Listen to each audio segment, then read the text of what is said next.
The storm had passed, leaving behind a sea that shimmered under the soft morning light. The once violent waves had calmed, rolling gently beneath the ship as if they, too, were recovering from the night's ordeal. The air carried the scent of salt and damp wood, but now, it lacked the eerie chill that had unsettled everyone the night before. Zhao Ming stepped into Murong's quarters, balancing a wooden tray in his hands. The faint aroma of warm rice porridge and ginger tea filled the room, a contrast to the damp air outside. The female disciple, who had stayed with Murong through the night, stirred at the sound of his arrival. "I brought breakfast," Zhao Ming announced, placing the tray down on a small table near the bed. The bowls of rice porridge steamed softly, accompanied by a side of pickles and a cup of ginger tea. Murong shifted slightly, her movements slow. She still looked pale, though the worst had passed. She accepted the bowl with a slight nod, her fingers brushing against the smooth ceramic. The female disciple also took her portion,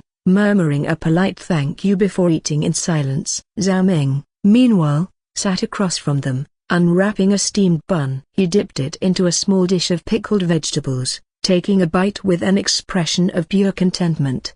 Beside him, a portion of dried meat rested on a plate, completing his meal. Murong, despite her fatigue, arched an eyebrow. "You really do love buns," Zhao Ming smirked, chewing leisurely. "They're convenient and good." The female disciple stifled a smile but quickly finished her meal. She set her bowl aside and stood, stretching slightly. "I should go back and check on the others," she said casually. Then, with a teasing grin, she glanced at Murong's senior sister. "Take your time. You two should talk." Murong shot her a look, but before she could say anything, the girl had already slipped out of the room. Annoyed, Murong made a mental note to train the disciples harder once their mission in Beihai was complete. Their endurance needed improvement, but more importantly, they clearly had too much energy for teasing. After finishing his meal, Zhao Ming stood. "Get some more rest. I'll be on deck." Murong merely hummed in response, already feeling the pull of sleep again. As the door shut behind him,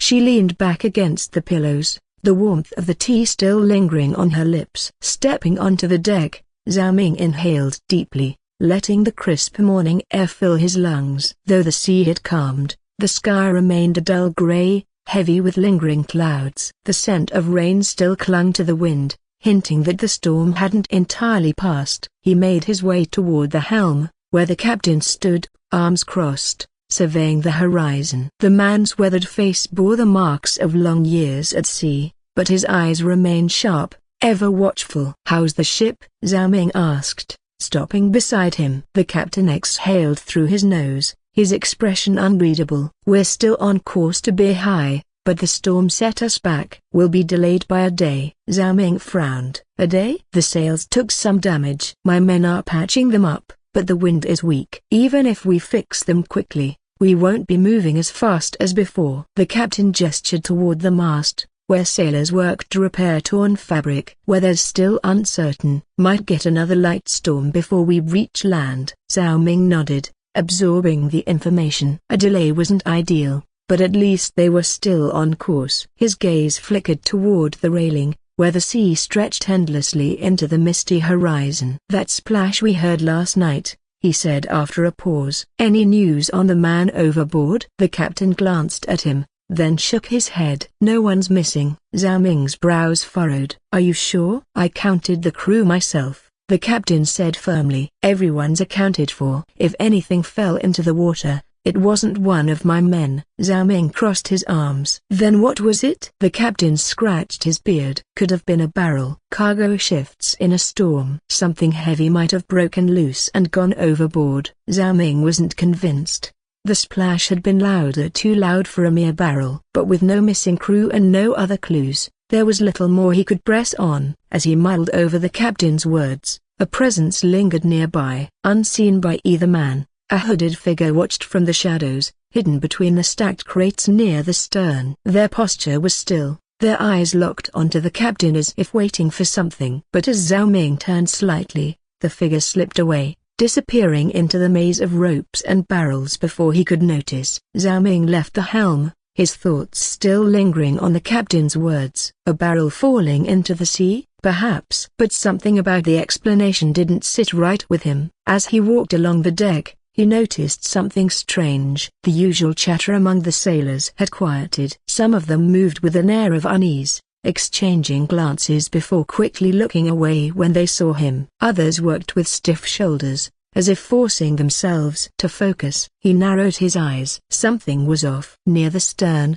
movement caught his attention. A hooded figure stood close to a crew member, their voices hushed. Zhao Ming couldn't make out the words, but their body languages told him in or for this was no casual conversation. The crew member nodded sharply before turning away, disappearing below deck. The hooded figure hesitated, as if sensing Zhao Ming's gaze, then subtly shifted, blending into the ship's shadows. Zhao Ming took a step forward. The moment he did, the figure turned and walked briskly toward the other end of the deck, slipping between stacked crates and barrels. Not wanting to alert them, Zhao Ming adjusted his pace, casually moving in the same direction. He might not have proof of anything yet, but his instincts screamed at him something was happening on this ship, and he intended to find out what. By the time Zhao Ming returned to Murong's quarters, she was sitting up, looking much better than earlier. The color had returned to her cheeks, and though she still appeared tired,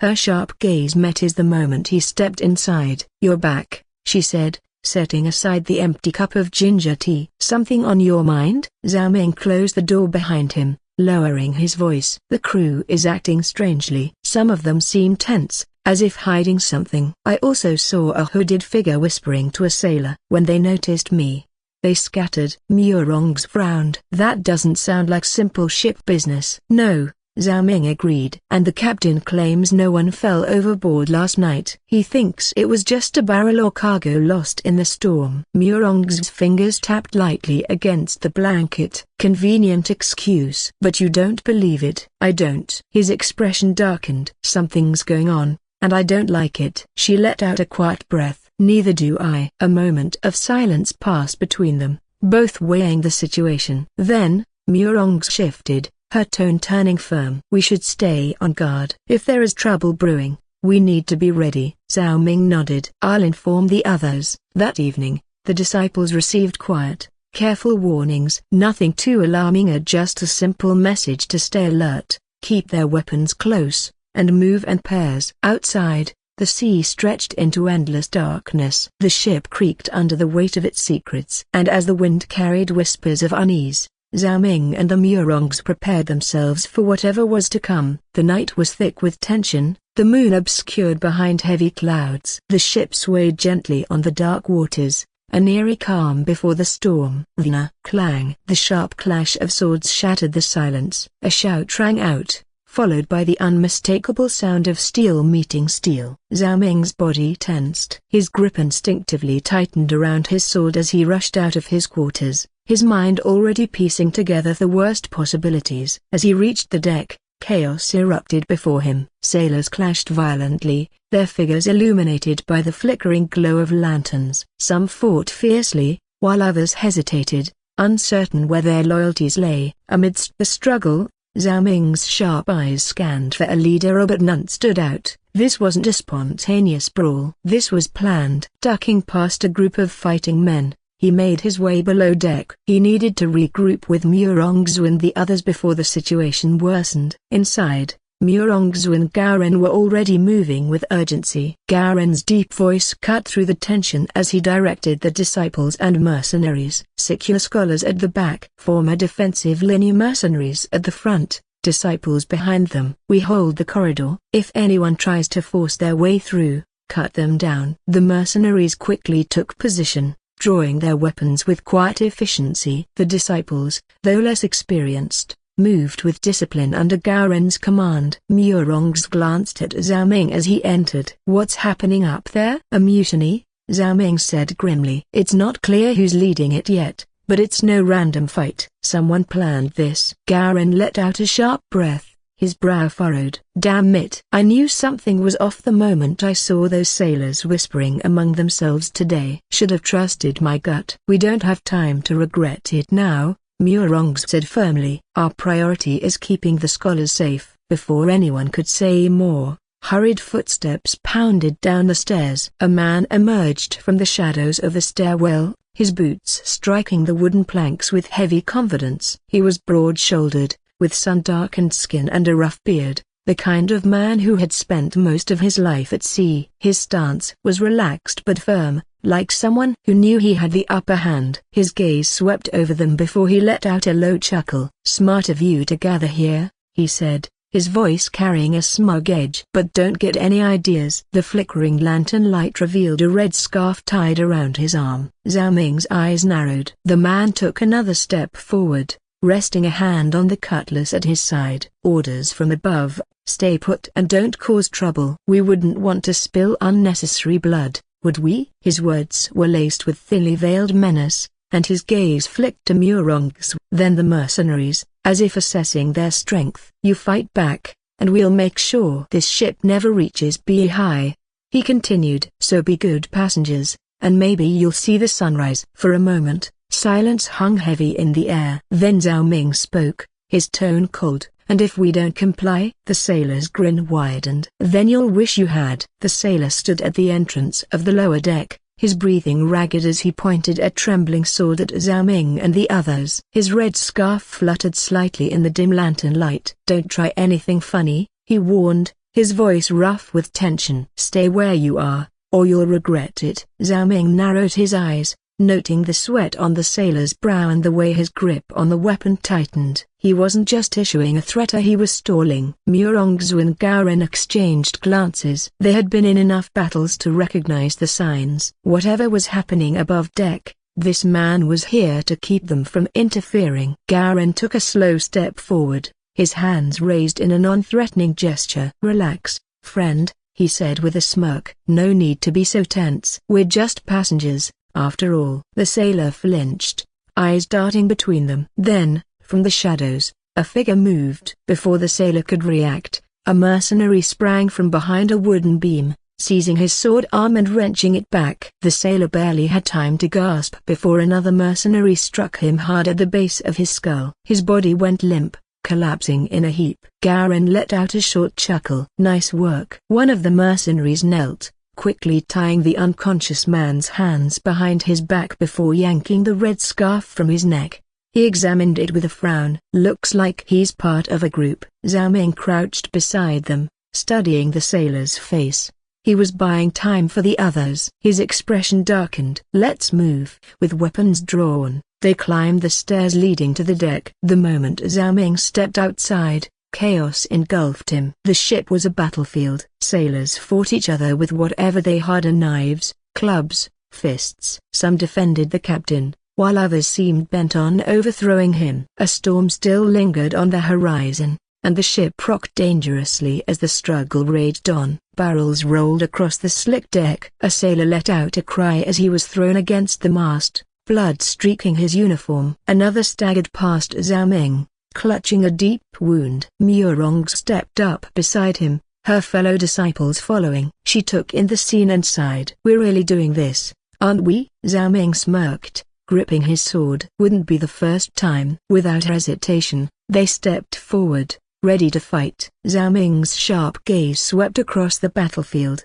analyzing the chaotic clash of steel and shouts. The deck, once orderly, was now a battlefield split between those loyal to the captain and the mutineers led by the first mate. Something felt off. Some of these sailors fought too well or too disciplined for mere seamen. Their movements were calculated, their attacks precise. "Mercenaries," Zhao Ming muttered under his breath. Murong beside him followed his gaze and nodded grimly. "Or assassins." "This isn't just a simple mutiny." Further ahead, the ship's captain fought fiercely against the traitors, but he was outnumbered. He parried a blow, kicked a mutineer off balance, and continued fighting despite a cut on his arm. Meanwhile, on the other side of the ship, the first mate stood tall, barking out orders. He wasn't just leading he was commanding the battle. Zhao Ming's expression darkened. "So, he's the one orchestrating this." Gowron, standing beside him, tightened his grip on his weapon. "That bastard's been waiting for this moment." Murong sighed. "We can't charge in blindly. If we do,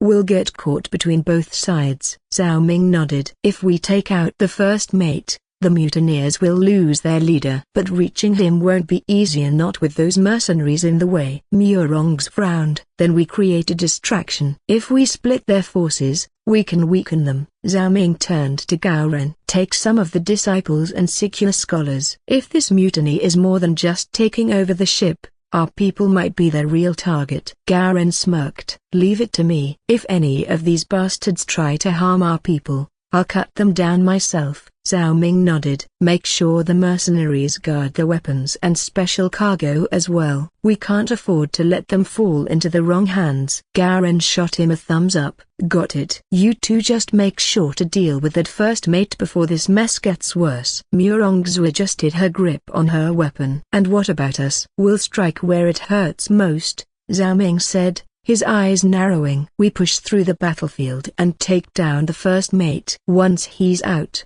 the mutineers will start losing their nerve. Murong smirked slightly. Just like old times? Zhao Ming returned her smirk. Exactly. With their plan set, they braced themselves for battle. From the shadows near the stairway leading to the deck, Zhao Ming and his group silently observed the battle unfold. The clash of steel rang through the air, and the ship rocked slightly under the weight of the chaos. At first, the fight seemed evenly matched. The captain and his loyalists fought fiercely, holding their ground. But as time passed, the tide of battle shifted. The mutineers, led by the first mate, were gaining the upper hand. They fought with practiced efficiency, forcing the captain's defenders back step by step. Zhao Ming's sharp gaze swept across the battlefield. That was when he saw it. The hooded man, still standing near the helm, barely moving amid the chaos. Unlike the others, he wasn't fighting he was watching, waiting. Then, with the smallest flick of his fingers,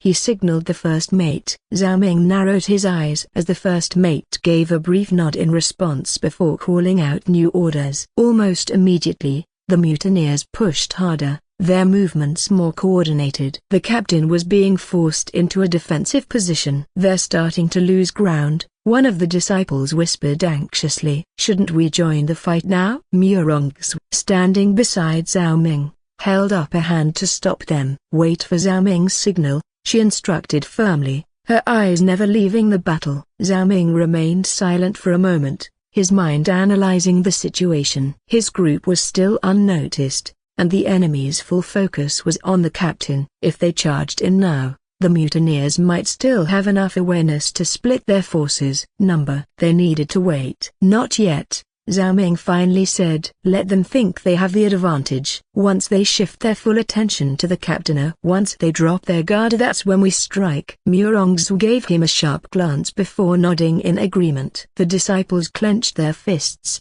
ready but patient. Zhao Ming quickly turned to assess their resources. Do any of you have throwing weapons? He asked in a hushed tone. Or can any of you move stealthily? A brief silence followed before one disciple reluctantly shook his head. None of us are trained for stealth, he admitted. But we do have a few throwing knives. Zhao Ming smirked. Good enough. He quickly formulated a plan. A few of you, move to the other side of the deck. Once I give the signal, throw your knives at the mutineers. Aim for their exposed sides, legs, or anywhere that will cause confusion. You don't need to kill, just distract. The disciples nodded in understanding. Zhao Ming continued, the moment the distraction works, Murongzu and the rest of us will charge in and take advantage of the chaos. The disciples dispersed quietly, moving to their designated positions. Now, they just had to wait for the perfect moment. The battle on deck reached its climax. The captain and his remaining loyalists were cornered, their backs against the ship's railing. Blood dripped from cuts and bruises, their breath labored from exhaustion. Meanwhile, the mutineers stood tall, weapons raised, forming a tightening circle around their prey. The first mate stepped forward, his blade pointed at the captain's chest. It's over, he sneered. The captain, blood staining his uniform, tightened his grip on his sword. His eyes burned with both fury and disbelief. Why? He demanded. I trusted you, fought beside you for years. Why betray me? The first mate scoffed, shaking his head. Betray you? He repeated. No, Captain. I simply made the first move. I'd rather stab you in the back before you could do the same to me. The captain gritted his teeth. You fool. I would have neither. A slow, deliberate set of footsteps echoed across the deck. The captain turned toward the sound, and the tension in the air thickened. The hooded man, who had been watching from the sidelines, now stepped forward. With a single motion, he pulled back his hood. The dim lantern light revealed a scarred face, ear half burned, twisted with old wounds. His expression, however, was one of cold amusement. The captain's eyes widened in shock. His breath hitched. "Impossibly broken bar," he whispered. "You're supposed to be dead." The hooded man chuckled darkly. "I was." A hush fell over the deck. Even some of the mutineers shifted uncomfortably, sensing the gravity of the moment. "I was left to die," the hooded man continued, his voice laced with bitterness. "Thrown overboard, my body broken and burned. And yet a broken bar I lived." The captain swallowed hard. "How?" "I was found," the man answered. "Healed, rebuilt." His fingers traced the scars on his face. "A group far more powerful than you could imagine took me in. They gave me purpose. And in return, I swore my loyalty." His scarred lips curled into a cruel smile. "Their orders are simply bring chaos to the East Sea." The captain's hands trembled, not from fear, but from rage. "You're nothing more than a pawn," he spat. "A tool for another master." The hooded man's smile didn't waver. "Perhaps. But today, I get my revenge." The mutineers raised their weapons, ready to strike. From the shadows, Zhao Ming watched, waiting for the perfect moment to intervene. A flickering light cut through the chaos. Standing on the upper deck, Zhao Ming held a torch high, the flames casting dancing shadows across the blood-stained wood. The sudden illumination drew everyone's attention. The captain and his remaining men turned toward him in confusion, while the hooded man and the first mate stiffened. For a brief moment, there was silence. Then, the hooded man chuckled, his scarred face twisting with amusement. "A scholar?"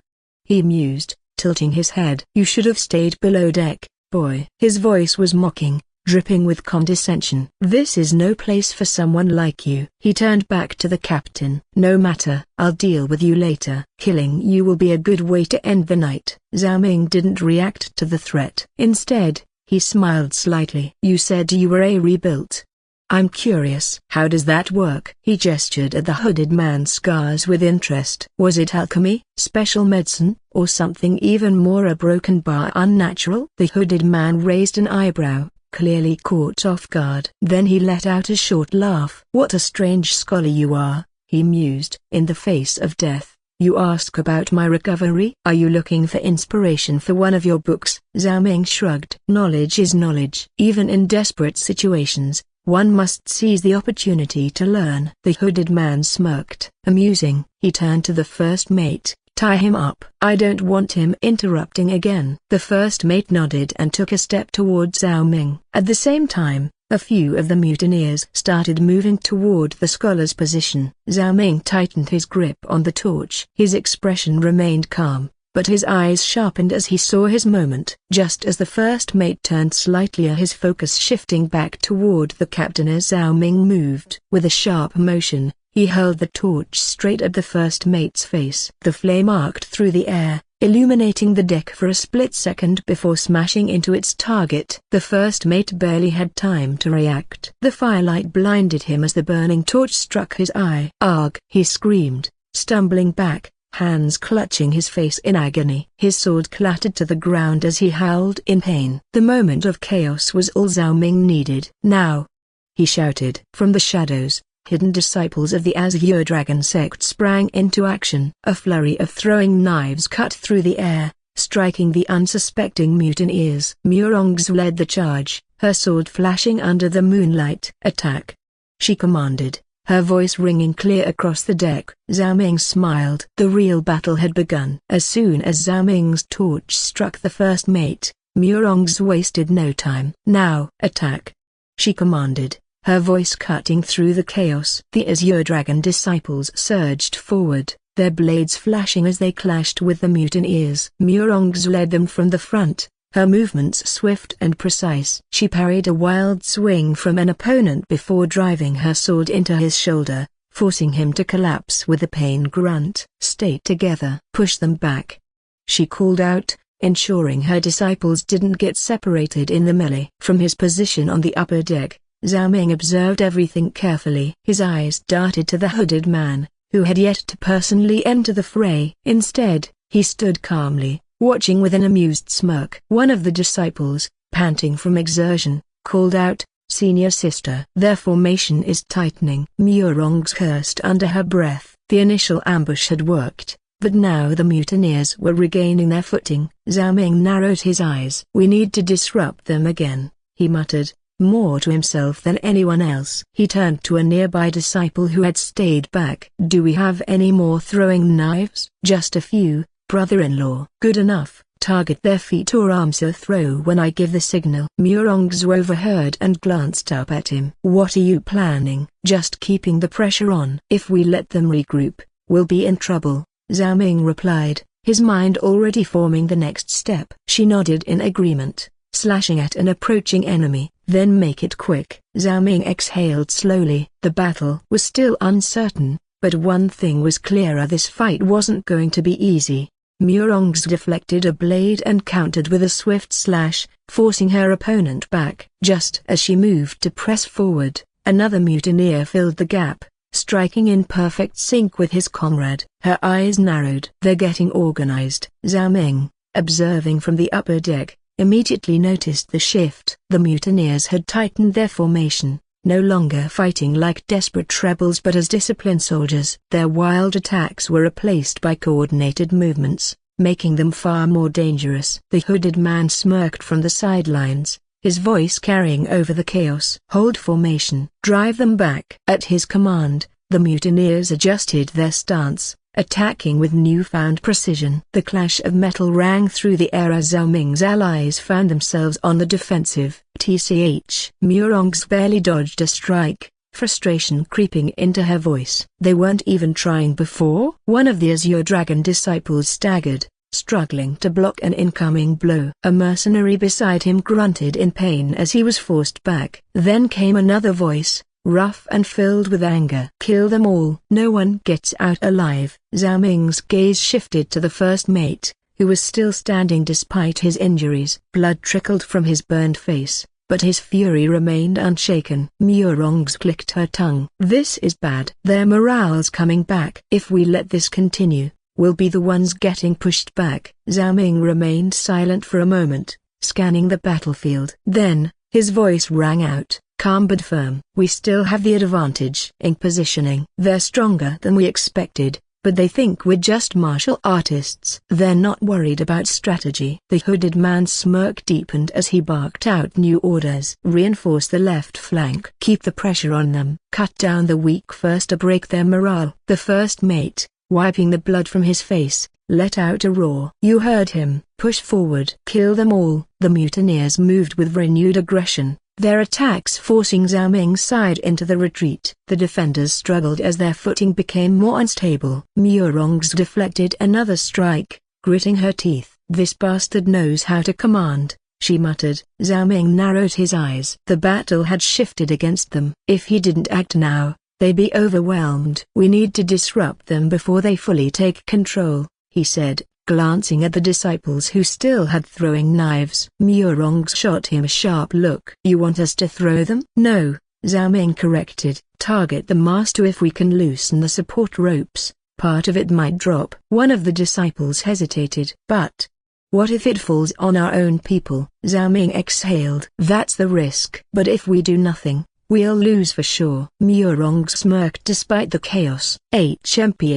Risky, but bold. "I like it." Zhao Ming turned to the disciples. "Aim for the weakest part of the mast supports. Wait for my signal." Murong readied her sword, lowering her stance. "And when it drops?" Zhao Ming's gaze sharpened. "We charge." A tense silence followed. Then Murong chuckled. "Fine. Just don't take too long. I'd rather not be the one on the defensive." Zhao Ming nodded and raised his hand, signaling the disciples. Their one chance to turn the tide was now. As Gowron descended into the lower deck, the dim lanterns cast flickering shadows against the wooden walls. The distant clash of steel and the muffled cries from above made the scholars huddle together, fear evident in their wide eyes. "Dina shouts." "They're already inside," one of the disciples hissed, gripping his sword tightly. Gowron's sharp gaze snapped forward. A group of mutineers had emerged from a hidden passage near the storage area. Their leader, a burly man with a jagged scar running down his jaw,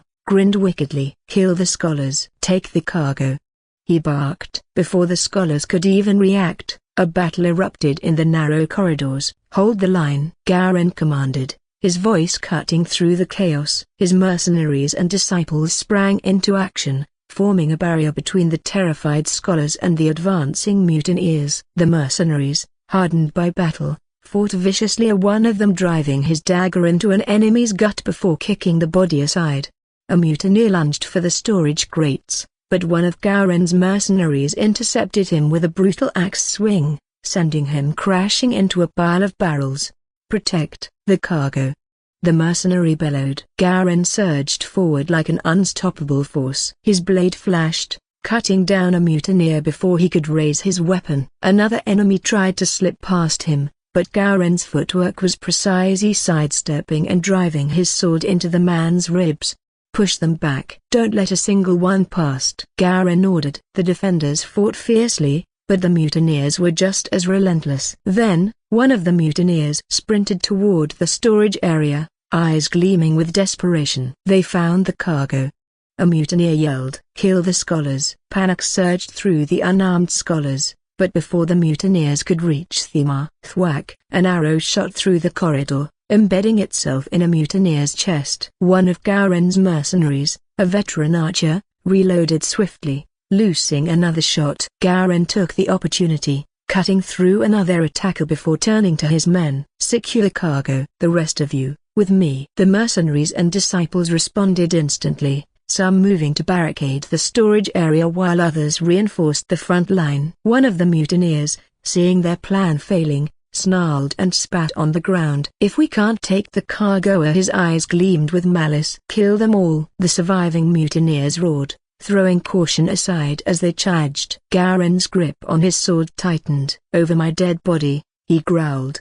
The battle below deck was far from over. Murongs deflected a strike, kicking her opponent back. "They're regrouping too fast." Zhao Ming's gaze flickered to the mast above. Without hesitation, he gave the order, "Throw the knives at target the mast supports." The disciples acted immediately. With sharp precision, they hurled their blades at the weakened wood and rigging. Thunk, snap. The ropes snapped under the impact. A loud creak echoed across the deck. Then crash. The heavy mast rigging collapsed, sending ropes, sails, and wooden beams tumbling down. Mutineers shouted in alarm as debris fell, knocking some off their feet. Murong's eyes widened slightly at the sudden destruction. "That actually worked?" "Of course it worked," Zhao Ming replied coolly. "Now a charge." Murongs didn't need to be told twice. She surged forward, blade flashing as she cut down a disoriented enemy. The disciples followed, striking before the mutineers could regroup. The hooded man's expression darkened as he assessed the situation. His fingers curled into a fist. "TCH. He muttered. "Fools." He turned sharply toward the first mate. "Enough playing around. Finish them." The first mate, still nursing his wounded eye, gritted his teeth but nodded. "You heard him." Regroup and counterattack. Despite their losses, the mutineers quickly reformed, their discipline holding firm. The battle was far from over. Before Zhao Ming could issue another order, boom!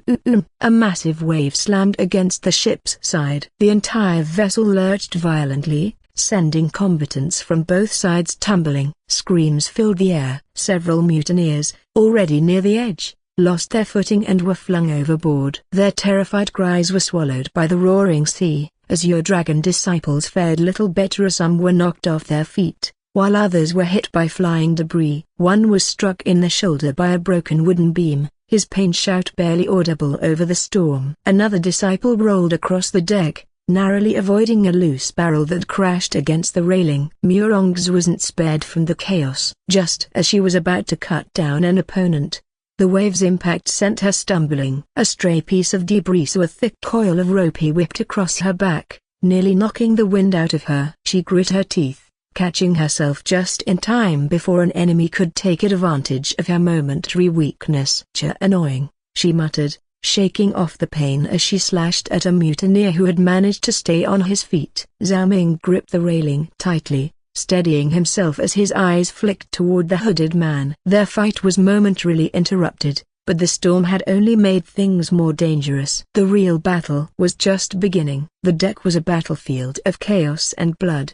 The storm raged on, waves crashing against the ship, throwing men off balance. The mutineers, once holding a strong formation, were now scattered, their cohesion shattered. Some clung desperately to the rigging, while others were flung overboard, their screams lost to the howling wind. Murong sliced through another mutineer, her blade flashing under the dim lantern light. She was breathing hard, her clothes damp from the sea spray, but her eyes burned with unwavering determination. Behind her, a sharp voice rang out. "Still alive?" Murong's whirled just in time to see Gowron stepping onto the upper deck, his blade dripping with blood. He looked no worse for wear, though the scar on his cheek was smeared with fresh red streaks. "You're late," she shot back, slicing through another enemy. Gowron snorted. "Had to clean up your mess below deck." Mutineers had a hidden passage. "Almost got to the cargo." Murong frowned and locked it up. "Left my men to guard it." Gowron parried a wild strike, then drove his knee into his attacker's gut before finishing him off. "Figured you could use some help up here." Murong scoffed,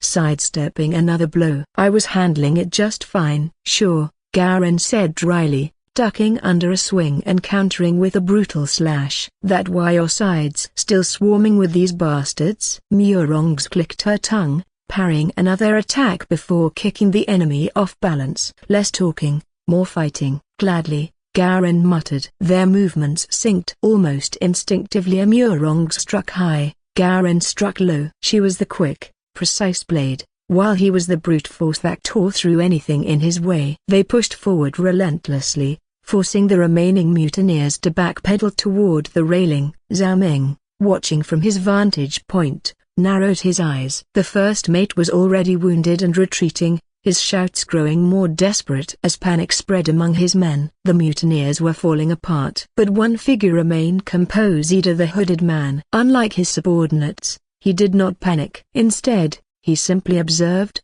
his eyes sharp, his expression unreadable. When another wave crashed against the ship, nearly knocking a few men off their feet, he let out a quiet sigh. "Tch, useless fools." He took a step back, retreating toward the shadows. Murong caught the movement and immediately shouted, "He's slipping away." Gowron's grip tightened around his sword. "Not if I can help it." Zhao Ming's eyes flashed. "Don't let him escape." The battle was turning in their favor. But it wasn't over yet.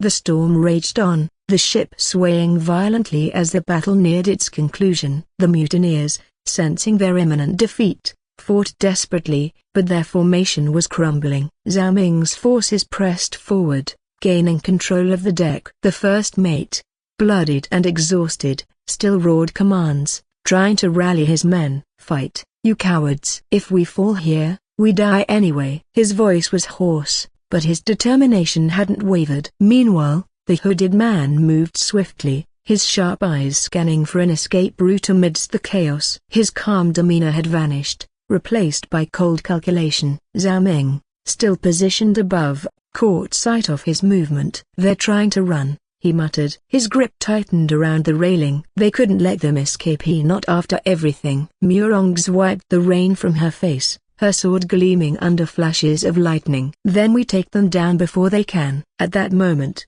a monstrous wave crashed against the ship, sending several combatants flying. Screams filled the air as some of the mutineers were thrown overboard, vanishing into the dark waters below. Others crashed onto the deck, groaning in pain as wooden debris scattered everywhere. Murong barely managed to stay on her feet, gripping a rope to steady herself. Her breath came ragged, but her focus remained locked on the first mate. She could see him stumbling, disoriented from the sudden impact. Zhao Ming didn't hesitate. "Now capture them before they recover." Murong lunged forward, slamming her sword against the first mate's weapon. He growled in frustration, barely holding his ground. Behind her, the Azure Dragon disciples moved in, surrounding him from all sides. His resistance was fierce, but it was only a matter of time before he was forced down. On the other side of the deck, the hooded man made his move. He darted toward the ship's edge, ready to leap into the stormy waters. But just as he was about to jump, A hand shot out, gripping his arm like an iron vice. Gowron. The mercenary captain's expression was dark as he yanked the hooded man back. Not so fast. The hooded man struggled, his face twisting in anger. But Gowron's strength was overwhelming, and with a powerful motion, he slammed the man onto the deck. Zhao Ming's voice rang out across the ship. Your leaders have been captured. Surrender now, and you might live. The remaining mutineers, seeing their first mate and the hooded man subdued, hesitated. The battle had drained them, and now, with no one left to lead them, their will to fight crumbled. One by one, their weapons clattered onto the deck as they surrendered. At the center of the chaos, the ship's captain lay barely conscious, his wounds severe. Crew members rushed to his side, lifting him carefully. Get him to his quarters, one of them shouted. Zhao Ming exhaled, exhaustion creeping in. He turned to the remaining crew. Secure the ship. We're not safe yet. With the battle over,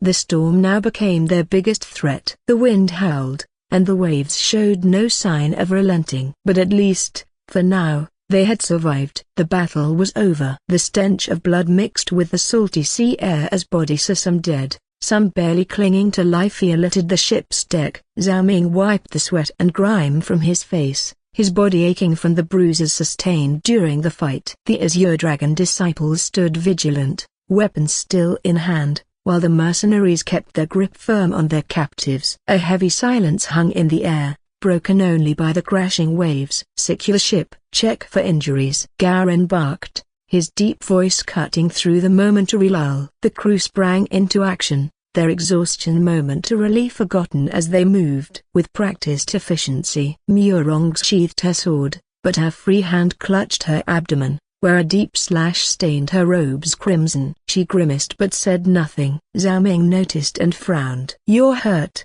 he said, stepping closer. It's nothing, she replied, though the slight tremor in her voice betrayed her pain. Zhao Ming grabbed her wrist gently but firmly. Go to your cabin, tend to your wound and get some rest. Murong stiffened. I can still fight. There's work to be done. You've already done enough, Zhao Ming said, his tone leaving no room for argument. If that wound worsens, you'll be a liability. Let us handle this. She opened her mouth as if to protest but then exhaled sharply. The exhaustion was catching up to her, and even she knew he was right. With a reluctant nod, she turned and made her way toward her quarters, though her movements were slower than usual. A sudden gust of wind howled through the rigging, followed by a deafening crash as a wave slammed against the side of the ship, causing it to lurch violently.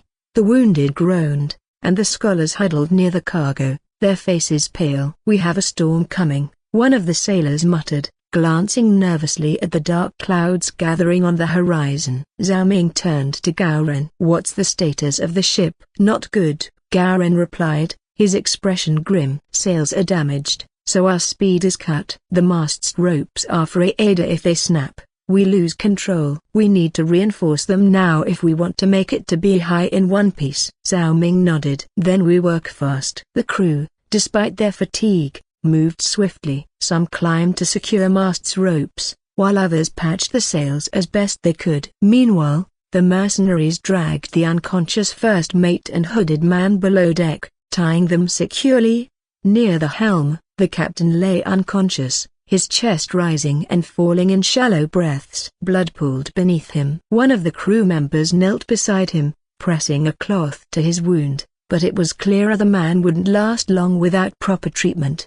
Zhao Ming clenched his jaw. There was no time to mourn. If they didn't stabilize the ship, they might not make it to shore at all. Hold steady, a sailor shouted as another wave rocked the ship. The battle had ended, but the fight for survival had only just begun. The wind howled like a vengeful spirit, whipping against the sails with merciless force. Towering waves crashed against the ship's hull, sending tremors through the wooden deck. Rain pelted down in relentless sheets, soaking everything and turning the planks beneath their feet slick with water. Hold the line, Gowron bellowed as another wave threatened to tip the ship sideways. The crew scrambled, gripping the ropes and railings for dear life. Zhao Ming steadied himself near the helm, his sharp eyes scanning the chaos. The storm had come faster than expected, and with their damaged sails and frayed ropes, the situation was far from ideal. Secure mast, he shouted. If we lose it, we're finished." 2 sailors fought against the wind,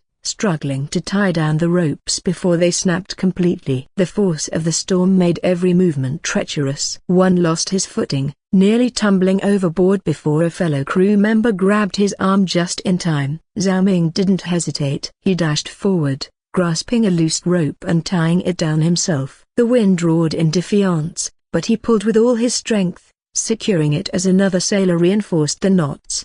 "More hands on the sails," Garen ordered. "We need to keep control, or the wind will tear us apart." The crew worked in frantic unison. Mercenaries and Azure Dragon disciples, despite their injuries, assisted where they could. Even the scholars, though terrified, did their best to help by holding down crates and barrels to prevent them from rolling across the deck.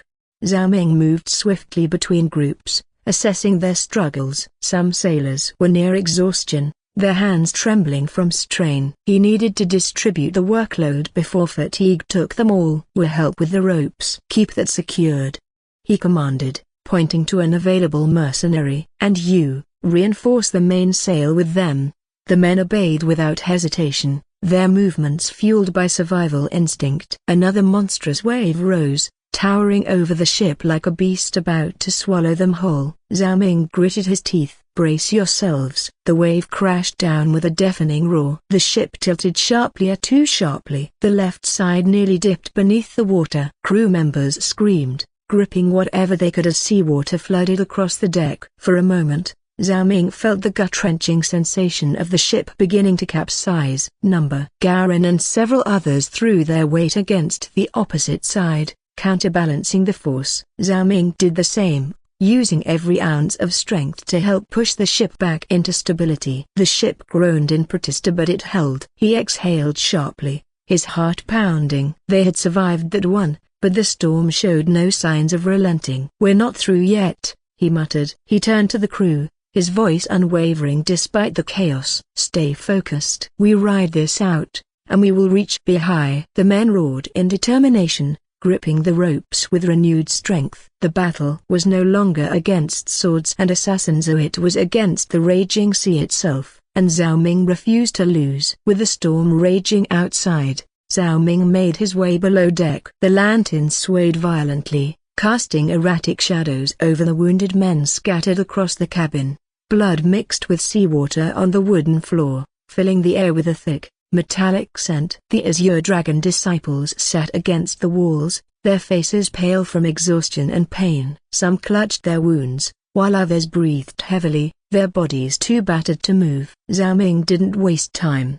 He reached into his robe and pulled out a pouch of medicinal herbs. "Take these," he said, tossing small packets to those who could still move. "Apply the powder to stop the bleeding. If you have bruises, rub the ointment on the skin. This vial is for internal injury, so only a few drops at a time." The disciples caught the medicine, their movements sluggish but determined. Those who were still conscious helped their injured comrades apply the treatments, following Zhao Ming's instructions without question.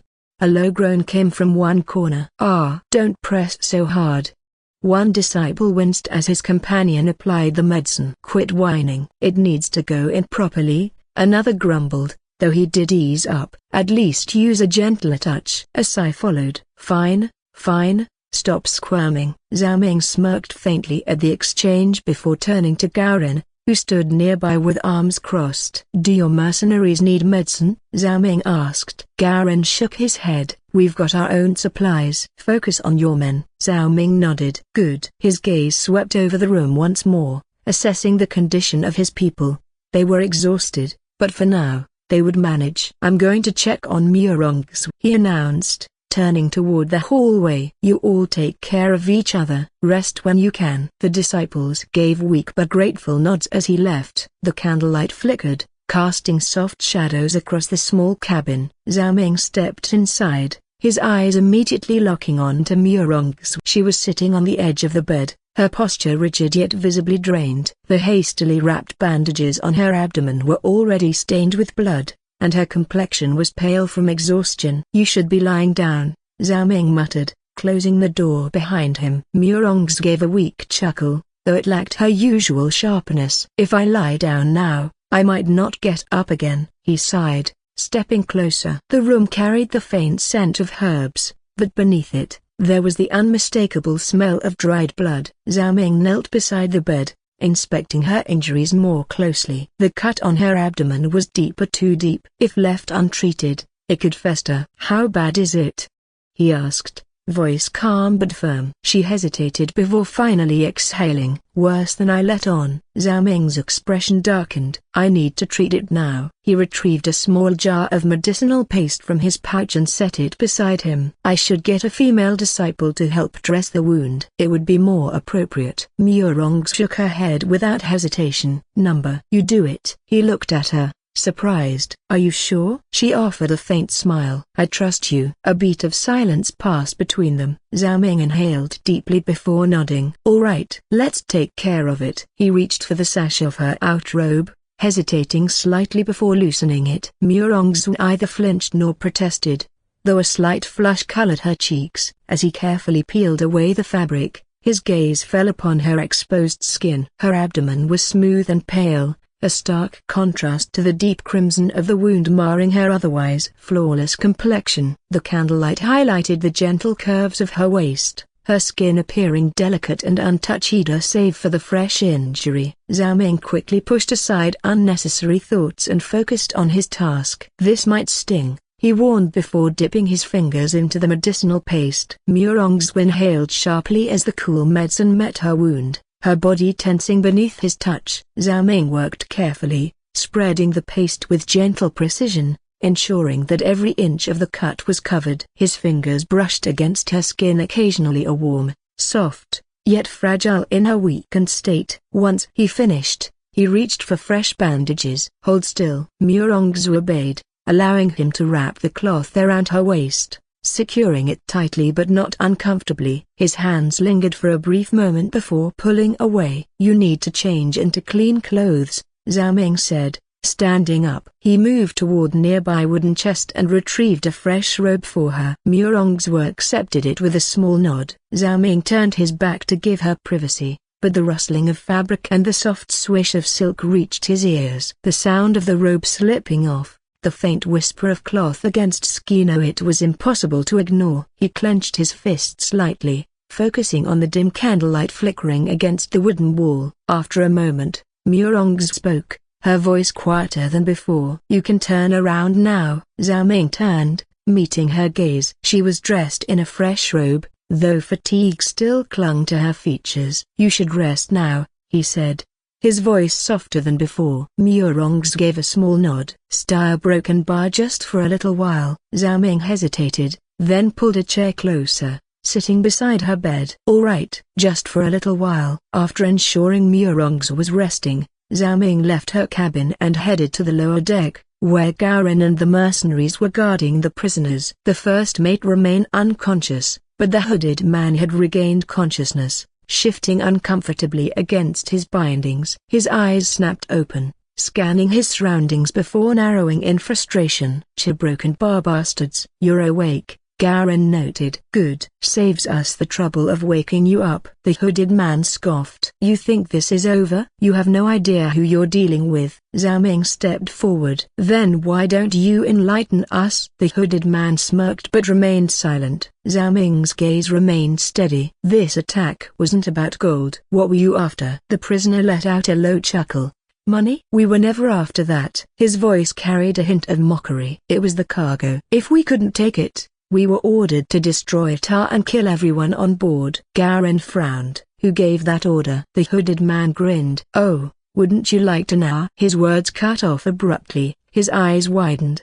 He choked. A violent shudder ran through his body as he gasped for air. His mouth opened, and black blood oozed out, thick and putrid. The liquid dripped onto the wooden floor with a sickening hiss, eating through it like acid. "Poison," Garen muttered, stepping back as the stench of decay filled the air. The hooded man convulsed once more before his body slumped lifelessly. Zhao Ming furrowed his brows and activated insight. A faint glimmer passed through his pupils as information surfaced before his eyes. Deceased target, hooded assassin, affiliation, low-level mysterious group rank, cannon fodder, cause of death, suicide poisoning, Enforced by command seal, Zhao Ming exhaled quietly. The results were underwhelming, just basic details, confirming what he had already suspected. The enemy had no intention of leaving loose ends. Even their own men aren't safe, Zhao Ming muttered, glancing at the corroded floor. Garen clicked his tongue. Fanatics. Zhao Ming turned to the unconscious first mate. And him? Is he part of the same group? Garen nudged the first mate with his boot. Doubt it. He's just a disposable pawn. Probably bribed or threatened into helping. Zhao Ming studied the unconscious man for a moment. Unlike the hooded assassin, the first mate's breathing was still steady and no signs of poison. A tool, then, Zhao Ming mused. One they didn't bother silencing. That means he might actually know something, Garen noted. If he wakes up, Zhao Ming nodded. They would have to wait. With the interrogation at a dead end, there was nothing more to be done for the night. The storm outside had weakened, but the ship still rocked from the lingering waves. The crew was exhausted, and those who weren't on duty took whatever rest they could. Zhao Ming and Garen exchanged a glance. We should rest as well, Garen suggested. Zhao Ming didn't argue. They would need their strength once they reached Bihai. He cast one last look at the first mate before turning away. By morning, the ship would hopefully reach its destination. Murongz lay motionless, listening to the faint creaks of the ship as the waves continued their relentless assault. The dim lantern glow flickered across the wooden walls of her cabin, casting long shadows that danced with the movement of the ship. Though exhaustion weighed on her body, her mind refused to rest. The moment Zhao Ming's footsteps faded beyond the door, she slowly opened her eyes. Why a broken bar? Why did I insist that he treat my wounds? Her fingers brushed against the fresh bandages wrapped securely around her abdomen. His hands had been firm, steady, precise, yet strangely gentle. He had neither hesitated nor shown discomfort, but rather, he had tended to her wounds with the calm efficiency of someone used to such tasks. Yet, that wasn't what made her heart uneasy. What must he think of me now, a noble lady allowing a man to undress her injury? So what would others say? What would her family say? She had never been reckless when it came to such matters, yet in that moment, she hadn't wanted anyone else. The thought of another tending to her, even a female disciple, had felt her broken bar unnecessary. Her grip tightened on the sheets. Does Zhao Ming think I am shameless? She replayed the moment in her mind the way she had watched him as he worked, the warmth of his fingers against her skin, the brief pause when he first touched her bare abdomen. Had he thought anything of it? Or was she the only one overthinking? Then, another memory surfaced. When I changed my dress, a broken bar, did he peek? Her face heated at the thought. She had asked him to turn around, and he had obeyed without hesitation. But still a broken bar. She had felt his presence behind her, the awareness of his proximity making every rustle of fabric seem louder than it should have. Even though she knew he wouldn't, a small part of her couldn't help but wonder if only out of curiosity had he stolen a glance. Stop. What am I thinking? She turned onto her side, wincing slightly as the movement pulled at her wound. She was exhausted. That had to be it. The battle, the storm, the injury. So it was clouding her mind, making her think strange things. Right now, what mattered was reaching Bihai safely. She exhaled slowly, forcing herself to relax. But even as sleep began to claim her, she couldn't forget the warmth of his touch, the lingering feeling of his hands against her skin. And somewhere deep within her heart, an unfamiliar emotion stirred, a one that she wasn't ready to name just yet. Azure Dragon disciples gossip. Below deck, the Azure Dragon disciples gathered in small groups, tending to their wounds while the ship rocked gently with the calming waves. The battle was over, the storm had passed, and miraculously, they were all still alive. The tension that had gripped them for hours was finally beginning to fade, replaced by relief and exhaustion. Can you believe it? We actually made it through that fight without losing anyone, one of the male disciples said as he tightened a bandage around his arm. Yeah, we got lucky, another muttered, shaking his head. If it weren't for Senior Sister Muronx leading the charge, and Brother Zhao's quick thinking, we'd be fish food by now. A female disciple smiled. Not just lucky, we had good leadership. Senior Sister was incredible. She didn't hesitate for a second. Right? She even fought while wounded. That's real strength. And Brother Zhao, another disciple added, lowering his voice slightly. "That guy is something else." He took charge like a natural, giving orders, making sure we didn't panic, distributing medicine. "Speaking of medicine, thank the heavens for that," a wounded disciple groaned as he dabbed ointment on his arm. "We barely had enough to treat everyone, but Brother Zhao actually had extras." "What kind of scholar carries that much medicine with him? More importantly, why did he personally give it to Senior Sister Muronx before anyone else?" another female disciple teased, raising an eyebrow. The room went quiet for a moment before smirks and knowing glances spread across the disciples' faces. "You don't think?" "Think what?"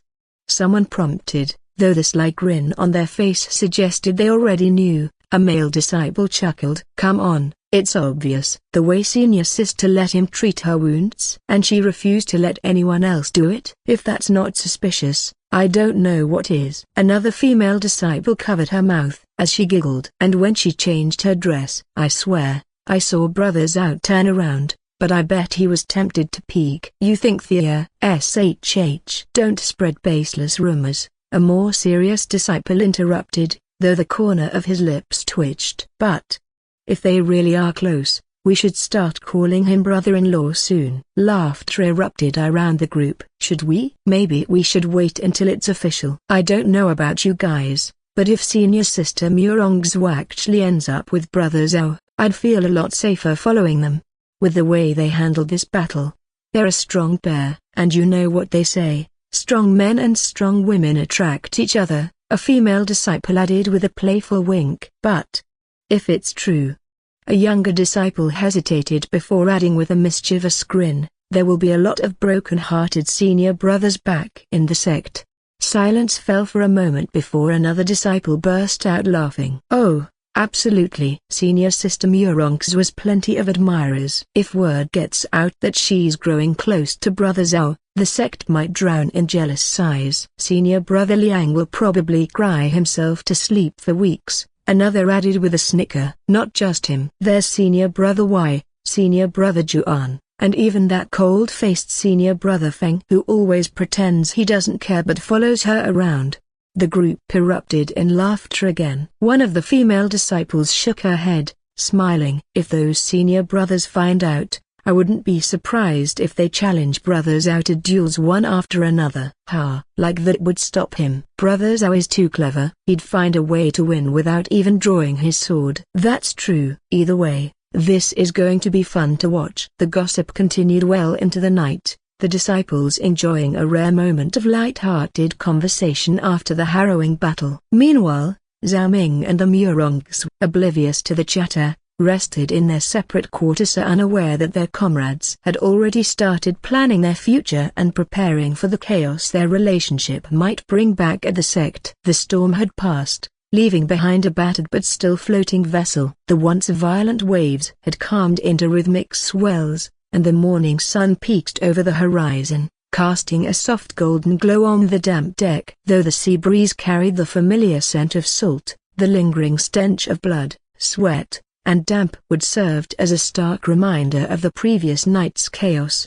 Zhao Ming stepped onto the deck, stretching his sore muscles as he took in the state of the ship. The sails were torn in multiple places, the ropes frayed and barely holding together. Some of the railing had been damaged, and there were signs of cracks along the mast. Yet, despite the damage, the ship had endured. The crew moved with sluggish determination, their exhaustion evident in the way they dragged their feet and rubbed tired eyes. Some men slumped against the railing, gulping down fresh morning air as if cleansing themselves of the previous night's terror. Others were already working to secure the sails, cutting away torn sections and reinforcing knots. A middle-aged sailor, his face weathered with experience, approached Zhao Ming. His uniform marked him as one of the senior deckhands. "Brother Zhao, we did a full check of the ship at first light," the man reported, his voice rough but steady. "The damage is manageable, though we'll need proper repairs once we reach Bihai. The sails took the worst of it, and we lost some supplies when the storm hit. But the ship will hold." Zhao Ming nodded, his expression calm but serious. "Good work." "How's the crew holding up?" The sailor exhaled, glancing at his exhausted men. "Tired, but relieved. No one's slacking off, for everyone knows we're not out of danger yet. With the captain still unconscious, we've been relying on the more experienced men to keep things running. Zhao Ming crossed his arms, deep in thought. Who's stepping up to lead? Another sailor, a younger man with sharp eyes and a strong build, approached and answered before the older man could. That'd be Chen Loshi. He's been giving orders and keeping the deck organized. Zhao Ming turned to see Chen Loshi, a seasoned sailor in his late 30s, directing a group of men near the mast. His voice was firm but not harsh, and the crew followed his instructions without hesitation. Zhao Ming approached him. Chen Loshi, I appreciate you taking charge. The man wiped his brow before responding. Someone had to. Captain's not waking up anytime soon, and the first mate is out cold. We couldn't just sit around and wait. Zhao Ming nodded approvingly. Keep the ship steady until we reach Bihai. If there are any problems, let me know immediately. Chen Loshi smirked, a hint of confidence returning to his tired eyes. I can handle it. Just make sure you're ready to deal with whatever awaits us at Bihai. Zhao Ming glanced toward the horizon. The port city was still a few hours away, but with the storm behind them and the crew rallying together, they had a real chance of making it there in one piece. For now, that was enough. Zhao Ming carried a wooden tray carefully as he approached Murong's quarters. The scent of warm rice porridge mixed with the tangy aroma of pickled vegetables filled the air. The storm had passed, and the ship was slowly making its way to Bihai, but before facing whatever lay ahead, he wanted to check on her. Inside the cabin, Murong sat up against the headboard, her complexion still a little pale, but her expression calm. She had already freshened up, though her movements were still slow and careful due to her injuries. Seeing him enter, she straightened. You did not have to trouble yourself. Zhao Ming placed the tray down beside her. You have suffered wounds. Without proper nourishment, how will you regain your strength? He took a seat at the edge of the bed, unwrapping a steamed bun filled with dried meat for himself. Murongs glanced at the simple meal and smiled faintly. Porridge and pickled vegetable as a broken bar. You seem to have learned my preferences. One does not need great wisdom to notice such things. Zhao Ming shrugged, taking a bite of his bun. She picked up her spoon, stirring the porridge absent-mindedly before taking a small bite. The warmth spread through her, soothing her tired body. They ate in comfortable silence until she spoke again. What do you plan to do once we reach Bihai? She asked, looking at him curiously. Zhao Ming sighed, setting his bun down. I am uncertain. I cannot return to Zhu County. Murongs frowned slightly. Why? Previously, I had a conflict with certain government officials. It would be unwise for me to set foot there again. She hesitated before asking, then a broken bar. What if you came with me? Zhao Ming looked at her, slightly surprised. Murongs continued, lowering her gaze. Once I recover, I shall lead the disciples back to the sect. You are skilled, and I am certain my sect would accept you if you wished to join. Zhao Ming chuckled softly. Not at this time. She looked disappointed but nodded. I had a feeling you would say that. After a moment of hesitation, she bit her lip before glancing at him shyly. Then a broken bar. What are your thoughts about me? Zhao Ming tilted his head slightly, an amused glint in his eyes. Seeing her hopeful yet nervous expression, he smiled. You're a fine woman. Murongs lowered her gaze, gripping the edge of her blanket. I hold you in my heart. Her voice was soft, almost hesitant, as if she feared his response. Zhao Ming looked at her seriously. My feelings are the same. For a moment, she smiled brightly, but then her expression dimmed slightly. But you will remain in Bihai. Broken bar. He reached out, gently tucking a loose strand of hair behind her ear. If fate allows us to meet again, I shall court you properly. Murong's eyes widened before a delighted smile spread across her face. Do you swear it? I give you my word. She reached into her robes and pulled out a delicate jade pendant, placing it in his hand. Then take this, a token of my trust. Zhao Ming glanced at the pendant before sighing. I have nothing of equal value to offer in return. Murongs giggled. Silly. Have you already forgotten? I still wear the bangle you gave me. Zhao Ming chuckled, shaking his head. Murong smirked, a playful glint in her eyes. If you fail to establish yourself in Bihai, do not think you can escape. I shall take you in and make you a proper, obedient henpeck husband. Zhao Ming laughed heartily, and if I achieve great success, then you should be prepared to accept a few sister wives in the future. Murong's smile froze for a brief moment before she pouted, narrowing her eyes at him. HMPH. We shall see who tames whom. Though her tone was defiant, the warmth in her gaze betrayed her true feelings of contentment and quiet joy. As the ship continued toward Beihai, the two sat together, enjoying the fleeting peace before they walked separate paths. The ship drifted into Beihai's harbor, its damaged sails barely holding together as it bumped against the dock. A collective sigh of relief swept through the crew. From the deck, Zhao Ming surveyed the bustling city. Merchants shouted their wares, dock workers hauled cargo, and armed patrols kept watch over the harbor. Unlike the smaller ports he had passed before, Beihai exuded an air of organized authority. As the gangplank was lowered, a group of harbor officials and soldiers approached. Their leader, a middle-aged official in dark blue robes, studied the battered ship with a sharp gaze. Beside him, a grizzled officer likely in charge of the local garrison rested a hand on the hilt of his sword. This ship looks like it sailed through a battlefield. The officer's tone was half curious, half suspicious. Who's in command? Chen Loshi stepped forward, wiping sweat from his brow. Quartermaster Chen. Sir, our captain is injured and unconscious. The official's expression tightened. And the battle damage? Chen Loshi exhaled. We suffered a mutiny. The first mate led a rebellion against the captain and crew, attempting to take control of the ship. He gestured toward the bound and unconscious first mate, who was tied like a hog on the dock. The official's eyes narrowed as he looked over the scene. A mutiny, is it? What about the dead man? He pointed toward the hooded corpse, its mouth still twisted in agony, the poison's foul stench lingering in the air. Zhao Ming spoke calmly, stepping beside Chen Loshi. He was the first mate's accomplice. They were after something on the ship or perhaps the cargo. When we captured him, he took poison to prevent interrogation. The officer crouched near the body, his expression darkening at the corroded wood beneath the corpse. This poisoner broken by whoever he was. He didn't belong to an ordinary gang of thieves. At that moment, a soldier nudged the first mate's limp body with his boot. The man groaned before his swollen eyes flickered open, confusion and pain evident on his face. The officer straightened. Good. He's alive. Let's hear what he has to say. Two soldiers hauled the first mate up, forcing him to kneel on the dock. His face was battered, his lips split, and one eye swollen shut, but he still had the nerve to glare at his captors. The official folded his arms. What is your name? The first mate spat blood onto the dock. Why should I tell you? The officer's eyes flashed dangerously. You led a mutiny, endangered lives, and now stand accused of conspiring with criminals. If you don't cooperate, we will treat you as an enemy of Beihai and execute you on the spot. The first mate's jaw tightened, but he remained silent. Zhao Ming stepped forward, his tone cold. You are no longer in a position to act tough. Your accomplice killed himself rather than speak. Do you think whoever hired him will let you live? The first mate flinched slightly but quickly masked his fear with defiance. Garen leaned in,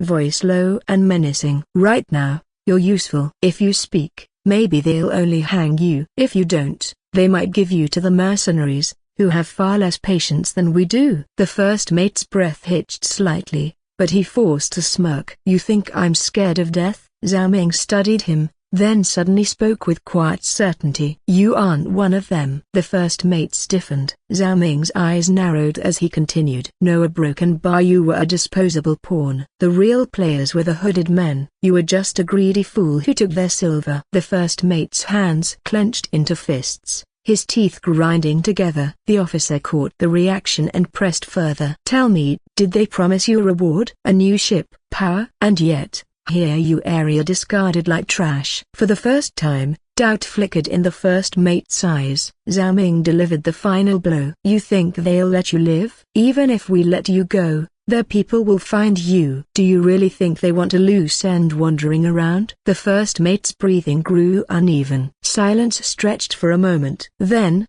finally, he exhaled sharply. They told me to create chaos, he admitted, voice hoarse. They said the captain was in the way and that this ship carried something important. I wasn't supposed to ask questions, Just stage a mutiny and make sure we never reached Beihai." The official frowned. "Who were they?" The first mate hesitated, then muttered bitterly, "I don't know their names. Just hooded men who paid in silver. They came to me weeks ago, saying it was an easy job." He laughed weakly. "Easy, my ass." Zhao Ming pressed further. "Were you supposed to kill the crew?" The first mate hesitated before shaking his head. "They only said to take the ship. But if we couldn't a broken bar we were to sink it." The officer's expression darkened. Zhao Ming exchanged a glance with Gao Ren. "So the attack wasn't just about theft, it was about ensuring the ship never reached its destination." The official nodded to his soldiers. "Take him away. He'll face judgment in Beihai." As the first mate was dragged off, Zhao Ming turned back to the harbor official. "What happens now?" The official sighed. "Your ship will require repairs before it can sail again. The authorities will take custody of the prisoners. If you require treatment or lodging, report to the administration office near the central district." Zhao Ming inclined his head in thanks. "Understood." As the crew dispersed, tending to their own duties, Zhao Ming cast one last glance at the calm waters of Beihai's harbor. They had made it to the city, but their troubles were far from over. The harbor officials had completed their inspection. The unconscious first mate had been taken into custody, and the poisoned corpse of the hooded man had been removed. With the authorities gone, the crew was left to unload the cargo while Zhao Ming and the others prepared to disembark. A group of well-dressed men stood at the harbor, their presence commanding respect. At the forefront was a middle-aged man with sharp eyes and an air of authority, a Murongda. His long robe, embroidered with intricate patterns, swayed slightly in the sea breeze. Though he appeared calm, the moment his gaze fell on Murong's injuries, his expression darkened. "Xwa." His voice carried both concern and displeasure as he strode forward. "Who did this to you?" Murong sighed, steadying herself as Zhao Ming helped her down from the ship. "Uncle, I am fine." Murongda wasn't convinced. His sharp gaze swept over her bandaged wounds, then shifted to Zhao Ming. "Explain." Zhao Ming cupped his fists and spoke clearly. "The ship's first mate orchestrated a mutiny. They intended to seize the cargo and possibly the scholars. We fought back, and though we suffered losses, we managed to retake control. However, a storm hit us before we could reach the shore, damaging the ship further. We arrived in Beihai only by working together." Murongda studied him for a long moment, his sharp gaze assessing Zhao Ming's composure and words. Then, he gave a firm nod. "You did well. Keeping the ship intact through a mutiny and a storm is no small feat." His attention returned to Murong's. "And you, leading the disciples into battle again?" His tone was stern, but there was a hint of approval beneath it. Murong's lowered her gaze slightly. "I did what was necessary." Murongda exhaled deeply. "We will speak more later. For now, you need treatment." He gestured, and several attendants rushed forward to assist the injured. As the injured were being escorted away, Gao Ren approached, arms crossed as he observed Murongda with mild interest. "You must be the famous Murongda. I've heard your trading house has quite the reputation." Murongda turned to him, his expression unreadable. "And you are?" "Gao Ren, leader of these mercenaries," he said, gesturing to his men. "My men and I played our part in suppressing the mutiny and making sure this ship reached Beihai in one piece." Murongda's gaze lingered on him for a moment before he gave a nod. "Then I owe you my gratitude. The cargo and the scholars you helped protect are valuable." Gao Ren smirked. "Gratitude is nice, but silver is better. My men don't fight for free." Murongda chuckled, amused by his bluntness. "Naturally. Come to Murong Trading House later. We will settle the payment properly." "Good." Gao Ren turned to Zhao Ming and patted his shoulder. "You should come find me sometime, brother Zhao." "We never got to drink properly on that cursed ship." "Beihai's got good wine, or so I hear." Zhao Ming smiled. "I'll take you up on that offer." With that, Gao Ren and his men departed, making their way toward a local tavern while Zhao Ming followed Murongda's group to Murong Trading House.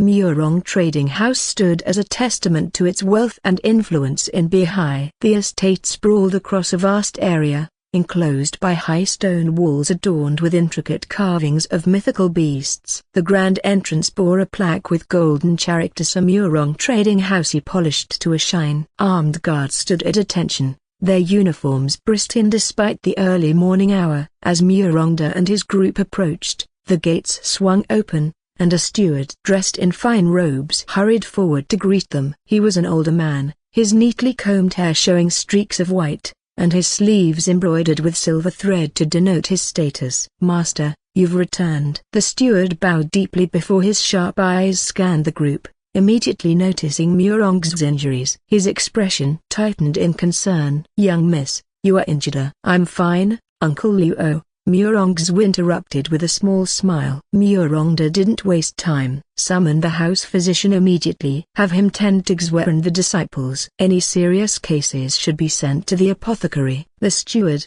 Luo Sheng, bowed. "At once, Master." He turned and clapped his hands twice. A pair of servants rushed off to fetch the physician. Murongda continued issuing commands as they stepped into the estate. "Prepare guest quarters for the scholars and ensure they are well fed. They have endured a difficult journey. Send a messenger to Beihai Academy and inform them of the scholars' safe arrival." A younger steward nodded. "Understood, Master." He quickly departed to relay the message. The entrance courtyard bustled with activity as Murongda's return sent the entire household into motion. Servants, guards, and clerks moved swiftly, carrying ledgers, scrolls, and bags of coin. Several shopkeepers and traders who had been waiting for an audience stepped back respectfully upon seeing the group. A middle-aged man with a thick beard and a merchant's calculating gaze stepped forward, bowing. "Master Murong, you've been away for quite some time. There are matters requiring your attention. Our latest shipment from Jiangsu encountered delays, and the new spices from the southern seas have yet to arrive." Murongda gave him a sharp glance but did not stop walking. "Handle it, shopkeeper Wu. If the spices are further delayed, negotiate compensation with the suppliers." Shopkeeper Wu hesitated for a moment before pressing on. "And the matter of the iron shipment from Taiyuan?" "Meet with Steward Luo later. I'll review the accounts once I've settled my current matters." "Understood, Master." Shopkeeper Wu bowed and stepped aside. As they walked deeper into the compound, more clerks and traders approached with reports, each quickly summarizing their concerns before being assigned tasks. The group finally reached the inner hall of the trading house, a spacious chamber with high ceilings supported by red wooden beams carved with dragon motifs. Large lanterns hung from above, illuminating the polished stone floors. Rows of shelves lined the walls, filled with account ledgers and valuable goods from all across the empire. Murongda took his seat at the head of a long table, his presence commanding. The stewards and attendants gathered, waiting for further instructions. Murongda turned to Luo Sheng. "Have the cargo from the ship moved to the secure warehouse. Double-check the inventory. We cannot afford any discrepancies." "Yes, Master." Luo Sheng gestured for several clerks to follow him as he left to oversee the process. Murong's, despite her injuries, remained standing. "I will ensure my junior disciples are settled properly." Murongda frowned. "You should rest first." Murong smiled. "I will, Uncle. But let me take care of my people first." Murongda sighed but relented. "Very well." "Don't overexert yourself." As Murong's left with the disciples, Murongda turned his attention to Zhao Ming. "Now, let's talk." Zhao Ming met his gaze calmly. "I'm listening." Murongda leaned back, his sharp eyes assessing Zhao Ming once more. "You did well handling the mutiny and the storm. But I'd like to know what are your plans now that you've arrived in Beihai?" Murongda sat in the main guest hall, across from Zhao Ming, sipping a cup of tea. His sharp eyes studied the young man before him. Murongda smiled. "You have no immediate plans, do you?" Zhao Ming exhaled and shook his head. "Not yet. I need to figure out my next steps." Murongda leaned back, swirling his tea. "Beihai is a city of opportunities. With the right connections, a man can rise quickly. You helped my niece, my business, and the academy scholars. I would be a poor host if I didn't offer you shelter." Zhao Ming looked at him warily. "I appreciate the offer, but I don't wish to impose." Murongda waved his hand. "Nonsense. Take your time to consider your path. You may stay at the Murong estate until you decide. It will be better than wandering the streets." Zhao Ming thought for a moment before nodding. "Then I'll accept your generosity for now." Murongda chuckled. "Good. Now, tell me what do you know about Beihai?" Zhao Ming furrowed his brows. "Not much. I know it's a major port city, a hub for trade. Murongda smirked. It is much more than that. Bihai is a place where merchants, scholars, and warriors converge. The Academy of Bihai is one of the finest in the region, producing talented officials. The city also has strong underworld, so many groups operate behind the scenes, controlling different aspects of trade and security. Zhao Ming absorbed the information. And where does the Murong trading house stand in all this? Murongda chuckled. Firmly in the center. We deal in silk, medicinal herbs, and rare goods. We maintain neutrality, but that doesn't mean we lack influence. He sipped his tea. If you plan to make something of yourself, you should start by learning the power dynamics in Bihai. Zhao Ming nodded. I'll keep that in mind. Murongda finished his tea and stood. Go get some rest. Tomorrow, we'll see what the future holds for you. After Zhao Ming retired to his guest quarters, Murongda visited Murong's room. She was lying on a soft bed, her wounds bandaged, but her eyes immediately searched for someone else. Uncle, she greeted, her voice tinged with expectation. Murongda raised an eyebrow. You don't seem happy to see me. Were you expecting someone else? Murong's bit her lip but didn't respond. Murongda smirked. You ask about Zhao Ming, don't you? Murong's turned her head away, her cheeks slightly pink. A broken bar. Where is he? Murongda burst into laughter. You didn't even miss your dear uncle, but you miss him? Is he your lover now? Murong's face turned bright red. You uncle, she protested, sitting up too quickly and wincing from her wounds. Murongda stroked his beard in amusement. So it's true? After Murong shyly nodded, admitting her feelings for Zhao Ming, Murongda stroked his beard, his sharp eyes gleaming with amusement. Ha! So it's true. He chuckled, shaking his head. I must admit, I didn't expect my proud niece to fall for a wandering scholar. Murong's face burned. Uncle. She shot him a glare, but there was no real anger in her expression. Murongda smirked. Don't be shy now. If you're bold enough to admit it, you should be bold enough to face a little teasing. Just then, a servant entered, carrying a lacquered wooden tray. The aroma of steamed fish, stir-fried greens, and a bowl of nourishing herbal soup filled the room. The servant respectfully placed the dishes on the table beside Murong's bed. Miss, Master, your dinner is served, the servant announced with a bow. Murongda waved his hand. Good, leave us. The servant obeyed, stepping back quietly. Murongda turned to Murong's with a teasing grin. Eat up. You need strength if you want to chase after your beloved scholar. Murong's blushed deepened as she picked up her chopsticks. I'm not chasing him. A broken bar. Murongda smirked but didn't argue. Instead, he poured himself a cup of warm rice wine from a small flask and took a sip, watching her. You care about him a lot, he said after a moment. Murong's hesitated, poking at her food before nodding softly. A broken bar. He's different from the others. Oh? How so? Murong's sighed. Most men at the sect either admire me from a distance or only see me as a elder Murong's niece.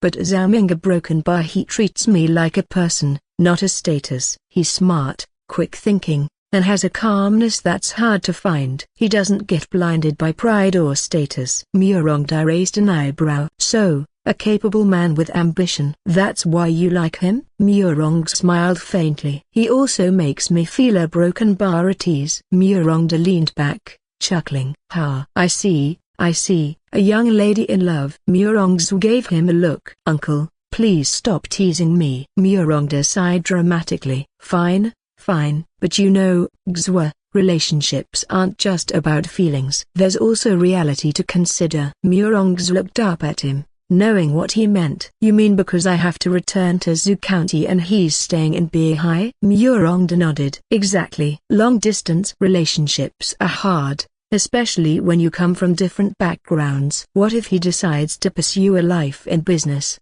or politics? What if your father arranges a match for you before you meet again? Murong's fingers tightened around her chopsticks. She lifted her gaze and spoke with quiet determination. Then I will run away. Murongda froze mid-sip, his brow raising in surprise. He looked at her, as if trying to determine whether she was joking. But the look in Murong's eyes was serious. A broken bar. You would defy your father for him? Murong held his gaze and nodded. If my father tries to force me into a marriage I don't want, I won't accept it. I would rather leave home than live a life decided for me. Murongda let out a low chuckle. You really are stubborn. Murongzwe exhaled, setting down her chopsticks. I just know what I want. Murongda studied her for a moment, then let out a slow sigh. Well, at least you're thinking seriously about it. He took another sip of wine before smirking. But who knows?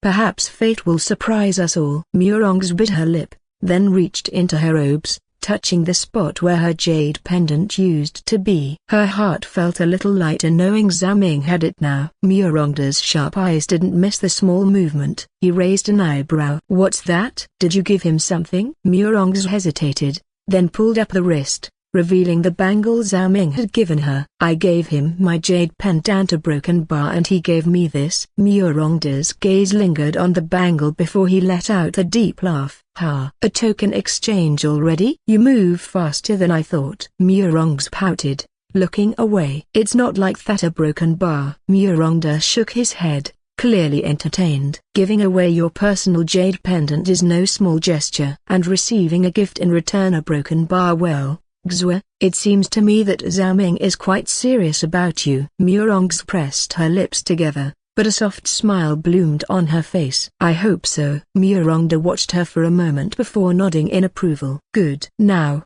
stop overthinking and eat your food before it gets cold. Murongz chuckled, feeling a little lighter as she resumed her meal. Morning light filtered through the windows of Murong Trading House as the bustling sounds of merchants and workers filled the air. Inside the main hall, Murongda sat at the head of a long table, while Zhao Ming, Garin, and a few trusted attendants stood nearby. A knock at the door announced the arrival of the Academy's representative. A man in scholarly robes stepped inside, his gaze sharp and observant. His refined demeanor and the jade ornament at his waist marked him as someone of status within the Academy. Murongda stood and clasped his hands in greeting. Master Wen, welcome to my humble trading house. Master Wen returned the gesture. Master Murong, I appreciate your prompt handling of this matter. The Academy has been concerned about this shipment. His eyes swept across the room before settling on the crates stacked neatly in one corner. I trust the cargo remains intact. Garin stepped forward and gestured to his men. We ensured its safety. The weapons and the special cargo are untouched. Murongda nodded to one of his stewards,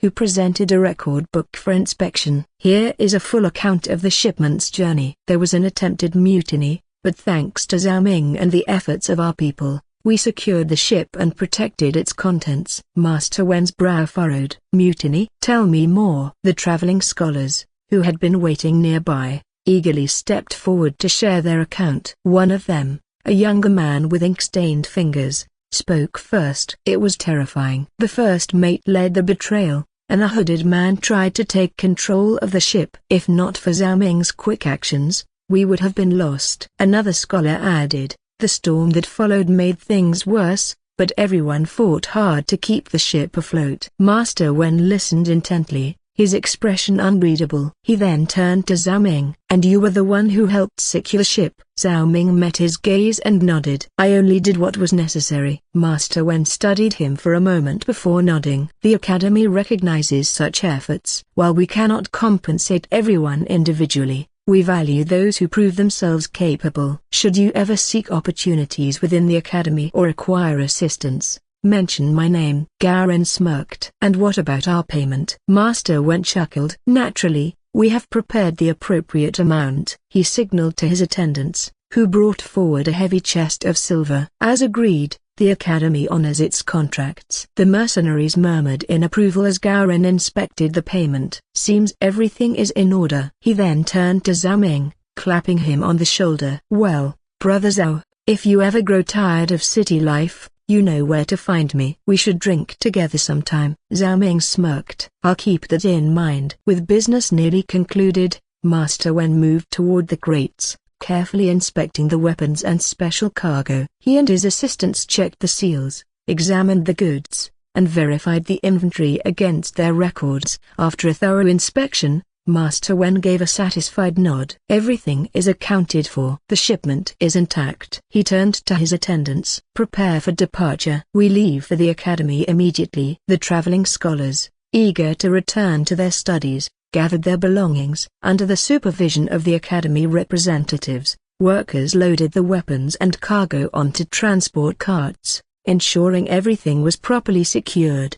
Master Wen turned back to Murongda. On behalf of the Academy, we appreciate your handling of this matter. This shipment was of great importance. Murongda clasped his hands. It was our duty. With that, the Academy's group departed, their carts rolling out of the trading house as they began their journey back. Meanwhile, Garin and his men, now paid, made their final preparations to leave. Though their journey together had come to an end, they left with mutual respect and camaraderie. After Master Wen and the Academy representatives departed, the Murong trading house slowly returned to its usual rhythm. The commotion of unloading cargo and dealing with officials had settled, and now, Murongda turned his attention to Zhao Ming. Murongda led Zhao Ming inside the trading house, where they were greeted by a middle-aged man with a sharp gaze, neatly combed hair, and the calm demeanor of someone who had handled countless transactions. His blue robes were immaculately kept, and he exuded the aura of a seasoned merchant. Zhao Ming, this is shopkeeper Wu. He oversees most of our operations here in Beihai. Murongda introduced. Shopkeeper Wu clasped his hands together in greeting. I have heard of your contributions, Brother Zhao. To take charge in such a crisis and ensure the safety of our young lady and the cargo impressive. Zhao Ming returned the greeting. I only did what I could. The real credit goes to Murongzu and the disciples who fought bravely. Shopkeeper Wu nodded. Still, decisive leadership in such situations is rare. Are you considering staying in Beihai? A talent like yours would be highly valuable in the business world. Zhao Ming smiled. I haven't decided yet. I don't have any foundation here, so I need to see what opportunities arise. Murongda chuckled. That's why I wanted you to meet shopkeeper Wu. He has been in Beihai for over 2 decades and knows this city better than most officials. Governor's administration, local guilds, merchant alliances, and even certain underground forces, so I make it a point to stay informed. Shopkeeper Wu smirked. If you need help navigating Beihai, you may find me useful. Zhao Ming was intrigued. That's good to know. What's the current situation in Beihai's trading scene? Shopkeeper Wu's expression darkened slightly. Tensions have been rising lately. The governor's office has been tightening regulations, and certain merchant factions are trying to push smaller traders out. There have also been strange disruptions in supply routes, especially from the Western territories. Murongda nodded. That's part of why I want you to come with me to the governor's meeting this afternoon. There are bigger things happening in Beihai, and if you're considering making a place for yourself here, you should see it firsthand. Just as Zhao Ming and shopkeeper Wu were discussing the trading climate in Beihai, a familiar voice interrupted them. Uncle, shopkeeper Wu. Murongzu entered the hall, dressed in a fresh set of robes. Though her injuries have not fully healed, she moved with confidence, her gaze sharp as ever. Murongda looked at her with a mix of approval and concern. Shouldn't you be resting? You just recovered from serious injuries. I'm not that fragile, uncle, Murongzu replied with a slight smile.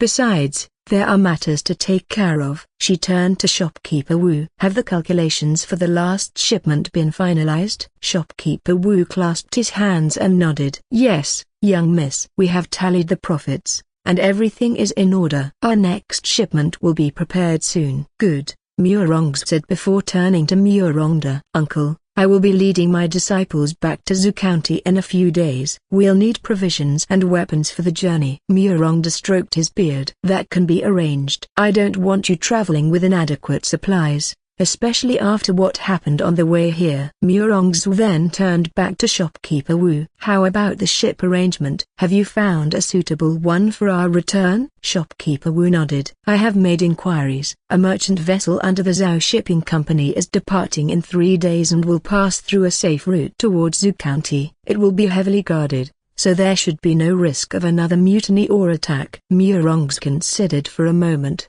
then nodded. That will do. Make the arrangements. Zhao Ming, who had been quietly listening, smiled slightly. It seems like you have everything planned. Murongzu smirked. I have to. Traveling with a group of disciples is no easy task. Murongda chuckled. You've grown more responsible, Xue. But tell me, Why is it that the first thing you ask about is Zhao Ming and not your dear uncle? Murong's eyes widened slightly before she quickly composed herself. Uncle, don't be ridiculous. Murongda laughed heartily. It's fine, it's fine. Just remember, if you truly want something, you must be bold in claiming it. Murong's coughed lightly and quickly changed the subject. Shopkeeper Wu, please prepare a list of the supplies we'll be taking. Shopkeeper Wu bowed. At once, young miss. Just as the conversation wrapped up, lively voices echoed from the entrance. Brother Zhao. The Azure Dragon disciples returned from their sightseeing, carrying small cloth bags filled with snacks and trinkets. Their faces were full of excitement,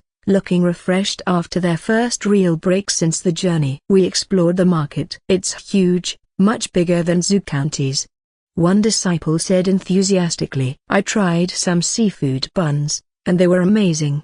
Another added. There were also a few groups of sect disciples wandering around.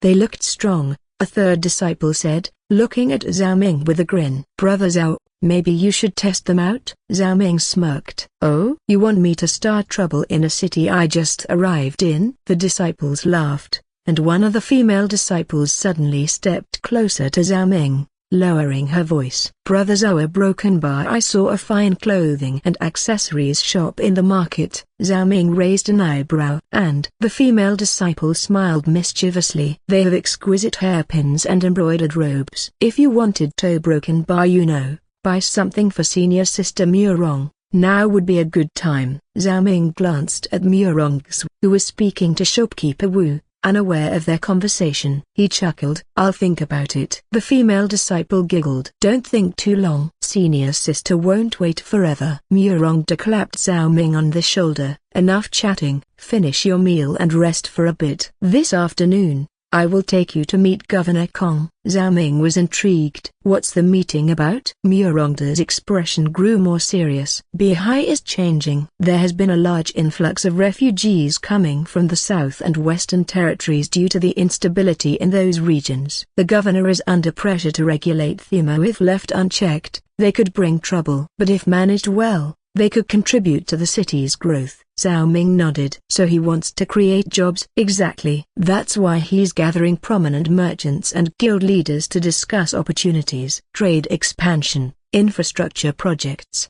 labor management. These things require careful planning. Zhao Ming thought for a moment. And you want me to observe? Murongda smirked. Not just observe. Listen, learn, and if you have anything insightful to say, don't hesitate. Governor Kong values fresh perspectives. Zhao Ming's eyes gleamed with interest. Sounds like an opportunity. Murongda nodded. Then let's make the most of it. As the conversation wrapped up, Murongda glanced outside, noticing the time. With a knowing smile, he turned toward the exit and called out, Zhao Ming, it's time to go. Zhao Ming looked over at Murong, who had been watching him quietly. Her fingers gently brushed over the bangle he had given her, her expression soft yet unreadable. She hesitated before speaking, her voice carrying warmth. Zhao Ming, you're already getting involved in Bihai's affairs? He chuckled. Just tagging along to see how things work. Murong nodded, her lips pressing into a small smile. Then a broken bar. I'll see you later? He gave her a reassuring look. Of course. Murongda's voice came again from the doorway, this time with a bit more urgency. Come on. We shouldn't keep the governor waiting. Zhao Ming exhaled and gave Murong one last glance before turning toward the exit. Stepping out of the trading house, he followed Murongda to the waiting carriage. The streets of Bihai bustled with morning activity, merchants hawking their wares and laborers unloading goods. Soon, the imposing structure of the governor's office came into view. Another step forward in this unfamiliar yet promising city. As the carriage rolled to a stop in front of the Grand Governor's office, Zhao Ming stepped down, following closely behind Murongda. The building was a solid, imposing structure, its large wooden doors flanked by armored guards standing at attention. The air was thick with the scent of ink, parchment, and the faint aroma of tea drifting from inside. Murongda greeted the guards with a nod. We're expected, he said confidently. One of the guards immediately recognized him and stepped aside. Master Murong,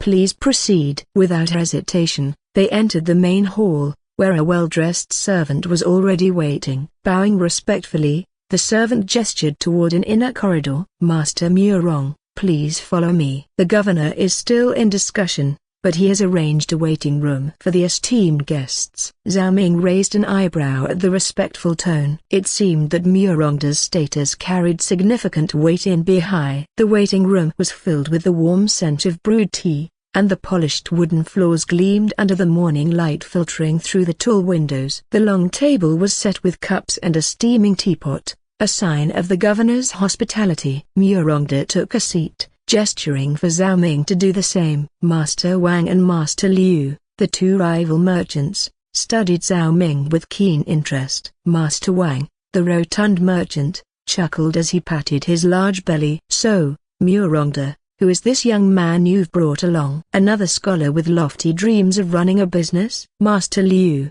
the lean and sharp-featured merchant, smirked and took a sip of his tea. "Or perhaps someone meant to keep an eye on us?" His gaze flickered toward Zhao Ming, his voice smooth. "You look sharp, young man. What's your interest in trade?" Zhao Ming, sensing the unspoken challenge, remained calm. "For now, I am simply learning." He picked up a teacup and examined the fine porcelain. "Trade is the lifeblood of any prosperous city, and understanding it is the first step to mastering it." Master Wang let out a hearty laugh. "Ha! Well spoken. You must have been a scholar." Murongda smirked. "He has talent in more than just books." Master Liu tapped his fingers against the table, watching Zhao Ming carefully. "Learning, you say? Then tell me, young man, what do you think is Beihai's most valuable trade asset?" Zhao Ming thought for a moment before answering. "Sea routes. Unlike inland cities, Beihai thrives on maritime trade. Control the docks, and you control the flow of goods." Master Liu raised an eyebrow. "A good answer." Master Wang grinned. "But incomplete. Trade isn't just about control, it's about demand. If Beihai doesn't have goods people desire, then even controlling the docks won't help." Zhao Ming nodded. "That's true. Beihai needs to create value beyond just being a port."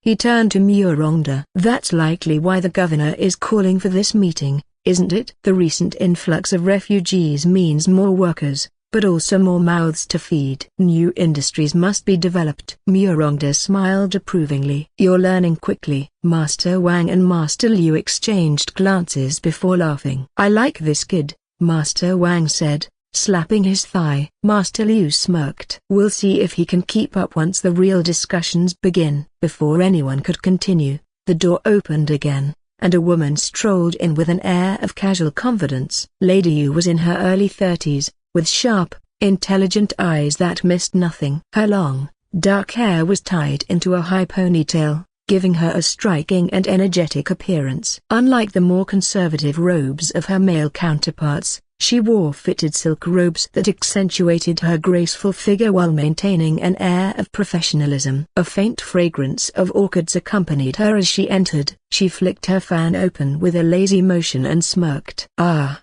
I see the room is already full of scheming merchants." Master Wang groaned. "And here comes the sly fox." Murongda chuckled. "Zhao Ming, this is Lady Yu. She runs the Yu Trading Company and is one of the most successful merchants in Beihai." Lady Yu's eyes flickered with amusement as she looked Zhao Ming up and down, her gaze lingering for a moment longer than necessary. Before she could speak, she let out a soft cough, covering her mouth with her fan. Zhao Ming's eyes narrowed slightly. Her complexion was fair, but there was a faint trace of fatigue around her eyes. "Oh, and who is this handsome young man?"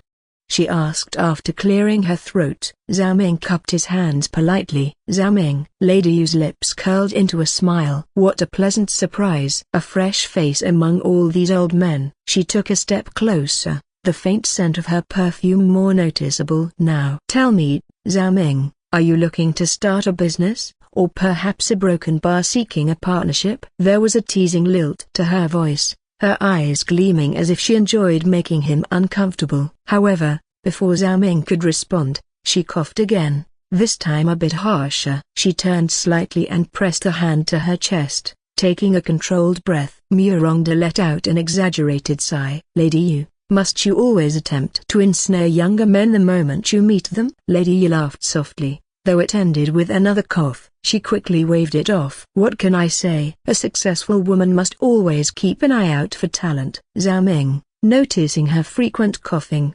asked, "Lady Yu, are you feeling unwell?" She glanced at him, her expression momentarily unreadable before she smirked. "How sharp, just a small ailment." The weather in Beihai is unpredictably too much dampness in the air. Master Liu smirked. "You work too much, Lady Yu. You should rest instead of running around seducing young men." Lady Yu shot him a glare. "I'll rest when I'm dead." Zhao Ming studied her briefly. Her cough wasn't severe, but it was persistent. It didn't seem like a simple cold, but he chose not to pry further in front of everyone. Murongda shook his head. "Lady Yu, I brought Zhao Ming here for business, not for you to make trouble." Lady Yu chuckled. "Fine, fine. But don't blame me if someone else snatches him up first." Master Wang laughed. "With that cough of yours, you'll scare him away before you can snatch him up." Lady Yu waved him off, though she hid another cough behind her sleeve. "Enough about me. When does the governor intend to see us?" Just as she spoke,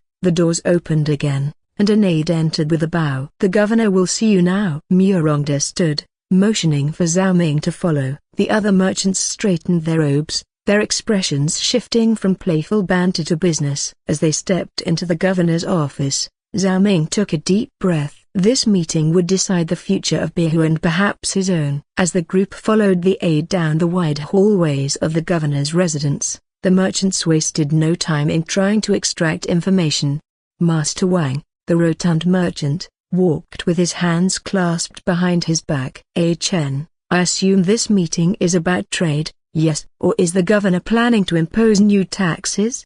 Chen, a young man with a composed demeanor, gave a polite but vague smile. "The governor will explain everything in due time, Master Wang." Master Liu, the thin merchant, scoffed. "Come now, we're all seasoned businessmen. Surely, you can give us a little hint?" "We wouldn't want to come in unprepared, would we?" Lady Yu let out a soft chuckle, covering her mouth as she coughed lightly. "Oh, stop pretending. We all know you're just fishing for information to gain an early advantage." She turned her sharp gaze to Chen. "But even so, we would be grateful if you could share a little something." Murongda, walking with a relaxed yet authoritative presence, glanced at the aide but did not press the issue. Meanwhile, Zhao Ming walked silently behind him, listening intently.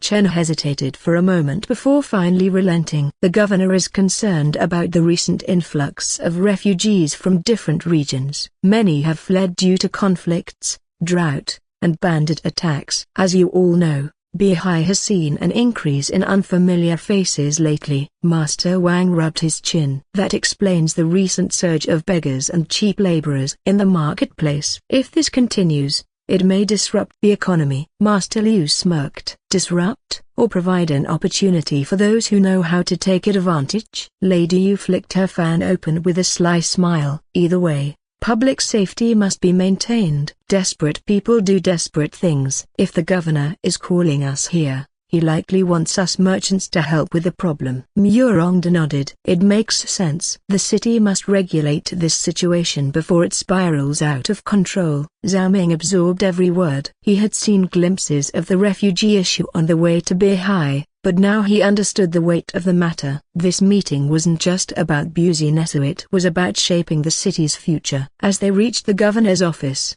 Chen gestured for them to stop. "Please wait here while I inform Governor Kong of your arrival." The merchants exchanged glances but remained silent. As the aide stepped inside, the heavy wooden doors closed behind him, leaving the group standing in anticipation. Lady Yu tapped her fan against her palm. "I wonder how much we'll be asked to contribute this time." Master Wang chuckled. "You mean how much profit we can gain from it?" A moment later, the doors reopened, and Chen stepped out with a slight bow. "The governor will see you now." As the large wooden doors swung open, Murongda and the others stepped into the grand office of Governor Kong. The room was spacious, its high ceiling supported by dark wooden beams, while large windows let in the morning light. The scent of parchment and ink filled the air, accompanied by the faint aroma of tea. At the center of the room stood a massive wooden table, its surface covered with maps of Beihai and its surrounding areas. Small figurines and markers were placed strategically,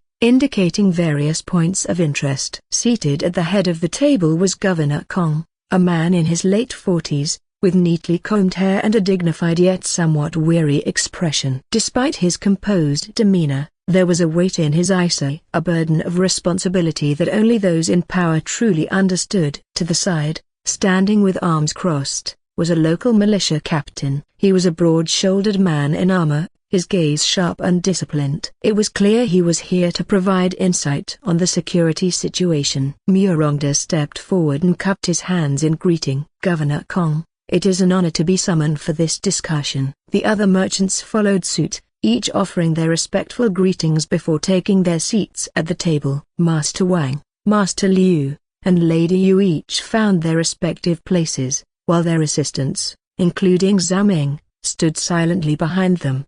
Zhao Ming positioned himself behind Murongda, his gaze naturally falling upon the large map spread across the table. His sharp eyes quickly noted key locations of Beihai's walls, the docks, the surrounding villages, and most notably, an area marked as the refugee camp outside the city.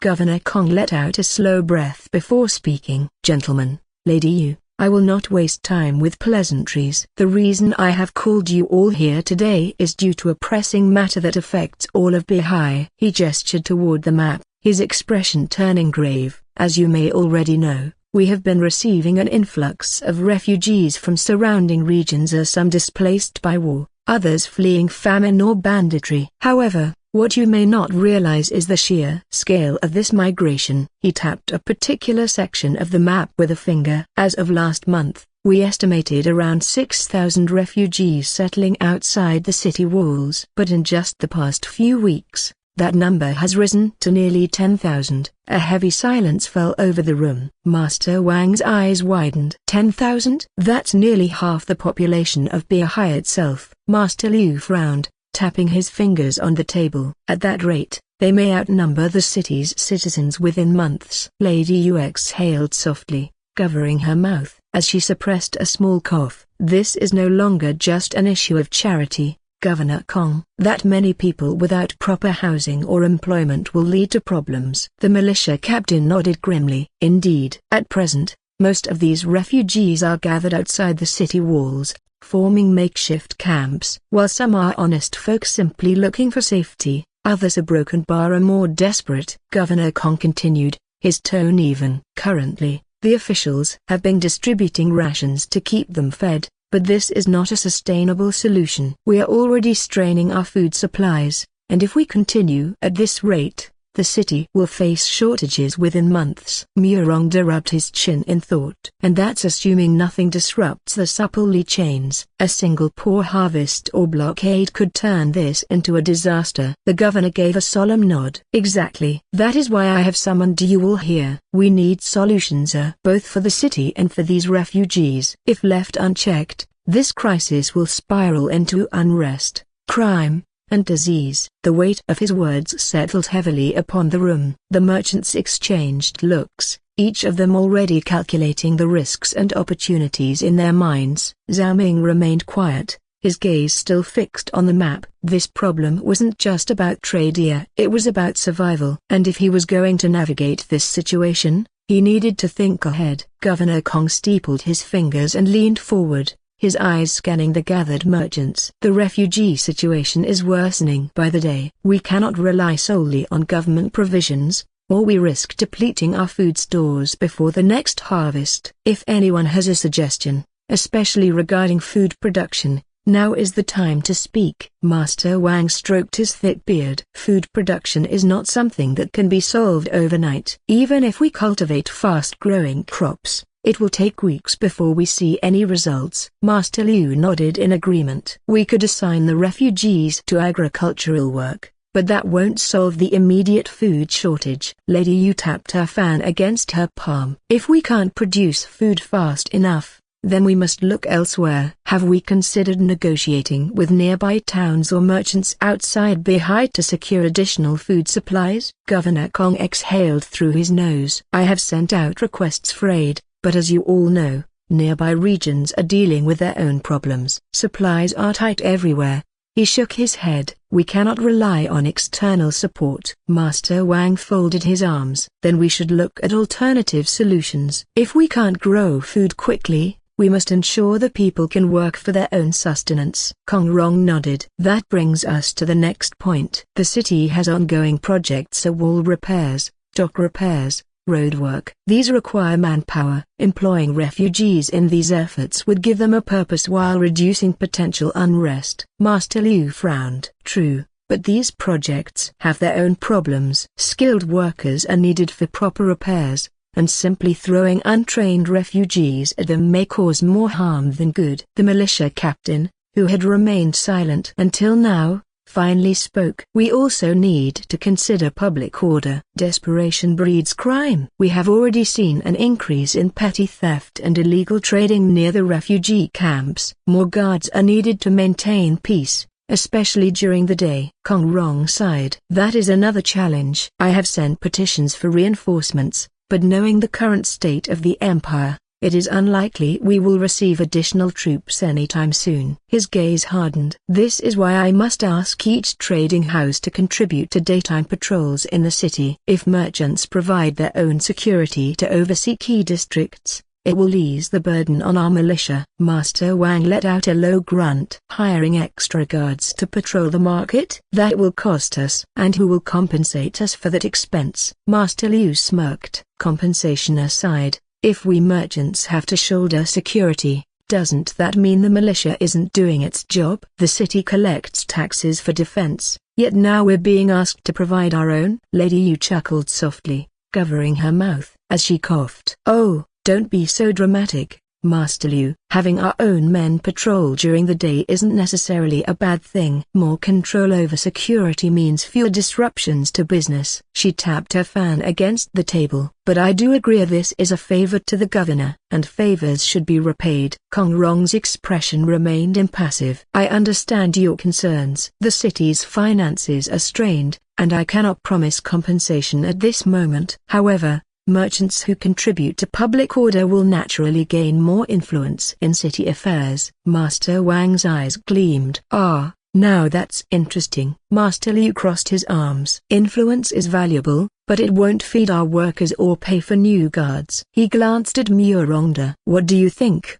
Master Murong? Will your family contribute? Murongda, who had been calmly listening, finally spoke. Security benefits us all. If disorder spreads, trade will suffer, and profits will dry up. Hiring extra patrols is an investment, not just a burden. He glanced at Zhao Ming before continuing. However, since we are being asked to take on this responsibility, I agree with Lady Yu. There must be some form of recognition for those who help maintain order. Kong Rong nodded slightly. That can be arranged. Those who support city security will be given priority in certain trade matters and government contracts. That response seemed to satisfy the merchants at least for now. Governor Kong then spoke again, his voice firm. If there are no other suggestions, we must decide how to act. Does anyone have another proposal? Zhao Ming took a step forward. Hunting. There must be forests or mountains nearby that are free from banditry. We could recruit skilled hunters from the refugee camp and have them provide a steady supply of game. Master Wang stroked his beard. A good idea in theory, but is there enough game to sustain such an effort? The militia captain responded with a slight shake of his head. The safest hunting ground would be the eastern side of the Bihai Hills. People go there to gather herbs and firewood, but the wildlife is minimal. There are no large or aggressive animals in the area, only small creatures here and there. The merchants exchanged glances. A food source that was too scarce wouldn't solve the problem. Zhao Ming considered this for a moment before speaking again. If there isn't enough wildlife, why not introduce some? Everyone turned to him in curiosity. Rabbits, Zhao Ming explained. They breed quickly and require little maintenance. If we release them into the mountain range, they will multiply on their own and provide a sustainable source of food in the long run. He paused briefly, then continued, additionally, if there are ponds or streams in the area, we could farm carp. Fish farming is relatively simple, requires fewer resources than traditional agriculture, and can supplement the food supply. The room went silent for a moment as everyone processed the idea. Master Liu tapped his fingers against the table. HMPH. Rabbits are easy to breed, and unlike crops, they don't require much labor. It's a possible solution. Master Wang chuckled, and if we ever get desperate, we could sell their fur, too. Lady Yu, fanning herself, let out a soft cough. Fish farming, thought Ufa. Does Beihai even have enough expertise to set that up quickly? Murongda nodded. It's not unheard of. We already have skilled fishermen in the region. With proper guidance, they could construct fish ponds near the hills. Governor Kongrong smiled, clearly pleased. An interesting proposal. It may not be a perfect solution, but it is certainly worth trying. He looked toward Murongda. And this young man, who is he? Murongda smiled knowingly. This is Zhao Ming. He only just arrived in Beihai. Governor Kong's eyes narrowed slightly. Zhao Ming, a broken bar? He leaned back, rubbing his chin thoughtfully. That name sounds familiar. He turned to an aide standing nearby. Bring me the latest reports from the academy. A moment later, a scroll was placed before him. As he scanned the contents, his expression shifted. He looked back up at Zhao Ming with newfound interest. Ah, I see now. The Academy recently sent a report about you. It mentioned something about transporting weapons and cargo from Penglai. His eyes flickered between Zhao Ming and Murongda. There was also a mention of Murong's. Zhao Ming remained composed. Yes, my lord. I was involved in the matter. Governor Kong tapped the scroll lightly. Interesting. That was a critical transport, and I recall reading that there were complications along the way. His gaze sharpened. It seems you are no ordinary scholar. Murongda chuckled. I told you, Governor. He has talent beyond books. Governor Kong nodded, clearly intrigued. It seems Beihai has gained an unexpected guest. He set the scroll aside and smiled. Let us continue. Your proposal is promising, and I will arrange for the necessary steps to be taken. Governor Kongrong leaned back in his chair, tapping his fingers lightly against the table as he nodded. Zhao Ming's proposal is worth considering. We will begin by scouting suitable areas for rabbit breeding and checking the ponds for fish farming. If successful, this could provide a sustainable food source for the city. The merchants exchanged glances, nodding in agreement. Master Wang stroked his beard thoughtfully. A long-term solution is always better than simply buying food at a premium. Though it will take time, it may be our best option. Master Liu added, it also gives some of the refugees work. If we can manage them properly, we might turn them into useful assets instead of a liability. Governor Kong turned to the militia captain. Coordinate with your men to oversee this initiative. Ensure that hunters are properly selected from the refugee camp and that they don't cause trouble. The captain saluted. Understood, Governor. With that matter settled, Kong Rong moved on. Regarding public safety,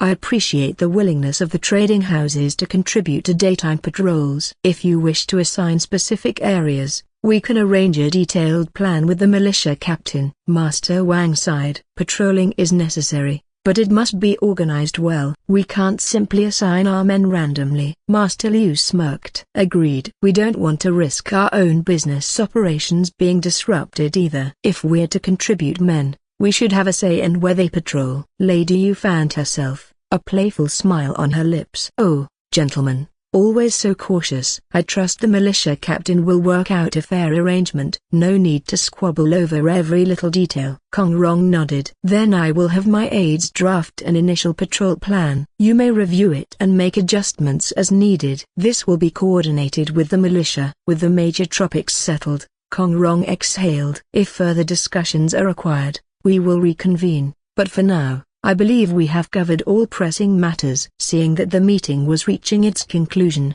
the merchants and officials rose from their seats. Master Wang stretched his back. Well then, Governor, we look forward to seeing the results of these plans. Master Liu clasped his hands. As always, Governor, it has been an enlightening discussion. Lady Yu gave a small bow, her eyes twinkling with amusement. Let's hope things go smoothly. I'll be watching. Murongda bowed respectfully. We appreciate your leadership, Governor Kong. Zhao Ming followed suit, cupping his hands in a formal gesture. Kong Rong stood as well, giving them a final nod. Thank you all for your cooperation. Let us hope for Beihai's continued prosperity. With that, The meeting was adjourned. The group turned toward the door, each person already thinking about their next moves as they stepped out into the hallway. As the merchants and Zhao Ming exited the room, Governor Kong Rong leaned back in his chair, watching the door slowly close behind them. His expression remained thoughtful, and after a brief silence, he turned to his aide standing nearby. "What do you think of that young man?" Kong Rong asked, his voice calm but laced with curiosity. The aide straightened slightly, considering his response. "He seems like a capable young man, well-spoken and quick-witted." His suggestions were practical and well received. "May I ask why you are so interested in him, Governor?" Rather than answering immediately, Kong Rong reached into his desk and pulled out a letter sealed with the insignia of the academy. He tapped the parchment lightly before unfolding it and handing it to his aide. "Read this," Kong Rong instructed. The aide's eyes scanned the document, and as he read further, his brows lifted in surprise. "These are broken bar. Zhao Ming actively participated in battle aboard the merchant ship, and he provided medical treatment for the wounded." Kong Rong nodded. "Not just that. His insights on transporting weapons and cargo were noted in the report from Penglai. It seems he is more than just another scholar passing through Bihai." The aide hesitated for a moment before cautiously asking, "Should we have someone keep an eye on him?" Kong Rong shook his head. "No need. If he proves to be useful, we should consider recruiting him instead." The aide looked slightly surprised. "Governor,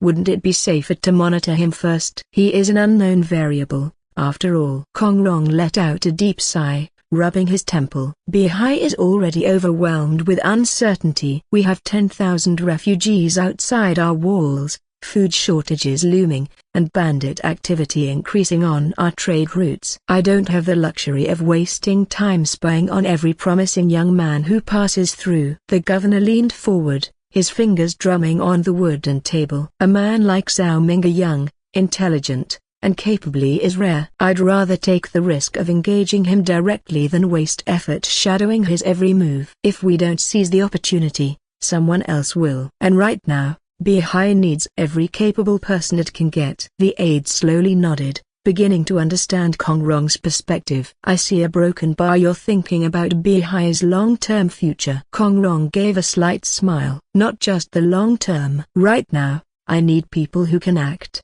The empire is in turmoil, the warlords are tightening their grip, and I have to ensure Bihai survives whatever storm is coming. If Zhao Ming proves useful, then he should serve Bihai rather than become someone else's asset." The aide remained silent for a moment before nodding in agreement. "Understood, Governor. I will see to it that we extend our hand rather than our shadow." Kong Rong exhaled slowly, his gaze lingering on the closed door. He had seen many ambitious men pass through Bihai, but Zhao Ming was different. The boy was not just clever, he had the potential to be someone invaluable. The only question was whether he would accept Bihai as his home, a broken bar, or whether he would be drawn elsewhere by greater opportunities. After a moment of silence, Kong Rong shifted the topic. "By the way, what's the current situation with trade in Donghai and Lanya?" The aide immediately straightened, as this was an issue they had been dealing with for weeks. "Trade with Donghai has slowed,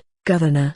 The increased pirate activity along the coastal routes has made merchants hesitant to send shipments. Even those who do still trade demand higher escort fees, which only increases the cost of goods." Kong Rong frowned. "And Lanya?" "Lanya remains stable, but there are troubling signs. They have begun strengthening their local defenses and stockpiling grain. It seems they are preparing for a prolonged crisis. If they reduce their exports, Bihai will feel the impact soon." Kong Rong tapped his fingers against the table, deep in thought. "Have they given any reason for the stockpiling?" The aide hesitated. "Officially, they claim it's for precautionary measures in case of future shortages. But a broken bar, there are rumors that other warlords are looking to expand their influence. Lanya may be preparing for more than just economic troubles." Kong Rong's expression darkened. "If Lanya reduces trade, and Donghai's merchants hesitate due to piracy, Bihai will be left with even fewer resources to sustain its people." The aide nodded. "That is why I believe securing alternative food sources, like Zhao Ming suggested, is critical. Hunting and fish farming could provide short-term relief, but in the long run, We need to secure stable trade routes. Kong Rong sighed. I will need to send envoys to Lanya and Donghai to negotiate. If we can convince them to continue trade, we might prevent a food crisis. He paused before adding, but if Lanya is truly preparing for conflict, we must be cautious. Their priorities may soon shift away from commerce. The aide bowed slightly. I will prepare the necessary documents for envoys. Kong Rong nodded, his mind already planning the next steps. Bihai's survival depended not just on internal measures but on maintaining delicate relationships with its neighbors. If they failed to adapt, it wouldn't be hunger that doomed Thema but war. As soon as they stepped out of the governor's office, the merchants let out a collective sigh of relief. The tension from the meeting had eased, and now their thoughts turned to more immediate matters, namely, food and drink. Master Wang, the rotund merchant, chuckled as he patted his ample belly, his laughter hearty and full of warmth. That was quite the discussion. Well, gentlemen, I say we end the night on a good note. How about a proper meal? My restaurant, Golden Abundance Pavilion, serves the best roasted duck in Bihai. Master Liu, the lean and sharp-featured merchant, stroked his beard with a thoughtful expression, his sharp eyes observing the exchange with quiet amusement. I suppose a good meal is in order. A full stomach makes for clearer thinking. Murongda let out a small sigh, rubbing his temples. We'll need it. That meeting was more exhausting than I expected. 10,000 refugees are broken by. I knew the situation was bad, but I didn't expect the numbers to grow this fast. Master Liu nodded. And the governor doesn't have much support from the court. If the petition goes unanswered, which it likely will, then we're on our own. Master Wang scoffed. It's always been that way. We merchants have to solve problems the officials can't handle. But I suppose Kong Rong is better than most, at least he's willing to listen. Lady Yu smirked, tapping her fan against her palm. Listening is one thing, but solutions are another. The patrols? A good idea, but let's see if the militia actually cooperates. And food shortages? Even if the hunting plan works, it won't solve the bigger problem. She glanced at Zhao Ming. Still, I must admit, young Master Zhao had some interesting ideas. Not bad for someone new to Bihai. Zhao Ming remained composed, cupping his hands politely. It's just a suggestion based on what's available. The real work will be in execution. Master Wang laughed, shaking his head. You say that now, but once you start getting involved, you'll realize nothing is as simple as it seems. Every solution creates new problems. Murongda sighed. That's the nature of business and governance. Still, we've at least taken the first step. Master Liu let out a small chuckle. Enough talk about work. We've done our part for today. Let's eat. Lady Yu, however, flicked open her fan. A gathering of old men stuffing themselves? I'll pass. Though I wouldn't mind a more refined dinner. Her eyes flickered towards Ming with a teasing glint. If the company is interesting enough. Master Wang groaned. Here we go again. Lady Yu, must you always stir trouble? Murongda smirked but said nothing, while Master Liu merely chuckled. Lady Yu ignored them, stepping closer to Zhao Ming with an easy grace. What do you say, young Master Zhao? Care to join me for a private meal? I promise, no boring merchant talker, just good wine and finer conversation. Zhao Ming cupped his hands politely. I appreciate the offer, Lady Yu, but I have other matters to attend to. There are things I need to purchase, and I already have prior arrangements. Lady Yu let out a soft sigh, her fan tapping lightly against her palm. What a shame. But another time, then. Master Wang laughed, shaking his head. Boy, you're either smart or foolish. Few men get such an invitation from Lady Yu. Zhao Ming only smiled, offering no further explanation. He had no intention of getting caught in Lady Yu's games just yet. With that, the group parted ways. Murongda, Master Wang and Master Liu heading toward the Golden Abundance Pavilion, while Lady Yu turned to make her own plans for the evening. Meanwhile, Zhao Ming walked away, his mind already occupied with what he needed to do next. As Zhao Ming stepped through the entrance of the Murong estate, Steward Liu O was already waiting for him with a warm but professional demeanor. Young Master Zhao, welcome back. Steward Liu O greeted with a slight bow. Have you had dinner? Zhao Ming shook his head. Not yet. I'll have it in my room. Steward Liu O nodded. I'll have it prepared immediately. Without another word, He signaled to a nearby servant, who quickly hurried off toward the kitchen. A short while later, a tray of steaming dishes was brought to Zhao Ming's room. He ate in silence, his mind replaying the discussions from the meeting at the governor's office. The situation in Beihai was dire, but it also presented opportunities if handled correctly. Just as he finished his meal, a soft knock came at the door. "Come in," Zhao Ming called out. The door slid open, and Murongzu entered, dressed in a light blue robe, her hair elegantly tied back. She glanced at the empty dishes before sitting down across from him. "How was the meeting?" she asked, her tone casual yet carrying a hint of curiosity. Zhao Ming leaned back slightly. "Eventful. Governor Kong is struggling with the influx of refugees, and food supplies are a major concern. They're considering hunting and possibly raising rabbits and fish to supplement their resources. Patrol duties will also be handled with Merchant Corporation. It seems they have no choice but to act fast." Murongz tapped her fingers lightly on the table. "This could be an opportunity for you," she said thoughtfully. "The governor took notice of you, and if you play your cards right, you could gain influence in Beihai." Zhao Ming smiled faintly. "You make it sound easy." "Opportunities also come with risks." "Of course," she said, her tone serious. "Be careful. If you involve yourself too much in politics, you'll be drawn into conflicts you might not be ready for." Zhao Ming nodded. He appreciated her concern, though he had no intention of sitting idly. After a brief pause,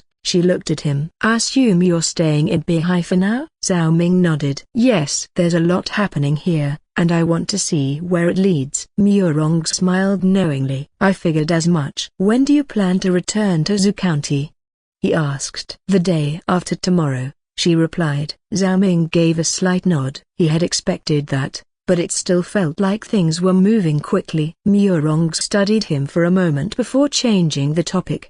"Do you have any plans for tomorrow?" "Not really," Zhao Ming admitted. "Good," she said with a smile. "Come to the market with me in the afternoon." Zhao Ming raised an eyebrow. "The market?" "Yes, I have a few things to buy before I leave." "Consider it a way to unwind after today's meeting." Zhao Ming thought for a moment before nodding. "All right." Murong stood up. "Then it's settled. I'll see you tomorrow." With that, she turned and left the room, leaving Zhao Ming alone with his thoughts once more. As the door closed behind Murong, Zhao Ming exhaled softly, leaning back in his chair. The day's discussions had given him much to think about. Just as he was about to clear his table, a familiar chime echoed in his mind. Ding! Mission completed. Ensure Murong's safety and deliver cargo successfully. O status, success. O difficulty increase, moderate A high. Factors: hooded man's intervention, unexpected mutiny. A reward,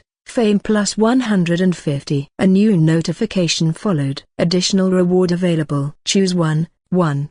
Production skills. A gain knowledge in brewing alcohol and crafting rouge powder, useful for trade and business. 2. Strategic insight. A gain knowledge related to governance, trade, and military logistics. 3. Charisma boost. A improve persuasion skills in negotiations and leadership interactions. Zhao Ming frowned slightly. The system specifically cited the hooded man and the mutiny as reasons for the difficulty spike. The fact that an unknown figure had interfered meant there were hidden forces at play. He had barely navigated the situation, and now things were only going to get harder. Still, there was no point in worrying too much about the unknown. He focused on the rewards.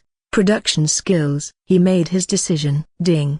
Production skills selected. A brewing rouge powder crafting unlocked. A new knowledge acquired. Recipes for basic alcohol brewing and cosmetic powder production. O potential commercial opportunities. These products are highly valuable among merchants and noble households. Before he could relax, another notification appeared. Ding! System upgrade in progress. Due to host's increasing influence, system is upgrading. Our estimated downtime, 12 hours. Some features may be unavailable during this time. Zhao Ming raised an eyebrow. A system upgrade? That was new. It seemed his recent actions had triggered something bigger. He had no idea what changes the upgrade would bring, but one thing was certain: he needed to prepare for the challenges ahead. The morning sun cast a warm glow over Beihai as Zhao Ming arrived at the Murong trading house. The large, well-maintained building stood proudly along the bustling street, its wooden panels polished to a fine sheen. The scent of ink, parchment, and exotic spices lingered in the air, a testament to the variety of goods flowing through its doors. As he stepped inside, shopkeeper Wu, a middle-aged man with a neatly combed beard and a sharp gaze, immediately noticed him. "Ah, young Master Zhao," shopkeeper Wu greeted with a respectful nod. "What brings you here today?" "I'm here to see Master Murong," Zhao Ming replied. Shopkeeper Wu gave a knowing smile. "Master Murong is at the training ground, overseeing the guards' exercises. Would you like to wait in the courtyard? The gazebos provide a pleasant spot for tea." Zhao Ming nodded in appreciation. "That sounds good." Zhao Ming settled into the gazebo in the open courtyard, appreciating the refined atmosphere of the Murong trading house. The place exuded an air of wealth and prestige, evident in the intricate carvings on the wooden beams and the well-maintained stone pathways. Despite its elegant surroundings, the trading house was anything but quiet. From where he sat, he could see the bustling courtyard of merchants in heated discussions, laborers carrying heavy crates, and blacksmiths testing metal quality under the watchful eyes of traders. The rhythmic clanging of metal being shaped into weapons rang from a nearby workshop, blending with the neighing of horses in the stables. A young female servant, dressed in a neat blue robe, approached with a finely crafted tea set. She moved gracefully, bowing politely before placing the tray on the table. "Young Master Zhao, please enjoy," she said, her voice soft yet clear. Zhao Ming watched as she poured the tea with practiced precision, the fragrant steam rising between them. He took the cup and sipped, letting the warmth seep into his hands. "You seem quite knowledgeable," Zhao Ming said after a moment, noticing that she hadn't left immediately. "Tell me, how does the Murong trading house manage its affairs?" The servant hesitated briefly before responding, her tone respectful but proud. "Our main businesses are horses, metalwork, and weapons. The Murong family has long been one of the primary suppliers of war horses and military equipment in this region. We also deal in other commodities, but these three form the foundation of our trade. Many of the weapons we sell are crafted right here by skilled blacksmiths." Zhao Ming glanced toward the workshops, where several smiths were hammering away at unfinished blades. Nearby, a row of sharp-looking spears leaned against a wooden rack, ready for inspection. "And the horses?" he asked, turning his gaze toward the stables. "The Murong family owns several breeding farms. We supply war horses to militias, nobles, and private buyers. Right now, demand has been rising due to unrest in surrounding regions, but with more refugees coming in, the price of feed has increased as well." Zhao Ming nodded thoughtfully. War and instability drove up the demand for weapons and horses, but they also threatened supply lines. If the refugee crisis worsened, it could start affecting Murongda's trade. "What about the other businesses?" he inquired. The servant smiled slightly. "We dabble in textiles, grains, and medicinal herbs when opportunities arise, but they aren't our focus. The Murong name is built on steel and steeds." As she finished speaking, a group of guards in training jogged past, their armor clanking lightly as they followed an instructor's orders. Zhao Ming watched them go, his mind turning over the information. With the region in turmoil, the market for weapons and war horses would only grow, but that also meant an increase in banditry, political conflicts, and opportunistic rivals. He took another sip of tea, his gaze lingering on the busy trading house. The sound of negotiations, the hammering of steel, and the constant movement of goods all painted a clear picture of this was the beating heart of Beihai's economy. If Murongda played his cards right, he could gain even greater influence. This crisis in Beihai wasn't just a problem for the refugees, so it was an opportunity for those who could navigate it wisely. Setting his cup down, Zhao Ming exhaled slowly. It was time to speak with Murongda. Murongda approached, dressed in light training armor. He wiped his forehead with a cloth and took a seat across from Zhao Ming. "I hope you didn't have to wait long," Murongda said, pouring himself a cup of tea. "Not at all," Zhao Ming replied. "I see you've been busy." A merchant's wealth is meaningless without the means to protect it. Murongda said with a chuckle. But enough about training. What brings you here? Zhao Ming leaned forward slightly. You once told me that connections are vital in this world. I've been thinking I should start visiting other trading houses to establish relationships. Murongda grinned. Good. You're beginning to understand how things work. Even though we Murongs are well established, it never hurts to have more allies. I can introduce you to a few key figures if needed. Zhao Ming nodded but then shifted the conversation. That aside,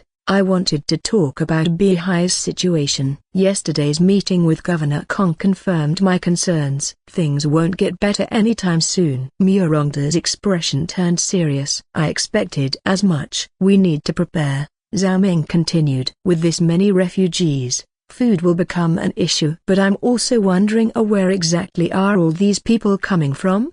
The increase is too sudden. Murongda stroked his beard in thought. You suspect something unusual? It's possible. If nearby cities like Lania or Donglai are experiencing problems, we need to know why. If it's bandits, warlords, or even natural disasters, it could affect Beihai next. Murongda tapped the table. You're suggesting we send someone to investigate? Zhao Ming nodded. Yes. If we understand the cause, we can better prepare. At the very least, we need to know if Beihai will be the next city overrun. Murongda took a deep breath. I'll see what I can arrange. We have some contacts in those cities. If something is happening, we'll find out. Zhao Ming felt a sense of relief. At least they weren't sitting idle. For now, they could only wait for more information. As Zhao Ming finished his conversation with Murongda, he heard the familiar sound of light footsteps approaching. Turning his head, he saw Murongda dressed in a flowing pale blue robe,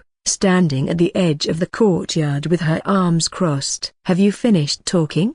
She asked, tilting her head slightly. Zhao Ming nodded and stood up, brushing off his sleeves. Just about. Murongda glanced at Murongda, who had just finished wiping sweat from his brow after their discussion. It's time to go, she said, her tone neutral but expectant. Murongda smirked, crossing his arms. Good, good. It's always nice to see a young couple spending time together. Murongda frowned, a slight blush touching her cheeks. Uncle, don't start. Murongda only chuckled, waving them off. Go on, then. Enjoy your time in the city. Beihai has much to offer if you know where to look. Zhao Ming gave a polite nod, while Murongda huffed, but didn't argue. As they stepped out of Murong Trading House, the lively streets of Beihai stretched before them, a city of opportunity, challenge, and hidden dangers. Today, however, was not a day for schemes or battles. For now, it was simply a day to explore. The streets of Beihai bustled with life as merchants called out their wares,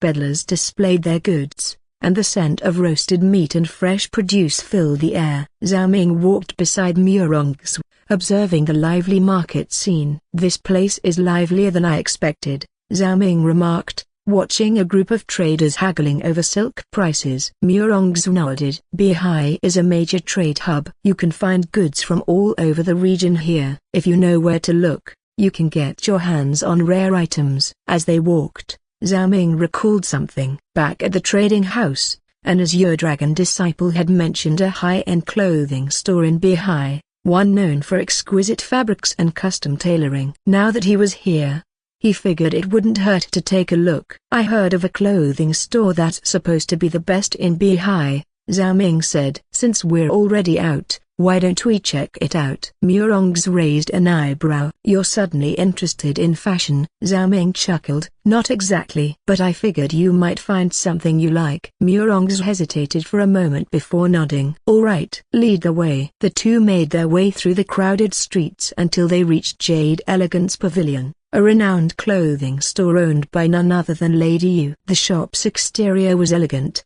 adorned with silk banners and intricate carvings. Delicate embroidery samples were displayed in the windows, showcasing the exquisite craftsmanship of the tailors within. Upon entering, they were greeted by soft instrumental music and the sight of finely dressed attendants assisting customers. The air carried the faint scent of sandalwood, adding to the refined atmosphere. A shop attendant quickly approached and welcomed them. Welcome to Jade Elegance Pavilion. Please, have a look around. If you need assistance, don't hesitaate to ask. Murongda glanced around, her eyes scanning the rows of beautifully embroidered robes. The luxurious fabrics and intricate patterns made even her, someone used to fine clothes, pause in appreciation. Impressive, she admitted. Try something on, Zhao Ming suggested. After a moment of consideration, Murong selected a lavender silk dress with gold-threaded embroidery.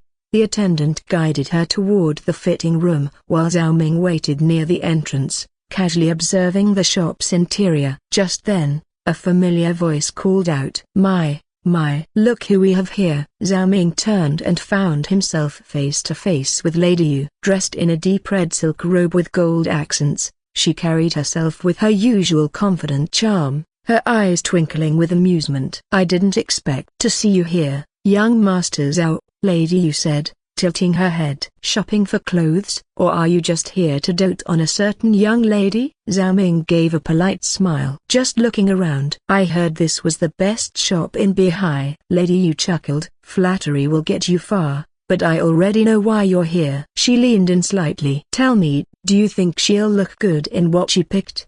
Before Zhao Ming could answer, the fitting room curtain rustled, and Murong stepped out. The lavender silk complemented her fair complexion, the golden embroidery shimmering under the store's lanterns. The outfit enhanced her graceful bearing, making her appear even more refined than usual. Zhao Ming paused for a moment, taking in the sight. Murong, noticing his silence, shifted slightly. "Well?" Zhao Ming nodded. "It suits you." Lady Yu clapped her hands together with a smirk. "Ah, how adorable. Look at how captivated he is." Murong's cheeks tinged pink. Lady Yu waved her fan playfully. "No need to be shy. It's only natural for a young lady to want to look good in front of someone special." Murong shot her an exasperated look, but before she could say anything, Lady Yu turned to the attendants. "Bring out some accessories to match." "Oh," and she glanced at Zhao Ming with a knowing smile. "Find something for the young man as well." "A fine outfit." Zhao Ming raised an eyebrow. "That's not necessary." Lady Yu cut him off with a flick of her fan. "Nonsense. A proper gentleman should always dress the part." "No objections." Before Zhao Ming could argue, he was whisked away by the attendants. A short while later, he stepped out wearing a dark navy robe with silver embroidery. The fine fabric draped perfectly over his frame, giving him an air of quiet elegance. Murong's eyes widened slightly before she quickly turned away, her cheeks faintly pink. Lady Yu chuckled, clearly amused. "Ah, see? A fine robe makes a man just as much as a fine dress makes a lady." She then cleared her throat and adopted a more composed expression. "It's only natural. Of course, a man of status should always dress accordingly." Murong composed herself and glanced at Zhao Ming. "Our broken bar suits you." Zhao Ming smirked. "That's a rare compliment from you." Murong turned away, pretending to examine a nearby fabric roll. Lady Yu watched their exchange with satisfaction before stepping back. Just as she was about to leave, she suddenly coughed lightly into her sleeve. Murong's brow furrowed. "Lady Yu, are you all right?" Zhao Ming also glanced at her with concern. "You should get that checked." Lady Yu waved them off with a small smile. "It's nothing, just the changing weather." Then, her eyes narrowed slightly as she looked at Zhao Ming. "Wait, a broken bar? You knew I was sick just from that?" Zhao Ming nodded. "A lingering cough like that could be a sign of a cold or something more persistent." "Have you been feeling fatigued?" Lady Yu raised an eyebrow. "You know medicine?" Murong smiled slightly. "Zhao Ming has some medical knowledge. He helped treat the wounded after our journey here." Lady Yu's curiosity deepened. "Interesting. A broken bar? I wouldn't have taken you for a scholar who dabbles in healing." Zhao Ming shrugged. "It's just basic knowledge." Lady Yu tapped her chin thoughtfully before smirking. "I see a broken bar, a man who knows medicine and dresses well. Perhaps I should keep an eye on you." Murong sighed. "Next time, let Zhao Ming check on you properly." Lady Yu chuckled. "Next time, perhaps. For now, you two should enjoy yourselves." With that, she gave them a knowing look before turning and leaving the shop, her laughter fading into the busy marketplace. Murong shook her head. "She always says whatever she pleases. A broken bar." Zhao Ming chuckled. "That much is obvious." With their new clothes and accessories settled, the two stepped back into the lively streets of Beihai, continuing their stroll through the market.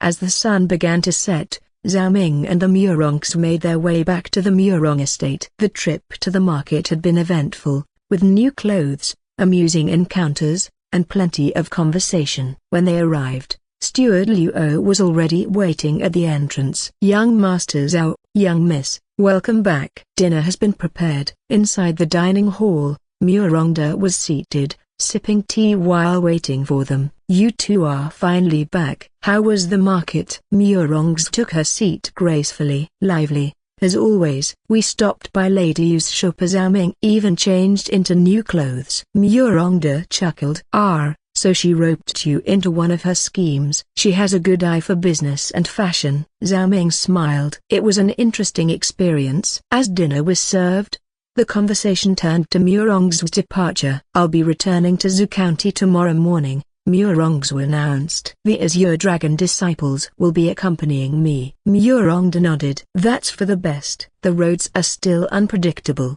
and it's safer to travel with them." Zhao Ming glanced at her. "Will it be a long trip?" "A few days at most," Murong's replied. "If all goes well, I'll send word once I arrive." Murongda took a sip of his wine. "Things in Beihai are only getting more complicated." "Zhao Ming, you should stay sharp." Zhao Ming nodded. "I will." With dinner finished, everyone retired to their rooms for the night. The morning sun bathed Beihai's harbor in golden light, casting long shadows across the bustling docks. Workers shouted orders as they loaded crates onto the merchant ship bound for Zhu County. The Azure Dragon disciples checked their belongings, making final preparations before departure. Zhao Ming and the Murongs stood slightly apart from the activity, savoring their last few moments together. Murongs adjusted her sleeves and glanced at Zhao Ming. "It feels like I just arrived, and now I'm already leaving." Zhao Ming smirked. "Then why not stay a little longer?" She chuckled. "Tempting,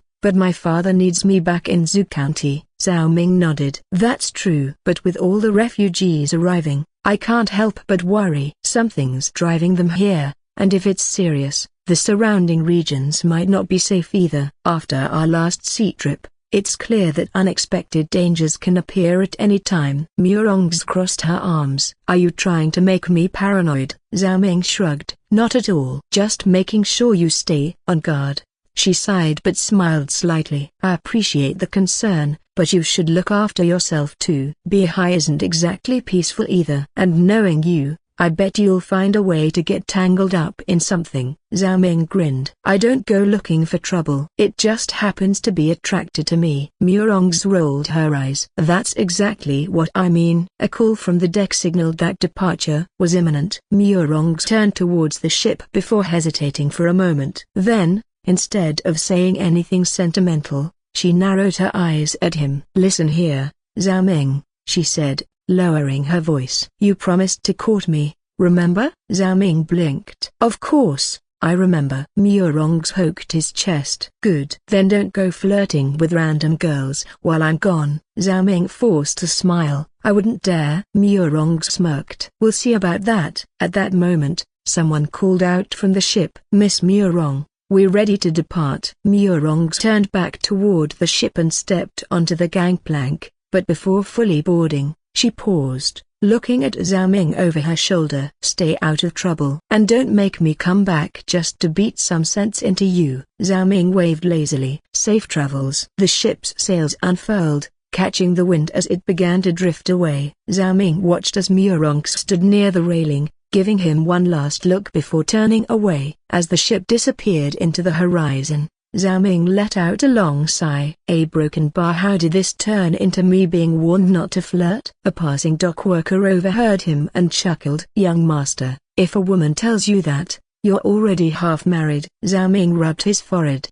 "A broken bar. Why does that sound more terrifying than bandits?" Shaking his head, he turned away from the harbor, stuffing his hands into his sleeves. Beihai was waiting, and he had plenty to do. After watching Murong's ship disappear beyond the horizon, Zhao Ming let out a breath and turned back toward the bustling city. His time in Beihai wasn't going to be peaceful. That much was clear. Making his way through the streets, he soon arrived at Murong Trading House, where the usual lively atmosphere greeted him. Merchants and workers moved about, conducting business and negotiating deals. As he stepped inside, Shopkeeper Wu, the elderly but sharp-eyed manager, immediately spotted him. Young Master Zhao, you are. Master Murong has been looking for you urgently. Zhao Ming's brows furrowed slightly. Did he say why? Shopkeeper Wu shook his head. No, but he told me to send you to his office as soon as you arrived. Sensing the seriousness,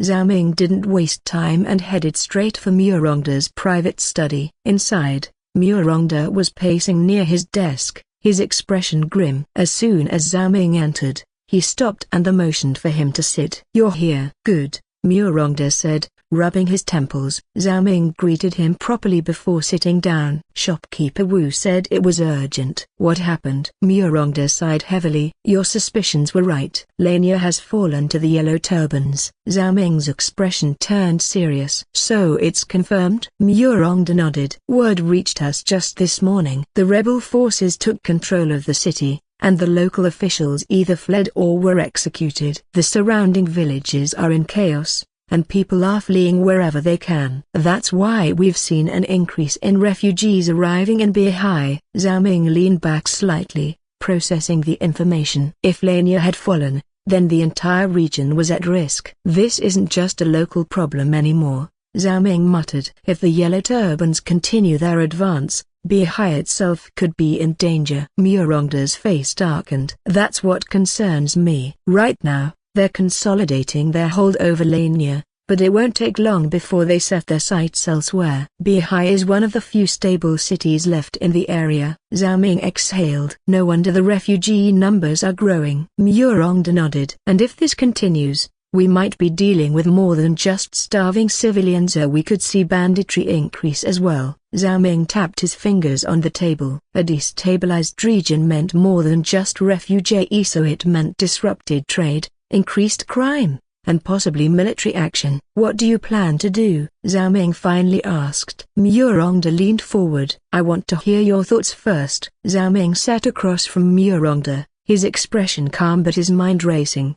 The news was dire. Lania had fallen into the hands of the Yellow Turbans. It was worse than he had expected. Murongda exhaled heavily, rubbing his temples. Your suspicions were correct. Scouts confirmed that Lania is now under Yellow Turban control. The city fell swiftly, and many officials were either executed or fled before the rebels arrived. Civilians who couldn't escape are now under their rule. Zhao Ming's fingers tapped lightly on the wooden table. Do we have any numbers on their forces? How organized are they? Murongda shook his head. Not yet. Our scouts only observed from a distance. The rebels are setting up defenses, and it seems they are trying to solidify their hold before expanding. But if they march toward Beihai, we'll be in serious trouble. Zhao Ming frowned. That's the real concern. If they send a large force here, Beihai could fall just as easily. The city isn't ready for a prolonged siege, and with the influx of refugees straining resources,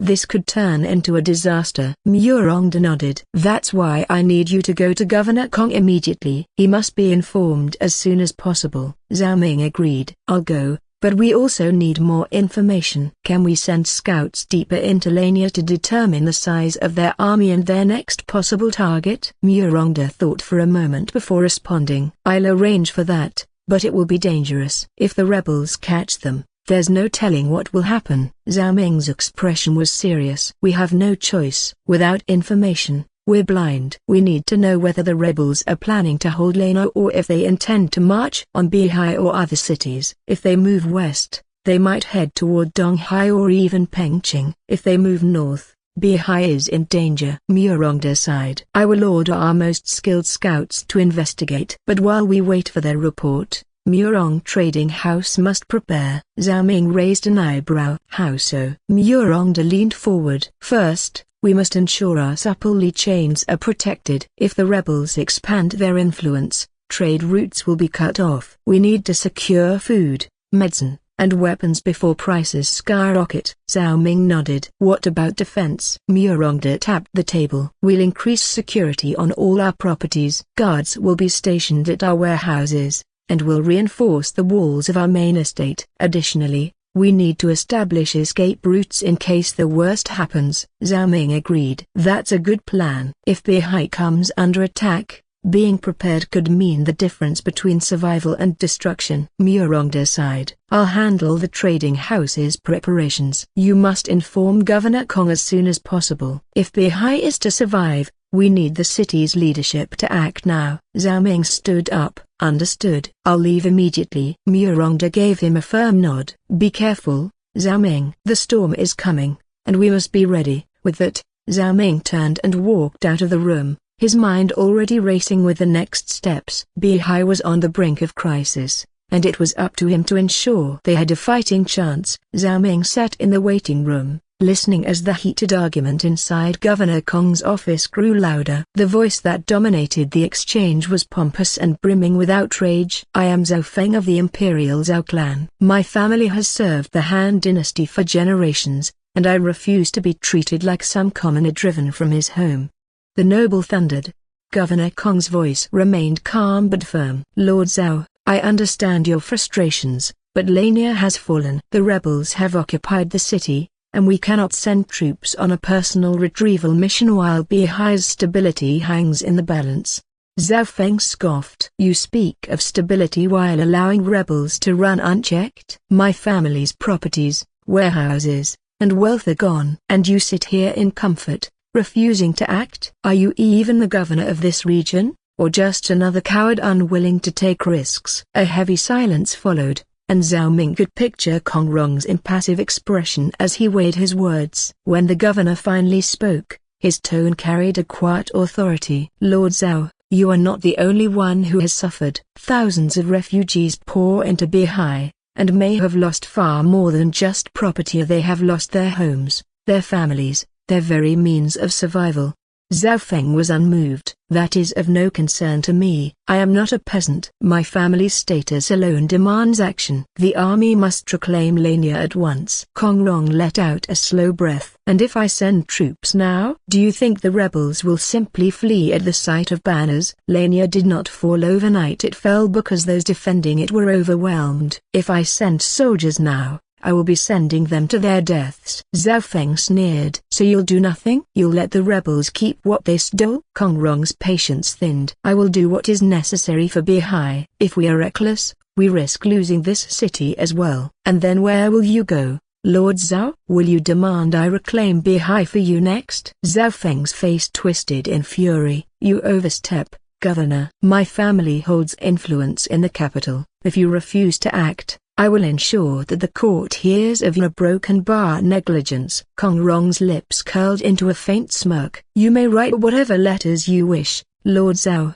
but do not mistake your family's name for a shield against reality. If you are truly concerned about reclaiming Lania, I suggest you return to the capital and petition the imperial court for an army. I will not waste Beihai's forces on a fool's errand. Zhao Feng's eyes burned with indignation. You will regret this. Kong Rong gestured to the door. Go back, Lord Zhao. You are dismissed. The noble's fists clenched, but he knew he had lost this battle. With a final glare, he turned on his heel and stormed out of the office, nearly colliding with Zhao Ming in his haste. A Chen, who had been standing by, let out a low sigh as he watched the noble disappear down the hall. Some people never understand the bigger picture. Then he turned to Zhao Ming and gave a nod. The governor will see you now. Zhao Ming straightened himself and stepped inside, ready to deliver his own urgent report. As Zhao Ming stepped into Governor Kong Rong's office, he found the governor seated behind his desk,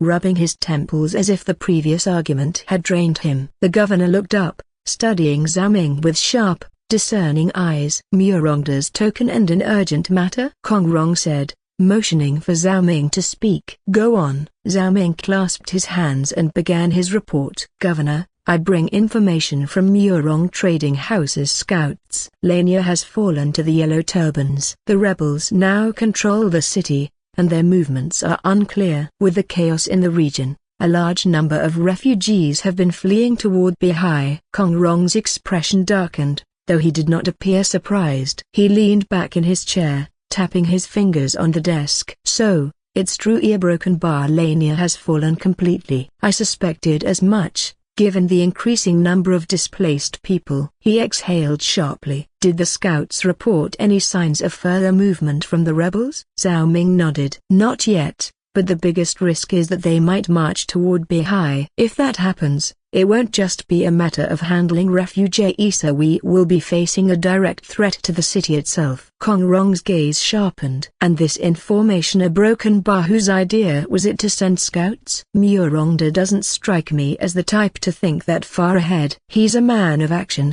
not long-term planning. Zhao Ming gave a small smile. I made the suggestion. Kong Rong raised an eyebrow, studying Zhao Ming with renewed interest. Oh, a broken bar, I see. That was a wise decision. Taking the opportunity, Zhao Ming asked, Governor, what should Murong Trading House do to prepare? Kong Rong hummed, tapping his desk as he considered. For now, they should stockpile supplies, especially food, medicine, and weapons. If the rebels come, Beihai will need every resource it can muster. I will also inform the other merchant houses and coordinate with the city's army. He looked Zhao Ming in the eye. You've done well bringing this information quickly. This will save us valuable time. I'll be calling for a meeting with key officials and the merchant representatives soon. Beihai must prepare for the worst. Zhao Ming nodded. Understood. Kong Rong leaned forward slightly, and, Zhao Ming, a broken bar, keep an eye on things. If you notice anything unusual among the merchants or the refugees, report to me immediately. Zhao Ming bowed. I will. With that, Kong Rong dismissed him, his mind already turning to the next course of action. Zhao Ming left the office, knowing that the coming days would determine the fate of Beihai. As Zhao Ming left the office, Governor Kong Rong sat in silence for a moment, tapping his desk rhythmically. His mind was already weighing the situation, measuring the risks, and considering the next steps. Finally, he exhaled and called out, Chen. Chen stepped in immediately, bowing. Governor, prepare for a possible army deployment. If the Yellow Turbans push toward Beihai, we need to be ready. Coordinate with the city's garrison and ensure that the defensive structures are well manned. Chen nodded. Understood. I'll see to it at once. Kong Rong leaned back, rubbing his chin. Also, reach out to the major trading houses Murong, Wan, Yu, and Liu. Inform them of the situation and encourage them to fortify their own warehouses and supplies. We will need their cooperation if Beihai is to withstand a siege or mass influx of refugees. Of course, Chen responded. Shall I arrange a meeting? Kong Rong nodded. Yes, and make sure it happens soon. Chen hesitated for a moment before speaking. Governor, if I'm a broken bar, what do you think of Zhao Ming? Kong Rong chuckled. A promising young man, sharp and observant, with a talent for reading the bigger picture. It's rare to see someone like him, especially at his age. He paused, then added, if he survives the coming storm, he will become a man of great influence. Chen smiled. Indeed, he has already caught the attention of the major trading houses. With the right guidance, he could grow into an important figure. Kong Rong's expression turned serious. That is why we must also keep an eye on him. If he is truly capable, he will attract both allies and enemies. Speaking of enemies, a broken bar, his eyes narrowed. Monitor Zhao Feng's household. The nobility tend to act in their own interests, and after today's outburst, I don't trust them to remain quiet. If they stir trouble, lock them up before they become a problem.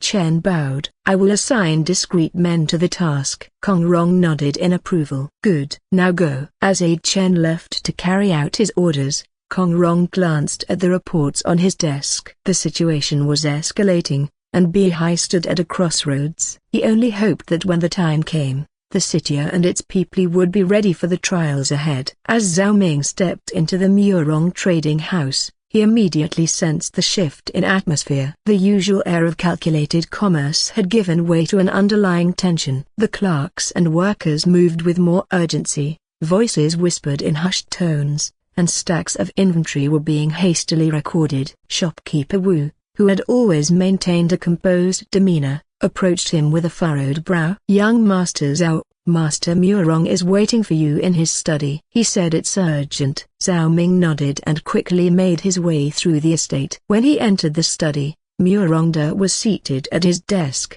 poring over several ledgers and reports. He looked up, his expression grim but focused. You're back, Murongda said, setting down a scroll. "What did the governor say?" Zhao Ming took a seat across from him. "Governor Kong acknowledges the situation. He agrees that Beihai must prepare for the worst. He also intends to mobilize the merchants and the military to ensure stability. The governor wants each trading house to stockpile supplies of food, medicine, and weapons before things spiral out of control." Murongdu exhaled, leaning back in his chair. "I expected as much." Zhao Ming hesitated for a moment before voicing his concern. "But will the other merchants follow suit?" His expression was serious. "Stockpiling supplies means cutting into their profits, and some might refuse unless they see a direct benefit. If they delay, Beihai could be in trouble before any real preparations are made." Murongdu smirked, though his eyes remain sharp. "Wang and Liu will cooperate, but only to the extent that it benefits them. They'll likely stockpile the bare minimum to support the governor while prioritizing their private forces and properties. Their focus will be on self-preservation." Zhao Ming frowned. "If they're more concerned about their own assets than Beihai's security,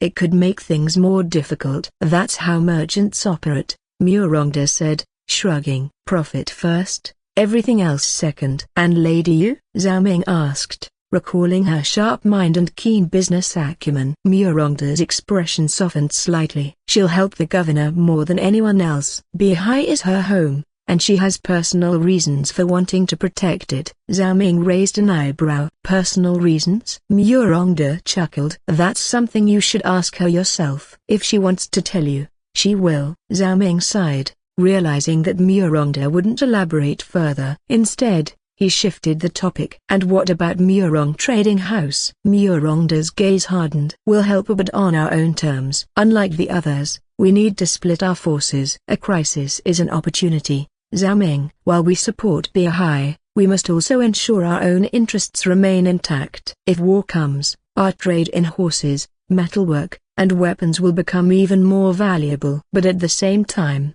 we need to protect our people first. If our supply routes are compromised or our warehouses targeted, all the profits in the world won't matter," he continued. Zhao Ming nodded, understanding the delicate balance Murongdu was trying to maintain. "So while the governor secures Beihai, we need to secure Murong Trading House's assets." Murongdu smirked. "Exactly. I'll begin organizing the necessary preparations immediately. We'll send scouts to track movements near Lania and beyond. I want to know if the rebels are planning to push toward Beihai." Zhao Ming felt the weight of the situation pressing down on him. "If the rebels do move toward Beihai, we'll have more than just refugees to worry about." Murongdu's expression darkened. "That's why we need to be ready before it's too late." For a moment, silence filled the room. Then Murongdu stood up, rolling his shoulders. "Enough talking. You did well bringing this to the governor's attention. Now, let's see how Beihai prepares for the storm ahead."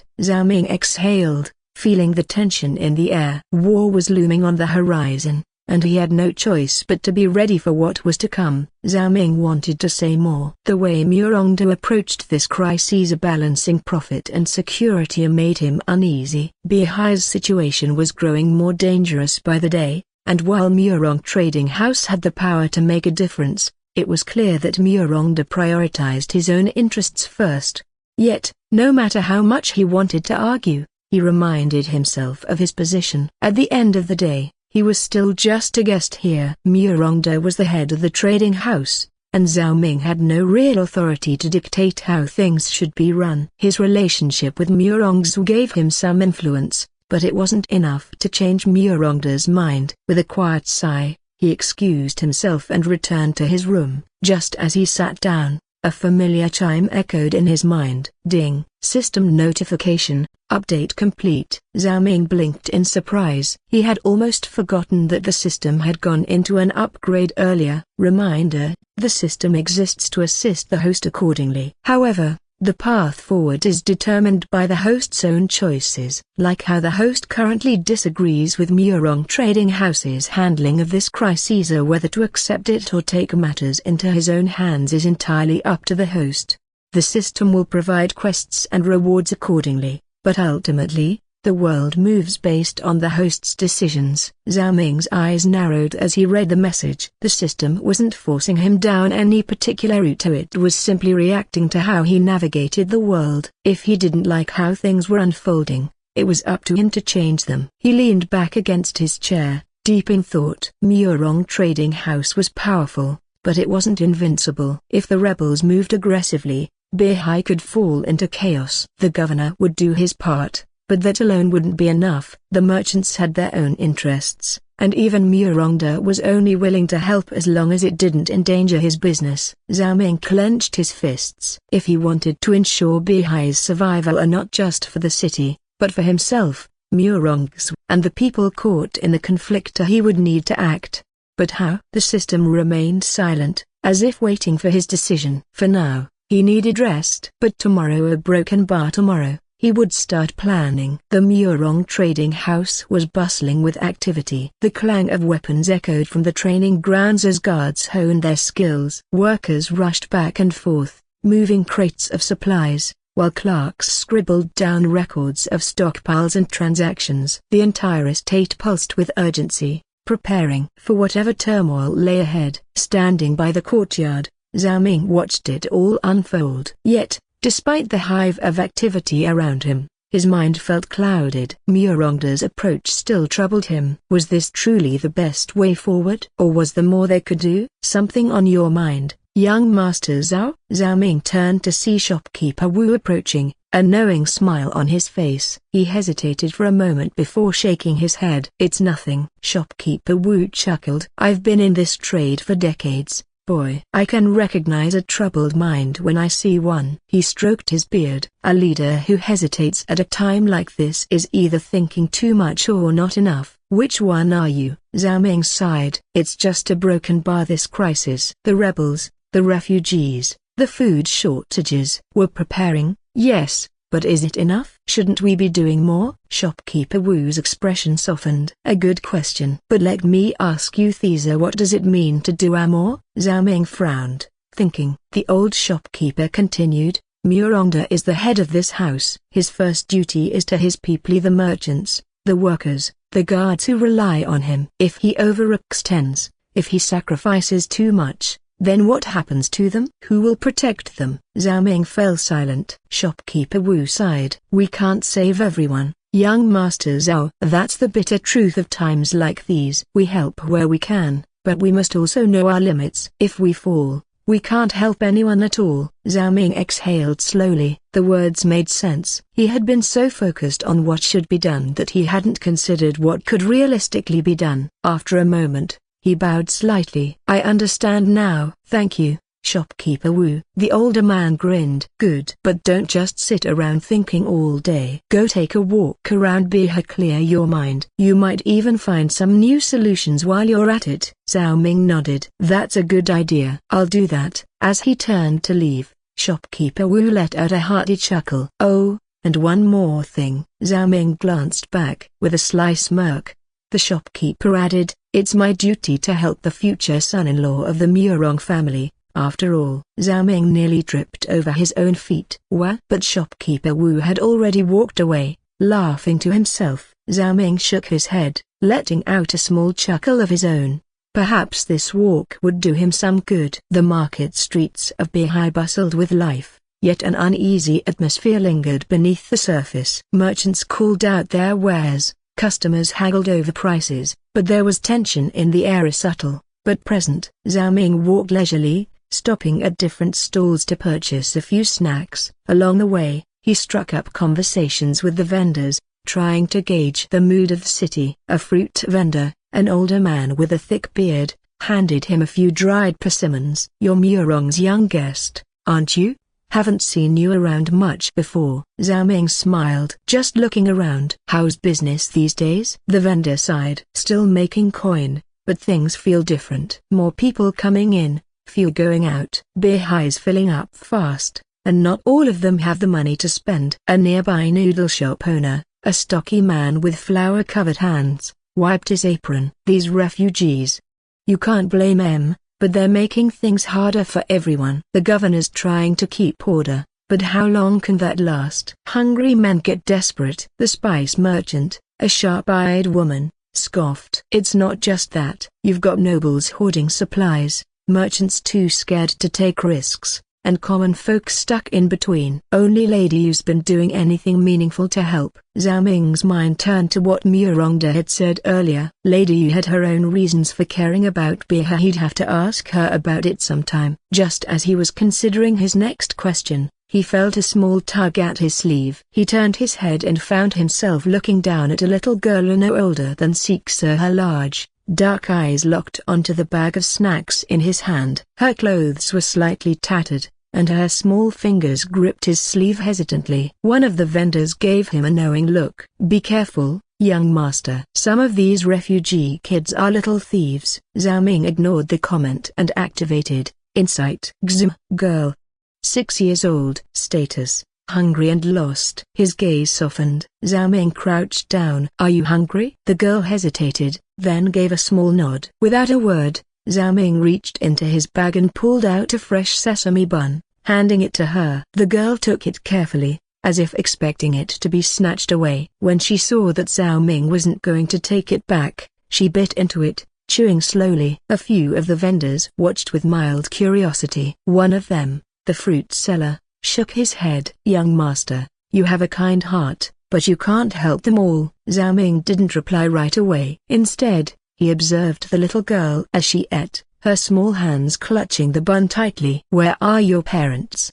He asked. The girl swallowed and pointed toward the city gate. Zhao Ming frowned slightly. They're outside the gate. She nodded again. Letting out a small sigh, Zhao Ming stood up. He had planned to clear his mind with a simple walk, but it seemed fate had other plans. Come on, he said, extending a hand. Let's go find them. The little girl hesitated for a moment before taking his hand, her grip light but trusting. As Zhao Ming led her through the market, he couldn't shake the feeling that this was only the beginning of a much bigger problem. With the little girl in his arms, Zhao Ming made his way through the bustling entrance of the refugee camp. The air was thick with the scent of unwashed bodies, smoke from makeshift fires, and the faint stench of decay. People milled about in clusters, their faces worn with exhaustion, their clothes tattered from hardship. As he approached the gate, a militia captain stationed nearby took notice of him. The man was middle-aged, with a sturdy build and a sharp gaze that carried the weight of responsibility. Young master,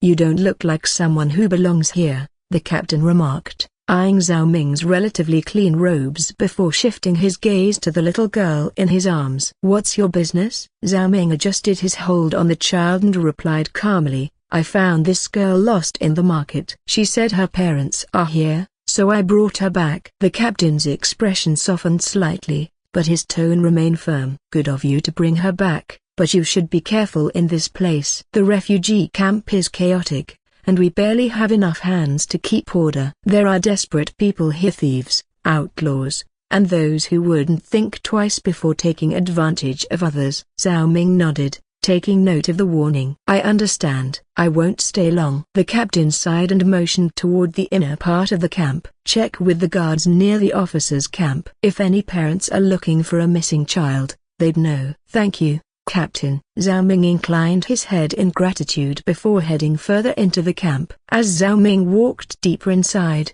the atmosphere became even more oppressive. Makeshift tents stretched as far as the eye could see, with entire families huddled together under thin cloths or crude wooden shelters. The sight was a stark reminder of how dear the situation had become. The girl clung tightly to him, her small fingers gripping his robe as she anxiously scanned the sea of people. Do you see your parents? Zhao Ming asked gently. The little girl hesitated before pointing toward a cluster of tents near the officers' camp. Over their broken bar.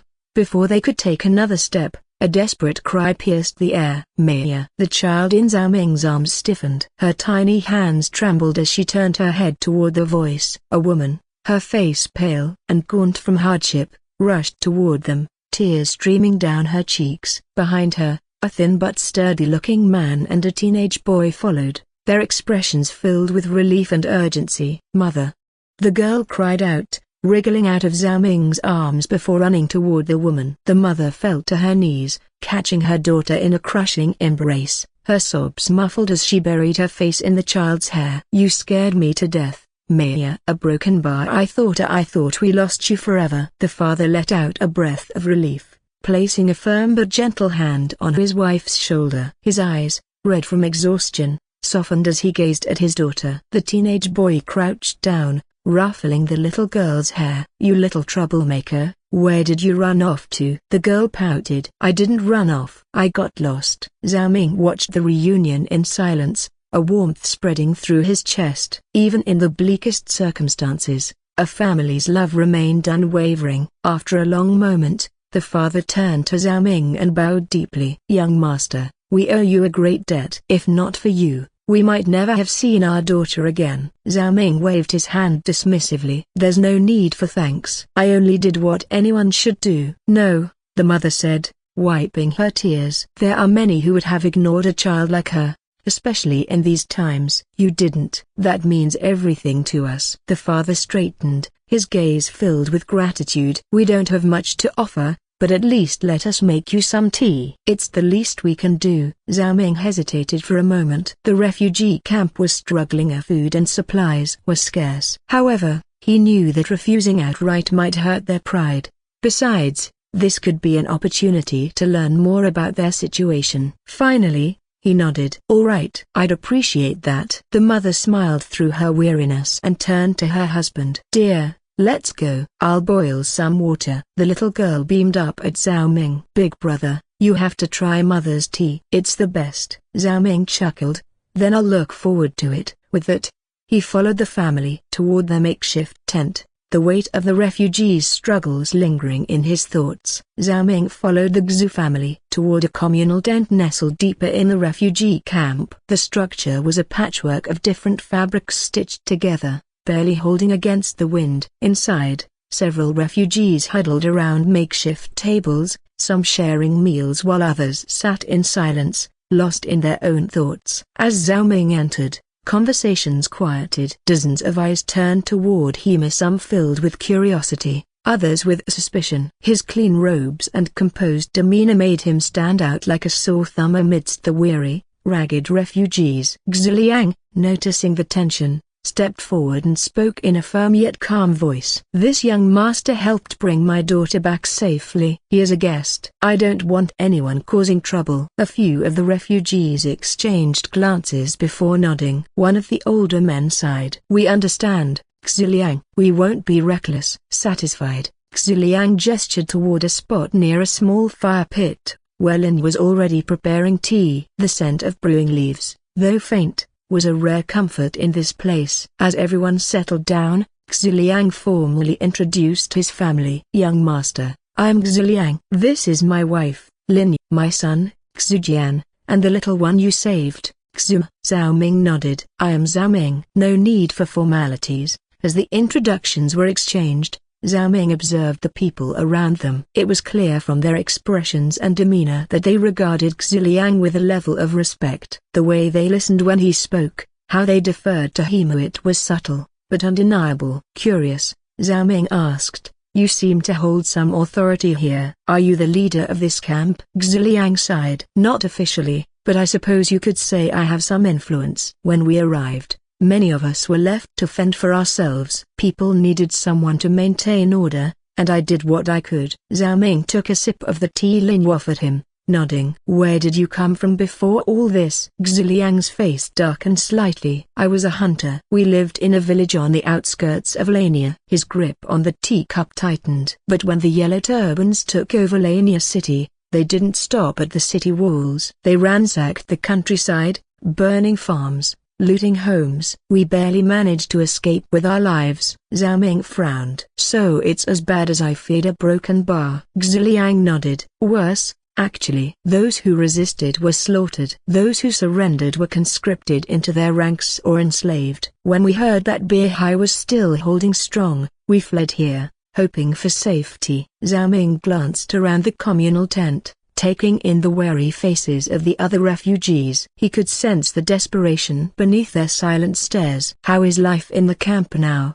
he asked. Xiliang sighed. "The governor made sure we had food and shelter, so we're not starving. But for many, That's not enough. The guards keep us from leaving the camp without permission. Most of us have lost everything, and without work, we have no future. Zhao Ming tapped his fingers against the cup, deep in thought. If things stay like this for too long, people will start getting restless. Xiliang nodded grimly. It's already happening. Some young men are talking about sneaking out to look for work, others about joining up with mercenaries. And then there are those who think of taking what they need by force. Zhao Ming let out a slow breath. It was exactly as he feared. This wasn't just a humanitarian crisis, it was a ticking time bomb. As he pondered his next move, Xum tugged at his sleeve. Big brother, are you going to help us? Zhao Ming looked down at the little girl's hopeful eyes.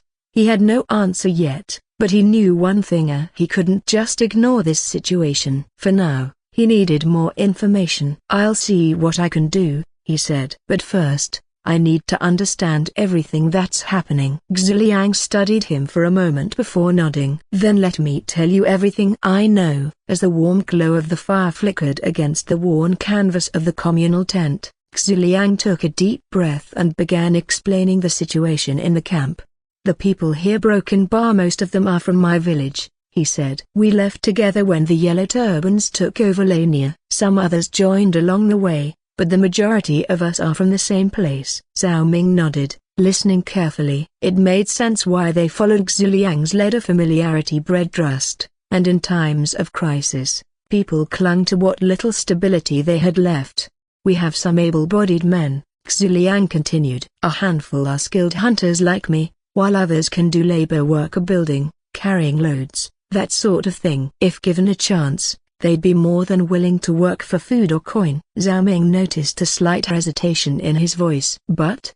He prompted. Xiliang exhaled, rubbing his temples. But it's not that simple. Not everyone in the camp is under my influence. My group is relatively united. We help each other and keep order among ourselves. But beyond that, things are more uncertain. He glanced around, lowering his voice. Some refugees are desperate, some are selfish, and some are Broken Bar. Well, let's just say not everyone here has good intentions. Zhao Ming's gaze sharpened. You mean there are troublemakers? Xiliang nodded grimly. Most of them haven't acted out yet, but tension is growing. The biggest concern isn't the able-bodied men, it's the ones who can't fend for themselves. The sick, the elderly, pregnant women, and children in a Broken Bar. They're the ones suffering the most. Zhao Ming understood immediately, and because they have no guarantee of support, the able men don't dare leave the camp to work. They can't risk abandoning their families. Exactly, Xiliang said, his face darkening. If a man leaves for work and something happens to his wife or child in his absence, who'll take responsibility? There's no law, no order here. Broken Bar, just survival. Zhao Ming tapped his fingers on his knee, deep in thought. The situation was more complicated than he had anticipated. Even if the city allowed some refugees to find work, there was no security for those they left behind. It was a vicious cycle. Without work, they had no stability, but without stability, they couldn't work. How many people can you directly control? Zhao Ming finally asked. Xiliang considered the question carefully. 50 to 70 households, give or take. That's around 200 to 300 people, including women and children. It was a significant number. If they were well organized, they could be an asset to Broken Bar or a liability if desperation drove them to act recklessly. Zhao Ming met Xiliang's gaze. I can't promise anything, but I'll think of a way. Xiliang studied him for a moment before nodding. That's all I can ask. As the night deepened, Zhao Ming sat quietly, piecing together a plan. This crisis wasn't just about charity, it was about survival. If he played his cards right, he might just find a way to turn this situation into an opportunity. Before leaving the refugee camp, Zhao Ming activated Insight on Xiliang, wanting to ensure the man's trustworthiness. Xiliang, age, 30, status, fatigued, former noble guard, skills, leadership, skilled hunter, proficient in swordsmanship. Seeing the details, Zhao Ming's eyes narrowed slightly. Xiliang wasn't just some ordinary refugee, he had once been a noble guard. That explained his composed demeanor and the respect the other refugees showed him. Even though involving himself with this group carried risks, Zhao Ming decided it was worth considering a way to help them. If handled correctly, they could be a valuable asset rather than a burden. With that thought in mind, he bid farewell to Xiliang and the others before making his way back to the Murong estate. Upon arriving at the Murong estate, Zhao Ming made his way straight to his room. He needed to think carefully before making any moves. Sitting at his desk, he tapped his fingers against the wooden surface, his mind racing through different possibilities. The refugee situation is only going to get worse. If nothing is done, desperation will turn to chaos. But if handled well, this could be an opportunity not just for me, but for Beihai as a whole. He listed out the key issues, seeking Murongda's support. How the Murong trading house had resources, influence, and business ties. If he could convince Murongda, they could provide financial support, land, or even employment for some of the refugees. But Murongda was a businessman first and foremost. He wouldn't invest in anything without a clear benefit. How do I make him see the value in this? Informing Governor Kong. If he started organizing refugees without notifying the authorities, it could lead to unnecessary conflict. Governor Kong seemed reasonable, but his hands were tied by bureaucracy. Would he see this as a solution or just another problem to deal with? Dealing with the nobles. The nobles who demanded Governor Kong reclaim Lania would not be happy to see someone like Zhao Ming getting involved with refugees. They already looked down on displaced commoners, and if they thought Zhao Ming was using this situation to gain influence, they might try to interfere. If they start making trouble, how do I counter them? His brows furrowed. Murongda and Governor Kong will at least listen, but the nobles, I can't predict what they'll do. Zhao Ming let out a sigh, rubbing his temples. Should I take this slowly, securing support step by step, or should I act quickly before things spiral further? If he waited too long, the situation in the refugee camp could deteriorate. But if he acted too rashly, he could provoke unnecessary opposition. For now, I'll speak to Murongda first. If I can convince him, that will give me leverage when dealing with Governor Kong. His decision made, Zhao Ming leaned back in his chair. One step at a time, Zhao Ming made his way to the Murong trading house, intending to speak with Murongda about his plan. However, upon arrival, he quickly learned from the staff that Murongda was not in. He left early this morning,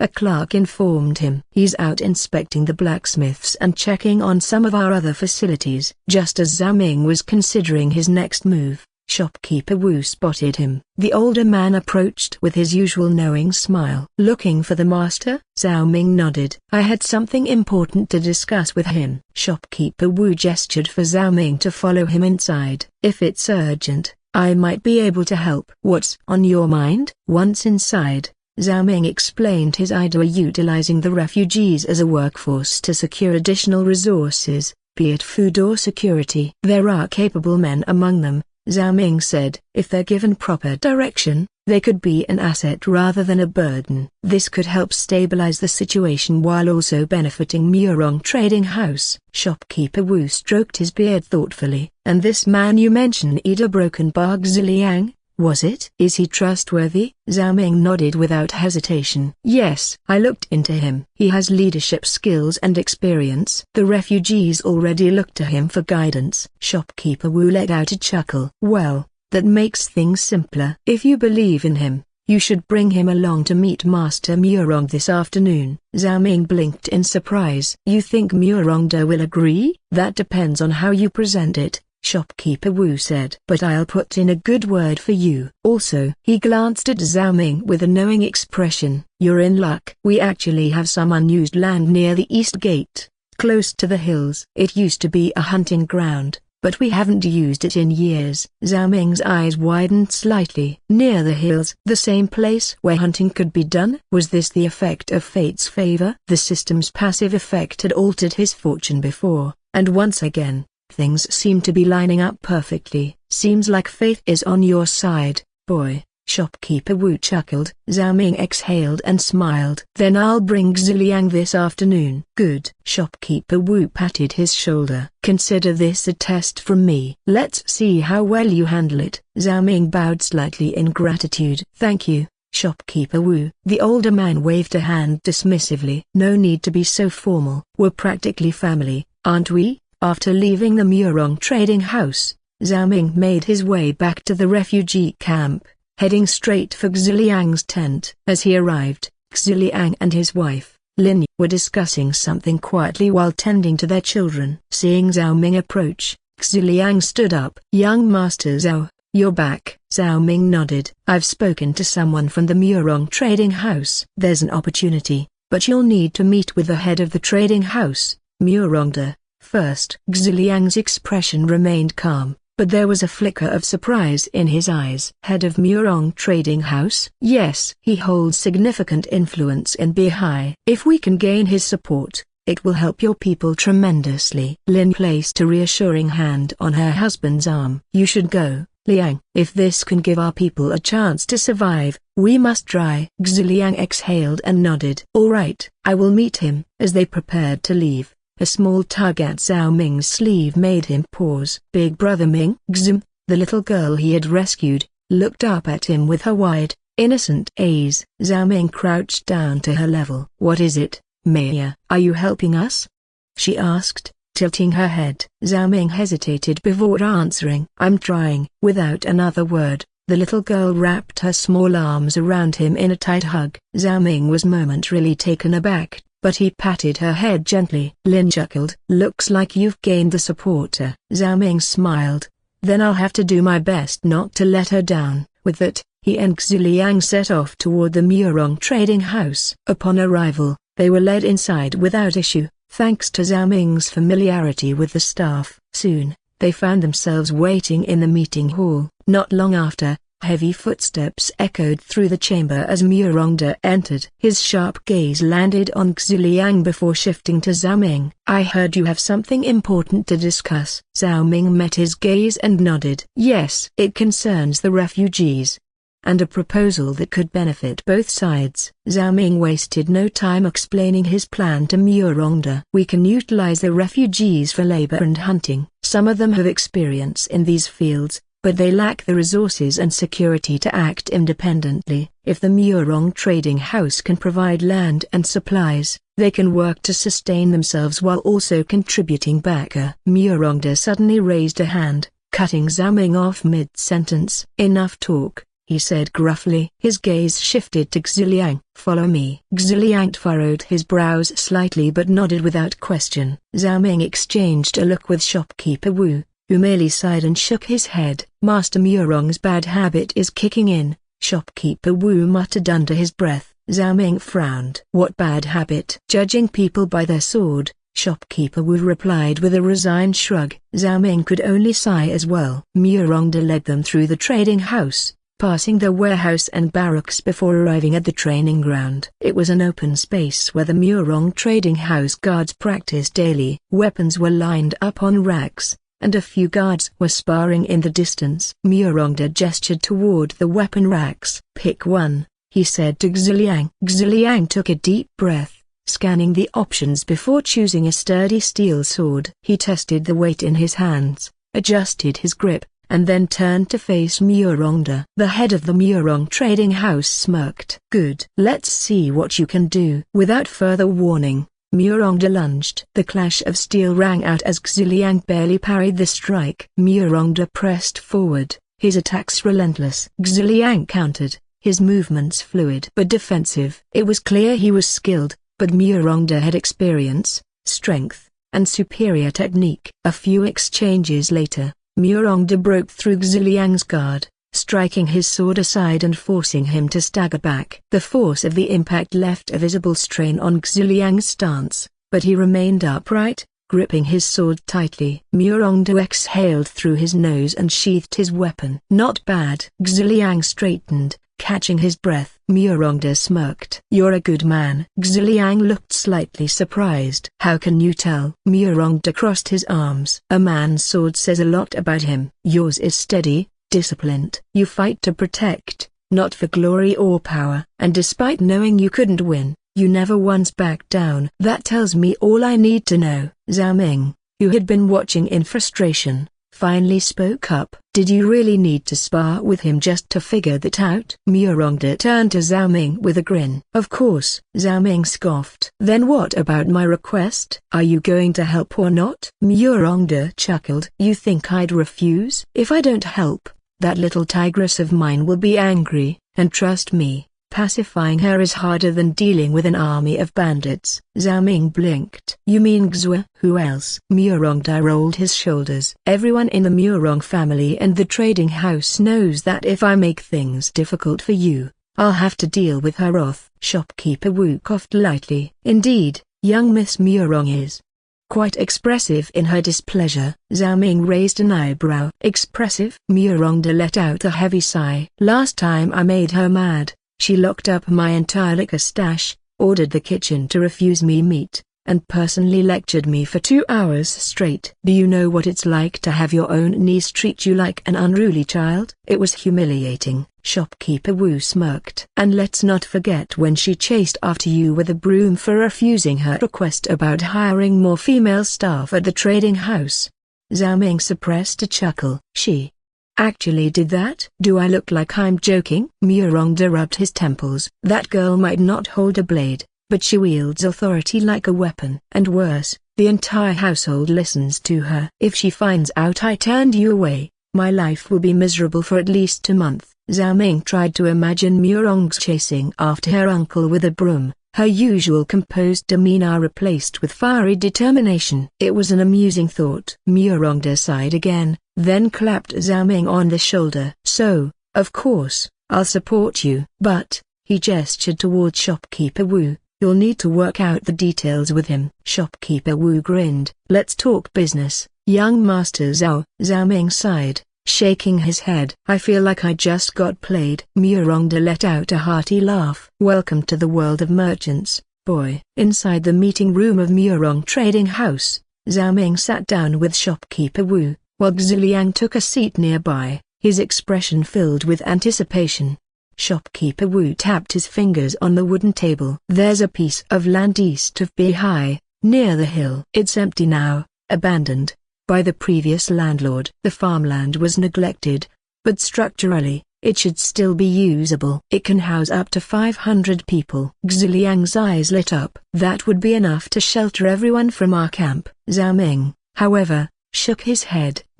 Bringing everyone would be a mistake. Xiliang turned to him, his brows furrowed. Why? The space is there, and these people need shelter. Zhao Ming leaned forward, resting his hands on the table. I understand, but we need to approach this carefully. If we bring too many at once, managing them will become a nightmare. There will be conflicts, lack of resources, and we might lose control. This is a pilot project, so we need to be smart. We take the most trusted ones first, those who can work and contribute. Once things are stable, we can consider bringing in more. Xiliang's jaw tightened. But these people are desperate. If they hear that some are getting help while others are left behind, there will be problems. Zhao Ming nodded. Which is why we have to be discreet. If we act too quickly, rumors will spread, and before we know it, we'll have a riot on our hands. We need order, not chaos. Xiliang exhaled sharply and ran a hand through his hair. I get it, our broken bar. It's just hard to pick and choose who gets to live a better life. Shopkeeper Wu nodded approvingly. Smart thinking, young Master Zhao. The first group should be capable and reliable. You don't want to overextend yourselves before you even get started. Xiliang sighed and nodded. All right. I'll choose carefully. Good, Zhao Ming said. But before anything else, I need to visit Governor Kong. If we suddenly move a large group of refugees, it could cause unnecessary suspicion. The last thing we want is to be seen as forming our own private force. Shopkeeper Wu chuckled. Smart move. If it's urgent, take the Murong Trading House token. It'll get you an audience with the governor much faster. Zhao Ming hesitated for a moment before accepting the token. The jade piece was small, yet it felt heavier than it should. It wasn't just a symbol of authority, it was a key to influence, a responsibility he couldn't take lightly. This wasn't just about helping refugees anymore, it was about making a move that could shift the balance of power in Beihai. He clenched his fist around it, then turned to Xiliang. While I handle things with Governor Kong, I need you to return to the refugee camp and begin selecting the right people. Only those you trust, those with skills that will benefit the settlement, are hunters, craftsmen,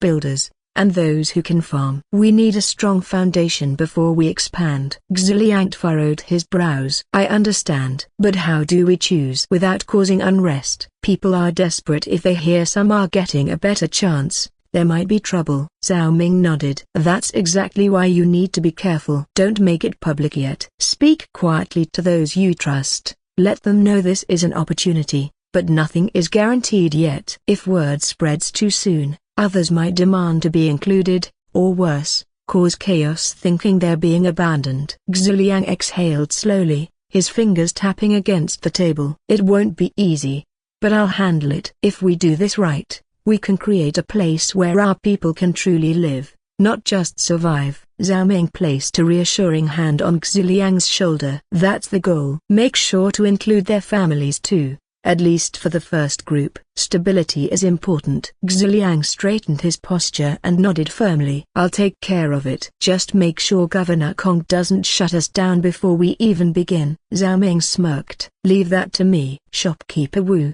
who had been watching with a pleased expression, chuckled. You two are planning something big. Be careful, young Master Zhao. Some people might not like the idea of refugees organizing themselves. Zhao Ming gave a knowing nod. I know. That's why I need to make sure everything is done properly, step by step. With the plan set in motion, Xiliang left to return to the refugee camp, while Zhao Ming prepared himself for his meeting with Governor Kong.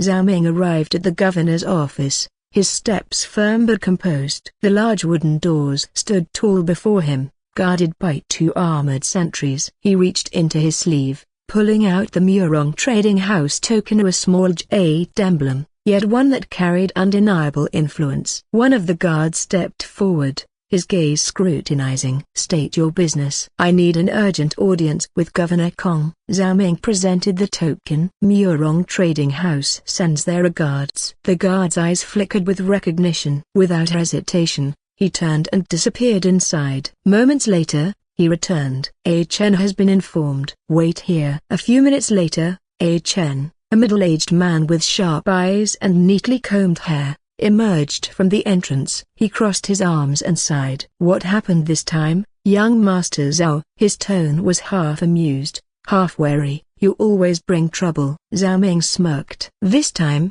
I'm bringing solutions. I need to speak with Governor Kong regarding the refugee situation outside the city. A Chen raised a brow. Refugees? What exactly are you planning? Zhao Ming gave him a brief rundown about the neglected farmland, Xiliang, and his strategy to take in trusted refugees first. A Chen blinked in surprise. That was quick. He studied Zhao Ming for a moment before nodding. I'll inform the governor, but I can't promise anything. There's an esteemed guest from the Han Court in his office right now. He may be too occupied to see you. Zhao Ming frowned slightly but nodded. Understood. Wait in the side chamber, A Chen instructed before heading inside. Zhao Ming sat in the waiting room, tapping his fingers on his knee. His mind was already running through possible arguments, counterpoints, and negotiations. If the Han official was important, this could be an opportunity or a major obstacle. After what felt like an eternity, A Chen returned. The governor will see you now. Zhao Ming straightened his robe and followed A Chen down the hall. As the doors opened, he stepped into the main office of Governor Kong Ronga and immediately took note of the man sitting opposite the governor.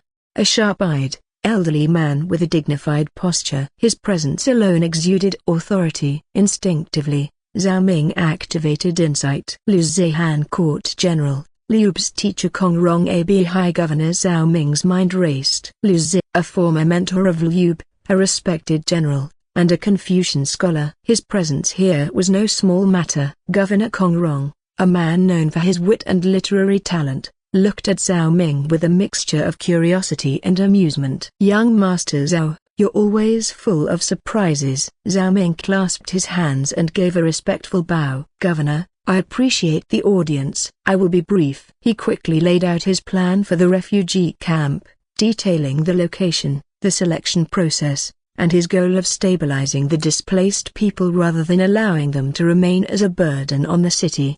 After listening patiently, Kong Rong sighed. Your proposal is admirable, but Beihai itself struggles with its own limitations. We cannot spare resources to support this project. Zhao Ming expected this response and had already prepared his counterpoint. However, before he could speak, Lu Zi leaned forward. You misunderstand, Governor Kong, Lu Zi said, his voice calm but firm. Young Zhao Ming isn't asking for food or supplies. What he requires is authority. Zhao Ming immediately caught on. He turned to Lu Zia and bowed slightly in acknowledgement. Lu Zi continued, moving a large group of refugees, especially selecting who can go, will not go unnoticed. There will be objections, questions, even interference from local factions. What Zhao Ming truly needs a broken bar is official backing. Governor Kong Rong tapped his fingers on the table, deep in thought. Finally, he exhaled and looked at Zhao Ming. I see. Very well. I will grant you the authority to relocate and manage the refugees,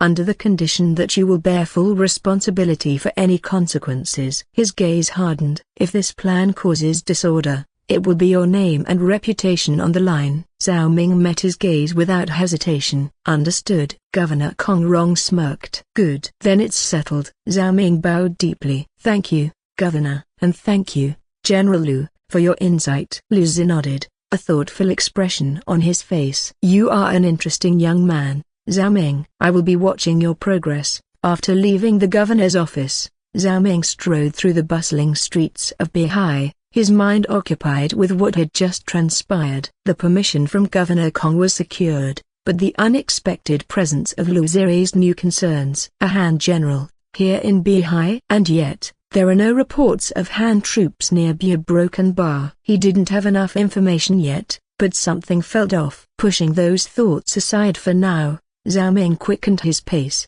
heading straight for Murong Trading House. When he arrived, the familiar scent of ink and parchment filled the air as merchants and workers went about their business. Inside, he found shopkeeper Wu at his usual spot, meticulously checking account ledgers behind the counter. The elderly merchant glanced up as Zhao Ming entered, his sharp eyes immediately noticing the young man's serious expression. You're back. He set his brush down. How did it go? Zhao Ming exhaled, gathering his thoughts. Governor Kong approved. We have permission to relocate the refugees to the land near the eastern hill. Shopkeeper Wu nodded, pleased. That's good news. But you don't look entirely satisfied. Zhao Ming's expression didn't relax. Because there's more. Shopkeeper Wu raised an eyebrow. Oh? There was someone else in the office, Zhao Ming said, his voice lowering slightly. A Han General Lu Zi. Shopkeeper Wu's expression froze. His usual relaxed demeanor shifted into cautious calculation. A broken bar Lu Zi. He repeated the name slowly,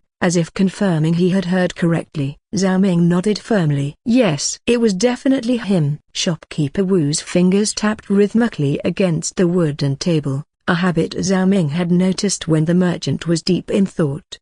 That's a broken bar. Unexpected, Shopkeeper Wu finally muttered. We haven't heard of any Han forces stationed nearby. If Lu Zi's here, it's either a personal visit or something far more discreet. Zhao Ming folded his arms. Then we can't expect Han reinforcements if trouble arises. Shopkeeper Wu let out a slow sigh, rubbing his temples. Correct. If he were leading an army, we would have had advance warning at troop movements, supply lines, increased patrols. But a single general appearing out of nowhere. His eyes narrowed. That means something else is at play. Zhao Ming's mind raced. What reason would a high-ranking general have to be here alone? Could this be connected to the ongoing rebel activities, or perhaps to the nobles who had recently visited Governor Kong? If it was a private visit, Zhao Ming said, he wouldn't have met Governor Kong openly. Shopkeeper Wu stroked his beard, nodding slowly. Indeed. And yet, he did. Which means his business or whatever it is likely concerns Beihai in some way. Zhao Ming's gaze darkened. Then we need to be careful. If something bigger is happening, I don't want to be caught in the middle unprepared. Shopkeeper Wu studied Zhao Ming for a moment before chuckling. You've got a good head on your shoulders. Many would be thrilled to see a Han general, hoping for protection or political favors. But you see the risk. Zhao Ming smiled faintly. I'd rather not gamble with something I don't understand. Shopkeeper Wu nodded in approval. Good. I'll inform Master Murong about this. It's not every day a Han court official makes an appearance in Beihai. Zhao Ming sighed. Let's just hope his presence doesn't complicate things for us. Shopkeeper Wu smirked. Life would be too easy if that were the case. Zhao Ming gave a small chuckle, but deep down, his mind remained on edge. The refugees were already a delicate matter. The last thing he needed was an unexpected political storm brewing over Beihai. And yet, something told him a broken bar. Luz's presence wouldn't be the last surprise. The morning sun cast a golden hue over Beihai as Zhao Ming made his way toward the refugee camp. A heavy atmosphere lingered in the air, and even from a distance, he could sense something was wrong. As he neared the camp, the disorder became more apparent. Refugees were shouting, some arguing with the guards, while others simply sat in despair. A group of soldiers were restraining a few men, forcing them onto their knees as the tension in the camp continued to rise. Zhao Ming's eyes quickly scanned the area. Among the chaos, he spotted Xu Liang standing firm with a handful of men from his camp. Unlike the others, they were maintaining order, helping to calm their own people and preventing unnecessary trouble. Not wasting time, Zhao Ming strode towards the camp officer's station. The officer, a middle-aged man with sharp eyes, glanced up from a scroll when he saw Zhao Ming approaching. Recognizing him, he gave a small nod. You're here earlier than expected, young Master Zhao. The officer leaned forward. Governor Kong already informed us of your request. You're here to gather refugees, correct? Which camp are you taking? Zhao Ming gestured toward Xu Liang's group. That one. The officer followed his gaze, observing the well-organized camp before nodding in approval. Wise choice. They seem disciplined. But listen carefully. These refugees will receive temporary identity tags. This means they have been granted permission to leave the camp under your authority. He then gave Zhao Ming a sharp look. However, if they are caught using this privilege for anything illegal, they will be treated as criminals, and you will also bear responsibility. Zhao Ming took the stack of identity tags and handed them over to Xu Liang. The latter received them with a solemn expression, understanding the weight of this responsibility. Understood, Zhao Ming said. I'll make sure they follow the rules. The officer nodded. Then take them and go before this camp falls into further disarray. As they walked toward the eastern hill, Zhao Ming observed the group Xu Liang had selected. There were around 30 men and their families, roughly 100 people in total, including children and the elderly. Some looked hopeful, while others remained wary, uncertain about what awaited them. Xu Liang walked alongside Zhao Ming, his expression serious. I chose those I trust are hunters, craftsmen, builders, and a few farmers. They are capable people. A broken bar. He hesitated. Many are still unsure of what to expect. You need to talk to them. Zhao Ming nodded. Gather them. Xu Liang gestured to the group, and soon, everyone formed a rough semicircle around Zhao Ming. He stepped forward, letting his gaze sweep over them. I know many of you are uncertain. You've been living in this camp, waiting for a change, and now you're being asked to leave without knowing what lies ahead. But let me be clearer, this is an opportunity, not a handout. Murmurs spread through the group, and one man stepped forward. Young Master Zhao, we are grateful for this chance. A broken bar. What exactly do you expect from us? Survival, Zhao Ming answered firmly. We are going to build something sustainably, a place where you can live, work, and provide for your families. But it won't be easy. To succeed, we need 3 things: shelter, food, and water. Xu Liang crossed his arms. The land we're going to has been abandoned for some time. The first priority will be securing shelter. We need to assess which buildings are still usable and which need repair. Those with carpentry skills will be crucial. A few men in the crowd nodded in understanding. Zhao Ming continued, next, food. Some of you are hunters. You'll scout the hills and find game. Farmers will check if the land is still viable for planting. We need to establish a steady food supply as soon as possible. Xu Liang added, and water. There's a stream nearby, but we need to confirm if it's clean and accessible. Without water, Nothing else matters. A woman from the group hesitated before speaking. And what about safety? The refugee camp was dangerous at times. Will this place be any better? Zhao Ming met her gaze. It will be as safe as we make it. That's why I only chose trusted people. We will set rules, and anyone who threatens the group's safety will be dealt with immediately. His tone left no room for argument. Silence settled over the group. Then, one by one, the refugees nodded. Xiliang turned to Zhao Ming. They understand. Zhao Ming exhaled. Good. Then let's move. With that, they continued their journey to the eastern hill, carrying with them the weight of hope here and the burden of responsibility. News of Zhao Ming's actions spread quickly among Beihai's merchants and nobles. The relocation of refugees was no small matter, and many were curious or wary of his motives. Master Wang sat in his study, sipping tea as his aide reported the latest development.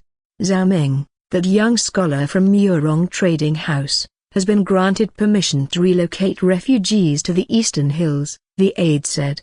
Master Wang stroked his beard thoughtfully. Interesting. A Broken Bar Murong Trading House has always been focused on business, not charity. I wonder if this is truly his own idea or if someone influential is backing him. He leaned back, tapping his fingers against the wooden armrest. That boy. A Broken Bar. He moves with purpose. This isn't just about goodwill. There's a plan behind his actions. A merchant does not invest in something without expecting returns. His aide hesitated before speaking. Should we take action, Master? Master Wang smiled faintly. Not yet. But keep an eye on him. If he succeeds, he might become a force worth watching. And if he fails. A Broken Bar. Well, there are always opportunities in the failures of others. Master Liu, another prominent merchant, reacted differently. Unlike Wang, who was intrigued, Liu was more cautious. So, that boy Zhao Ming is gathering refugees under the Murong banner?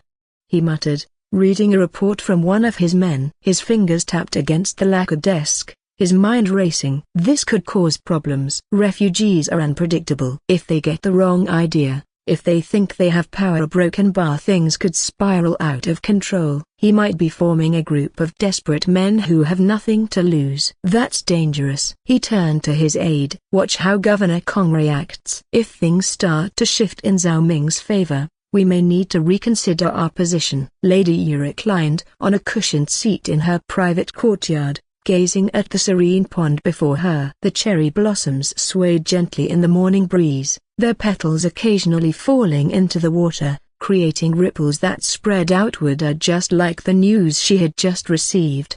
She tapped the rim of her teacup, a small smile gracing her lips. That young scholar, Zhao Ming, has taken it upon himself to move the refugees to the eastern hills. Her handmaiden, Yinga, bowed slightly. Yes, my lady. He has received the governor's approval. Lady Yi let out a soft chuckle. How rare. A Broken Bar. A man of action in Beihai. Most merchants and nobles would rather hoard wealth than concern themselves with displaced commoners. Even the governor hesitates to take bold steps, yet here is this scholar, acting independently. She took a small sip of her tea before setting it down gracefully. Her gaze softened as she looked at the rippling water. Be her Broken Bar my home. Yinga, sensing a shift in her lady's mood, remained silent, allowing Lady Yu to continue. I was not born into wealth, Yinga, Lady Yu said after a pause. My earliest memories are of the market streets, of running errands for copper coins, of counting stock for merchants too busy to do it themselves. I was nowhere near Broken Bar until she found me. Yinga knew exactly whom her mistress was speaking of. The previous lady merchant head, she said softly. Lady Yu nodded. She took me in, gave me a name, a purpose. She was fierce, wise, and always said that a city's wealth is not measured by its gold but by the prosperity of its people. She built Beihai's trade, not just for nobles, but for everyone. And now a Broken Bar. I see our city struggling, our people scattered like fallen leaves. It pains me. She turned to Yinga with a thoughtful expression. Prepare some supplies. Unused clothing, extra sacks of rice, dried goods, a Broken Bar, things that could help but won't draw too much attention. Yinga hesitated. Shall I send them under your name, my lady? Lady Yu shook her head. Number. Let him wonder who sent it. A true benefactor does not always need to be seen. She glanced back at the pond, watching the ripples spread. If Beihai is to thrive again, it will not be through waiting, or it will be through action. Perhaps this scholar understands that better than most. With that, she rose gracefully from her seat, her gaze lingering on the horizon. Let's see how far this ripple reaches. However, not everyone was amused. Zhao Feng, a noble who had previously visited Governor Kong, was furious. This is an outrage. He slammed his fist against the table in his residence. Some peasant with connections to the Murongs gets permission to move refugees? Who does he think he is? His steward stood nearby, cautious in his words. My lord, it is said that the governor gave his approval personally. Of course, that weak-willed scholar Kong Rong would allow such foolishness. Zhao Feng snapped. Those refugees should be sent back to Lania to restore what was lost. The nobles of Lania suffered greatly when the rebels took over, and those peasants are the reason why. His voice dripped with disdain as he paced the room. They abandoned their homes instead of fighting for them. And now, instead of making them work to restore what was lost, this Zhao Ming is letting them settle in Beihai. This is unacceptable. The steward bowed his head. What would you like to do, my lord? Zhao Feng's eyes narrowed. We'll see how long this farce lasts. If I cannot stop him openly, then perhaps there are broken bar other ways to make him fail. The room fell into silence, but a storm was brewing in Zhao Feng's mind. As Zhao Ming led the group toward the eastern hill, he remained unaware of the various forces in Beihai reacting to his actions. Whether they were merchants, nobles, or officials, all had their own thoughts about his sudden movement. But for now, none of that mattered. What mattered was what lay ahead. When they finally arrived, the refugees took in their new surroundings: an unkempt land, abandoned structures, and the wild, untamed nature surrounding them. It was far from ideal, but it was a start. Zhao Ming stepped forward and addressed the group. Before anything else, we need to assess the land. We're not just looking for a place to sleep, we need to make sure we can live here. Split into small groups and check everything. We need to confirm if the shelters are usable, if the farmland can be restored, and if the hunting grounds still have game. Also, make sure the water stream is clean, and see if there are fish we can rely on for food. Xiliang nodded and quickly began organizing people. Some headed toward the old shelters, testing the wood and structure. Others made their way to the overgrown fields, kicking at the dirt, checking its quality. A few went toward the stream, inspecting the flow of water and looking for any sign of fish or freshwater plants. After a while, the groups returned one by one to report. The houses need repairs, but they're still sturdy. The land is dry but not barren. If we work on it, we can grow something. The stream is clean. Plenty of fish too. The hunting ground is still active. Deer tracks, wild hares. Zhao Ming listened carefully to each report. He nodded. Good. This will work. Once everything is in place, I'll bring your families here. But we need to prove that we can sustain ourselves first. A man from the group hesitated before stepping forward. Young Master Zhao, I have a question. Zhao Ming turned to him. Speak. The man hesitated for a moment before finally asking, are we a broken bar staying here for good? Some of us still wish to return to Lania. Zhao Ming exhaled, crossing his arms as he looked at the group. That choice is yours to make. I'm not forcing anyone to stay. But right now, Lania is in ruins. If you go back, there may be nothing waiting for you except more hardship. Here, at least, you have a chance to rebuild. Silence followed as the refugees exchanged uncertain looks. Some had clearly hoped for a definitive answer, but Zhao Ming had no intention of forcing their hands. Xiliang stepped beside him. For now, let's focus on what's in front of us. We survived this long. If we can make this place work, then at least we have a future. Zhao Ming nodded. That's all we can do for now. He glanced at the sky, the last light of the sun fading into the horizon. If I can change something, a broken bar, then maybe this is a start. The morning sun bathed Eastern Hill in a warm glow, the fresh scent of grass and damp earth filling the air. It had been a few days since Zhao Ming and Xiliang led the first group here, and the settlement was beginning to take shape. The abandoned farmland had been surveyed, temporary shelters were in place, and small fires flickered as people prepared breakfast. Zhao Ming stood on a small ridge, observing the activity below. Xiliang moved between groups, directing people with a steady hand. Some men worked to patch up an old barn, while others focused on setting up a proper storage area. Near the stream, a group of refugees set fishing traps, pulling in small catches for the day's meal. As Zhao Ming walked down to the center of the camp, Xiliang approached him, wiping sweat from his brow. "You're up early," Xiliang greeted with a tired grin. Zhao Ming smirked. "So are you." Xiliang let out a chuckle. "I have to be. Everyone's looking for direction. If I don't keep moving, they'll start asking me what's next." Zhao Ming nodded. "How's everything?" "The shelters are stable for now, but we need better materials if we want something more permanent," Xiliang reported. "Hunting has been steady, though we haven't seen any large predators in the forest." "That's a relief. We won't have to worry about wolves attacking at night." Zhao Ming raised an eyebrow. "No predators?" Xiliang shook his head. "None so far." "The forest is strangely calm." "Some of the hunters found signs of rabbits, but no sign of larger beasts." One of the hunters, a lean man with a weathered face, walked over and saluted. "Leader, we did some deeper scouting today. We found evidence that the local officials have been releasing rabbits into the wild." Zhao Ming's lips curled into a faint smile. "So, Governor Kong actually followed through with my suggestion." Xiliang turned to him in surprise. "You brought this up to the governor?" Zhao Ming nodded. "When I met with him, I suggested that if Bihai can't spare grain for refugees, they could at least ensure a reliable food source. Rabbits breed quickly, and if managed properly, they can provide steady meat without destroying the land." "It looks like they've started implementing the idea." Xiliang let out a low whistle. "That's actually brilliant. As long as we don't overhunt them, this could sustain us for a long time." The hunter nodded. "We'll start setting up proper traps and breed some in captivity. That way, we won't rely solely on wild game." That evening, as the sky turned shades of orange and purple, Zhao Ming gathered the group for a discussion. They sat around a fire,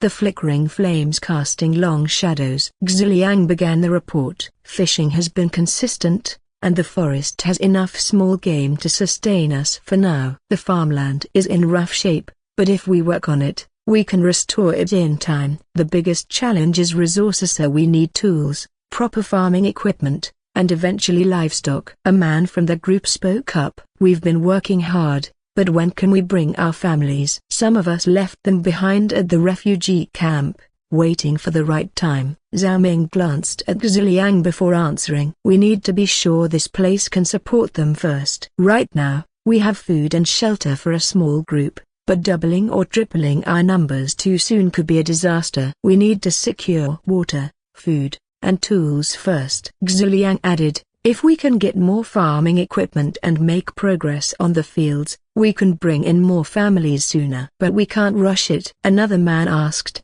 "So how long do you think?" Zhao Ming exhaled. "A few more weeks, at least. Once we confirm a steady food source and get extra supplies, we'll send for families in small groups." The group murmured among themselves, some nodding in understanding. Xiliang looked at them. "I know it's hard, but this is the best way. If we do this right, we can build something stable. If we rush, we might lose everything." A woman from the group spoke, her voice steady. "We trust you. Just let us know what needs to be done." Zhao Ming gave a firm nod. "Then let's keep pushing forward. This is just the beginning." A few days had passed since the first group of refugees settled at Eastern Hill. The once abandoned land had transformed into a growing community. Though still rough, progress was evident. Zhao Ming stood atop a small slope, watching the activity below. The shelters had been reinforced, some with salvaged wood and others with dried mud bricks. Smoke curled into the air from a few makeshift stoves, where women prepared simple meals. Along the forest's edge, hunters returned with small game rabbits, birds, and fish from the nearby stream. Food was no longer a major concern. With no predators in the forest, even women and children could safely forage for nuts, berries, and wild fruits. The hunting and fishing efforts had also stabilized their meat supply. The only pressing issue was grain, or what little they had from the initial supply was running low, and farming wouldn't yield results for weeks, if not months. Xiliang walked up beside him, wiping sweat from his brow. The people are settling in well. No major issues so far, but it's clear we still have a long way to go. Zhao Ming nodded. How are the food supplies holding up? Xiliang crossed his arms. Hunting and fishing are keeping us stable, and foraging has been surprisingly effective. The forest has plenty of wild fruits and nuts, and since there are no predators, even the women and children have started helping. The only real issue is grain. We can't farm fast enough to replace what we've used. Zhao Ming exhaled. That was expected. We'll have to stretch what's left while looking for alternatives. What about the land? The farmland is usable, but it'll take time before we can plant enough to sustain everyone. Tools are another issue. We need more if we want to expand our efforts. And livestock would help in the long run. Zhao Ming rubbed his chin in thought. I'll speak with Murong Trading House about getting livestock. As for tools,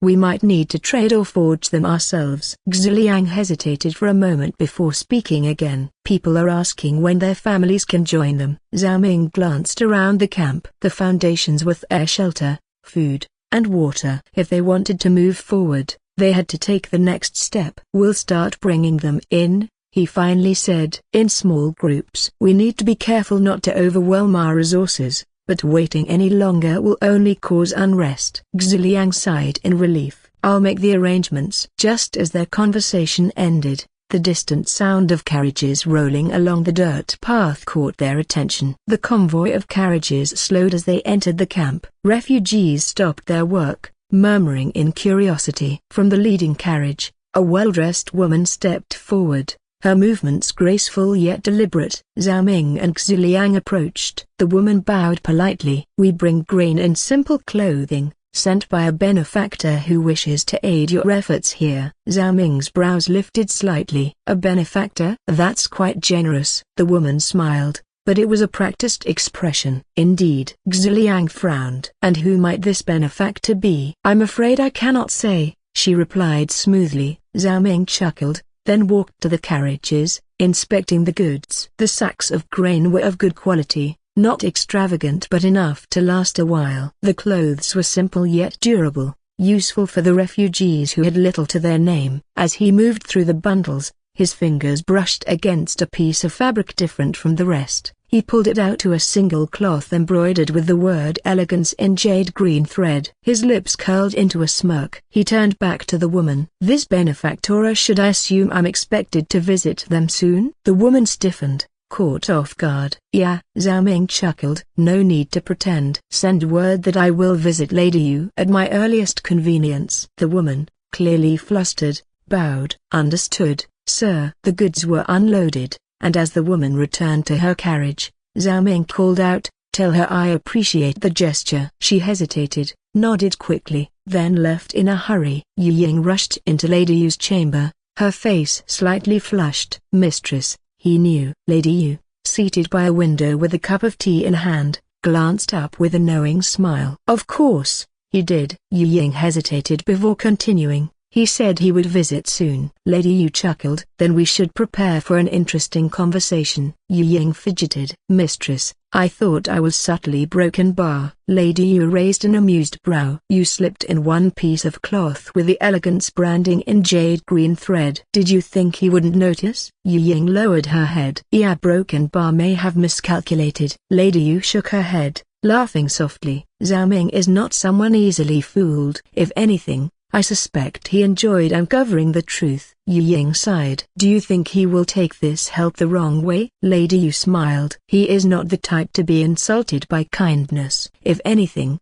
he will see it for what it is, an acknowledgement of his efforts. Yu Ying glanced at her mistress. You admire him, don't you? Lady Yu sipped her tea, her expression unreadable. Admire, perhaps. But more than that, I find him a broken bar intriguing. There aren't many men who act on their own will without waiting for permission. Yu Ying hesitated, then asked, should we offer more aid? Lady Yu tapped her fingers on the table. No, not yet. If we give too much, it might make him indebted, and I doubt Zhao Ming likes that feeling. Let him come to us first. That will be more interesting. Yu Ying sighed. You enjoy these games too much, Mistress. Lady Yu smirked. Life is dull without them. With the supplies from Lady Yu's donation, the plan to bring families to Eastern Hill could be accelerated. The settlement had proven stably food was no longer a dire issue, and there were enough shelters to house more people. The next step was to secure official permission. I'll go to Governor Kong tomorrow and request approval,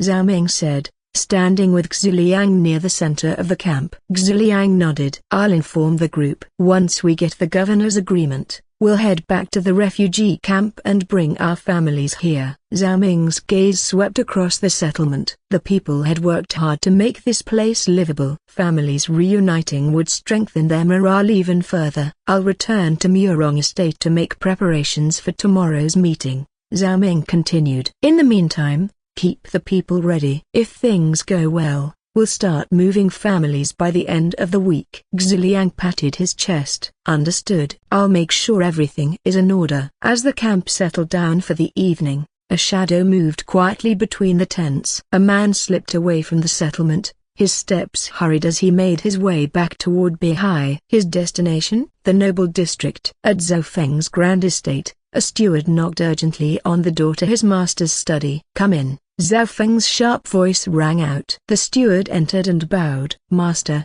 we've received information about the refugee settlement. Zhao Feng, who had been sipping wine, narrowed his eyes. Speak. A man from the camp came forward. He claims Zhao Ming is preparing to move the peasants' families to Eastern Hill with the governor's approval. The wine cup in Zhao Feng's hand trembled slightly before he set it down with a sharp clink. That lowly peasant dares to act on his own? Zhao Feng scoffed. Refugees should be grateful they're even allowed to stay in Beihai. Moving them to the hills, they should be sent to Lania to reclaim their lands, not settle here like they belong. The steward hesitated. Master, a broken bar. Should we do something? Zhao Feng's expression darkened. Of course. Send some guards. Demand the goods they've procured. If they think they can live independently, they should be reminded of their place. Zhao Ming stepped into Murong Trading House, where shopkeeper Wu and Murong De were already waiting. The scent of parchment, ink, and stored grain filled the air as they gestured for him to sit. Murong De leaned forward,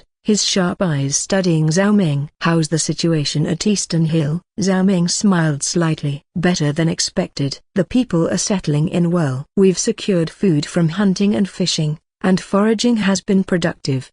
The only issue is grain. Our stock is running low, and we still can't farm. We need tools before we can even start preparing the land. Shopkeeper Wu stroked his beard. And how many can you sustain right now? 30 to 50 families, for now. With Lady Yu's help, I plan to request permission from Governor Kong to bring their families over as soon as possible, Zhao Ming explained.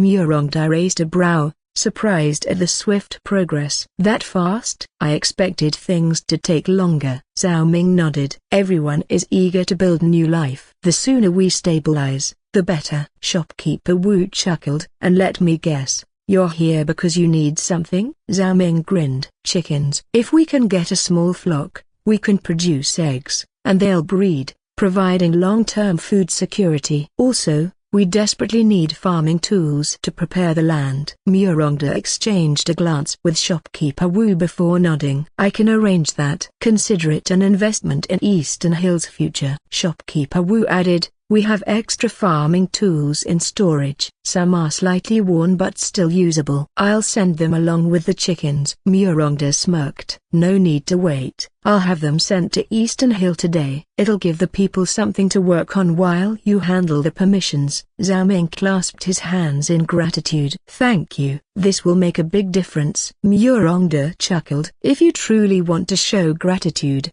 you should visit Lady Yu and thank her personally. She didn't have to help, but she did. Zhao Ming nodded. I plan to. I'll see her after I meet Governor Kong. Before he could leave, Zhao Ming asked, by the way, how's the situation in Lania? Murong De's expression turned serious. The rebels are still stationed there, but there's movement. We're not sure where they'll head next, so we're keeping an eye on them. Zhao Ming frowned. If they march toward Beihai, we need to be ready. Murong De nodded. We'll know soon enough. But for now, focus on securing the refugees' future. Zhao Ming rose.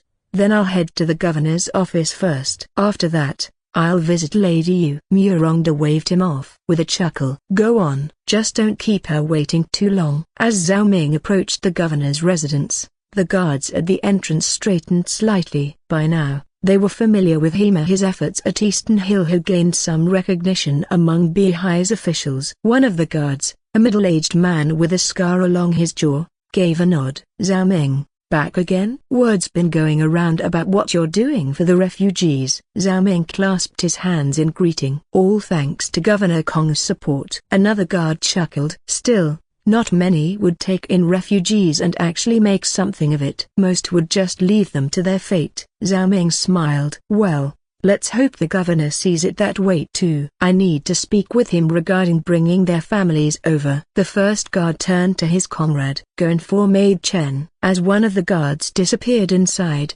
Zhao Ming remained outside, chatting briefly with the others. It was a small interaction, but earning goodwill from the guards never hurt. After a short wait, the returning guard waved him through. Governor Kong is busy at the moment, but Maid Chen will see you shortly. You can head in and wait near the main hall. Zhao Ming nodded in thanks and followed the familiar path inside. As Zhao Ming stepped into the main hall, he immediately sensed the tension in the air. A nobleman, clad in embroidered silk with golden patterns of dragons and clouds, stood in the center of the room, his face twisted in anger. His sharp features and well-groomed beard did little to mask the arrogance in his posture. I don't care about excuses. Zhao Feng slammed his palm on the table, the sound echoing through the chamber. The refugees are wasting away in these makeshift camps when they could be put to proper use. Arm them, train them, and send them back to Lania to reclaim what was lost. Seated at the head of the chamber,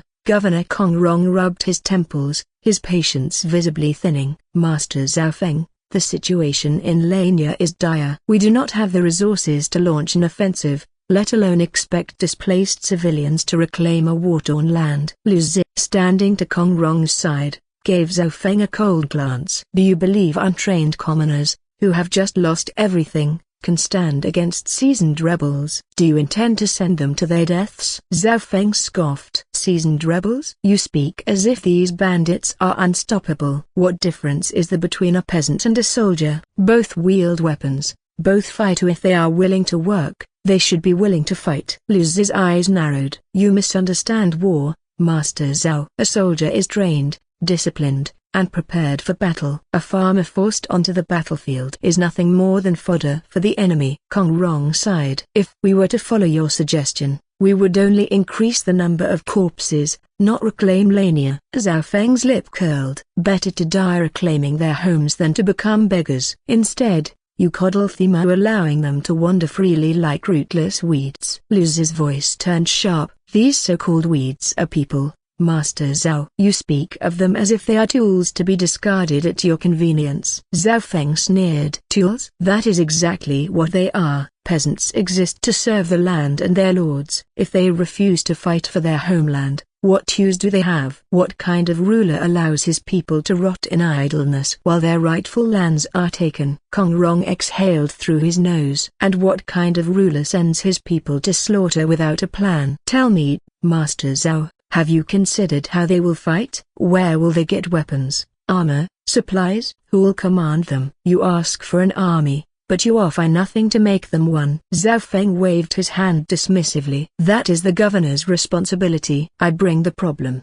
It is up to you to find the solution. Lu Zi's eyes flashed with disdain. You do not want a solution. You want someone else to clean up a mess that does not affect you. Zhao Feng's expression darkened, but before he could retort, a movement near the doorway caught Maid Chen's attention. He turned, spotting Zhao Ming just outside. He was about to gesture for him to wait when Zhao Feng's gaze followed his and landed on Zhao Ming. His eyes darkened further, taking on an accusatory glint. There. Zhao Feng pointed, his voice sharp. That man is the one moving refugees as he pleases. He's a rebel, gathering peasants to build his own private force. Kong Rong let out a weary sigh and turned to Zhao Feng. Master Zhao, you are mistaken. Zhao Ming does not act of his own accord. His efforts have been approved by my office. Zhao Feng's face twitched in irritation, but Kong Rong continued. He has taken on the responsibility of settling refugees in Eastern Hill, providing them shelter and stability at a time when they have none. These people would have suffered far worse had we left them to their fate. Lu Zi, standing beside the governor, nodded in agreement. Zhao Ming's work is commendable. He is not merely giving them a place to stay, he is ensuring they can survive on their own. His actions benefit Beihai as a whole. Zhao Ming clasped his hands and bowed slightly. I only do what I can, under your guidance, Governor Kong, and with the support of those willing to help. The people merely seek to live you. If I can aid them in doing so, it is the least I can offer. Zhao Feng's expression darkened as he clenched his fists. Ha! And you think I have done nothing? You sing praises for a mere peasant when I, a noble, have contributed as well. He straightened his robe with a huff. My actions serve a noble cause. Unlike him, I understand the importance of maintaining order and ensuring the well-being of the true ruling class. Lu Zi raised a brow. And what, exactly, have you done for the people? Zhao Feng sneered. I have funded efforts to reclaim Lania. I have supported the noble families who have lost their estates. Do you think the aristocracy can thrive without our intervention? It is our duty to protect civilization itself. Before Kong Rong or Lu Zi could respond, hurried footsteps echoed down the hallway. A militia captain burst into the room, his face tight with urgency. Governor, General Lu. The captain saluted, his voice tense. Urgent news from Eastern Hill. Noble guards have stormed the settlement. They are looting supplies from the refugees and using force against them. Women are being taken or kidnapped for their entertainment. The room fell into a heavy silence for a moment. Then Zhao Feng let out a short laugh. So it has begun. Good. It is only right that they contribute to noble affairs so those women will be put to good use. His lips curled into a smirk. The lowborn should be honored to serve. In fact, I will personally see to it that they are given a proper purpose. A loud crack rang through the chamber as Lu Zi's palm struck Zhao Feng's cheek. The force sent the noble staggering back, his expression a mix of shock and rage. You disgrace your name. Lu Zi's voice was laced with fury. His piercing gaze locked onto Zhao Feng. You speak of honor, yet all I hear is the pathetic whining of a man who sees himself above his people. You believe your status gives you the right to trample on the weak? You are no noble, you are a parasite. Zhao Feng held his cheek, eyes burning with humiliation. You dare strike me? I am of the royal family. Lu Zi scoffed and reached into his robes, pulling out a bronze badge engraved with the imperial sigil of the Han. He held it up for all to see. I am Lu Zi, General of the Han. My duty is to protect the people, not serve the whims of a spoiled noble. His voice was cold as steel. And I will see justice served. He turned to the militia captain. Take Zhao Feng into custody. He is to be placed under house arrest, and you will ensure he does not leave his residence until further notice. Should he attempt to defy this order, you have my permission to use force. The captain saluted. Understood, General. Zhao Feng's face contorted with fury. You can't do this. I will not be treated like some common criminal. Kong Rong exhaled through his nose, his patience gone. Zhao Feng, you have overstepped. Accept your punishment with dignity, or do you wish to add more offenses to your name? Zhao Feng gritted his teeth but saw the firm expressions surrounding him. He had no choice but to comply. Kong Rong then turned to Lu Zi. General Lu, take Zhao Ming with you and head to Eastern Hill. Handle this situation immediately. Lu Zi gave a curt nod. Understood, Governor. Zhao Ming, come with me or we have no time to waste. Zhao Ming clenched his fists, his expression grim. Yes, General. With that, the two swiftly left the governor's office, moving toward Eastern Hill where chaos awaited them. As Zhao Ming and Lu Zi rode toward Eastern Hill, the sounds of chaos grew louder. Shouts, screams, and the clashing of weapons filled the air. Behind them, the militia guards marched with urgency, their hands gripping their weapons tightly. Upon arrival, Zhao Ming's eyes darkened. The peaceful refugee camp was in ruins. Sacks of grain had been torn open, spilling precious food onto the ground. Wooden shelters were smashed apart, and frightened women and children huddled in fear. Noble guards, dressed in fine armor, behaved no differently from bandits. They overturned baskets, dragged people from their homes, and laughed as they struck down any who resisted. One of them sneered, gripping a terrified young woman by the wrist. Be grateful. You're being chosen to serve nobles. He yanked her toward him, her terrified screams piercing the air. Nearby, Xiliang stood his ground, blood trailing down his arm. His blade was already drawn, his breathing heavy. Around him, several Murong trading house guards and refugees held whatever weapons they could find, wooden clubs, farming tools, anything to defend themselves.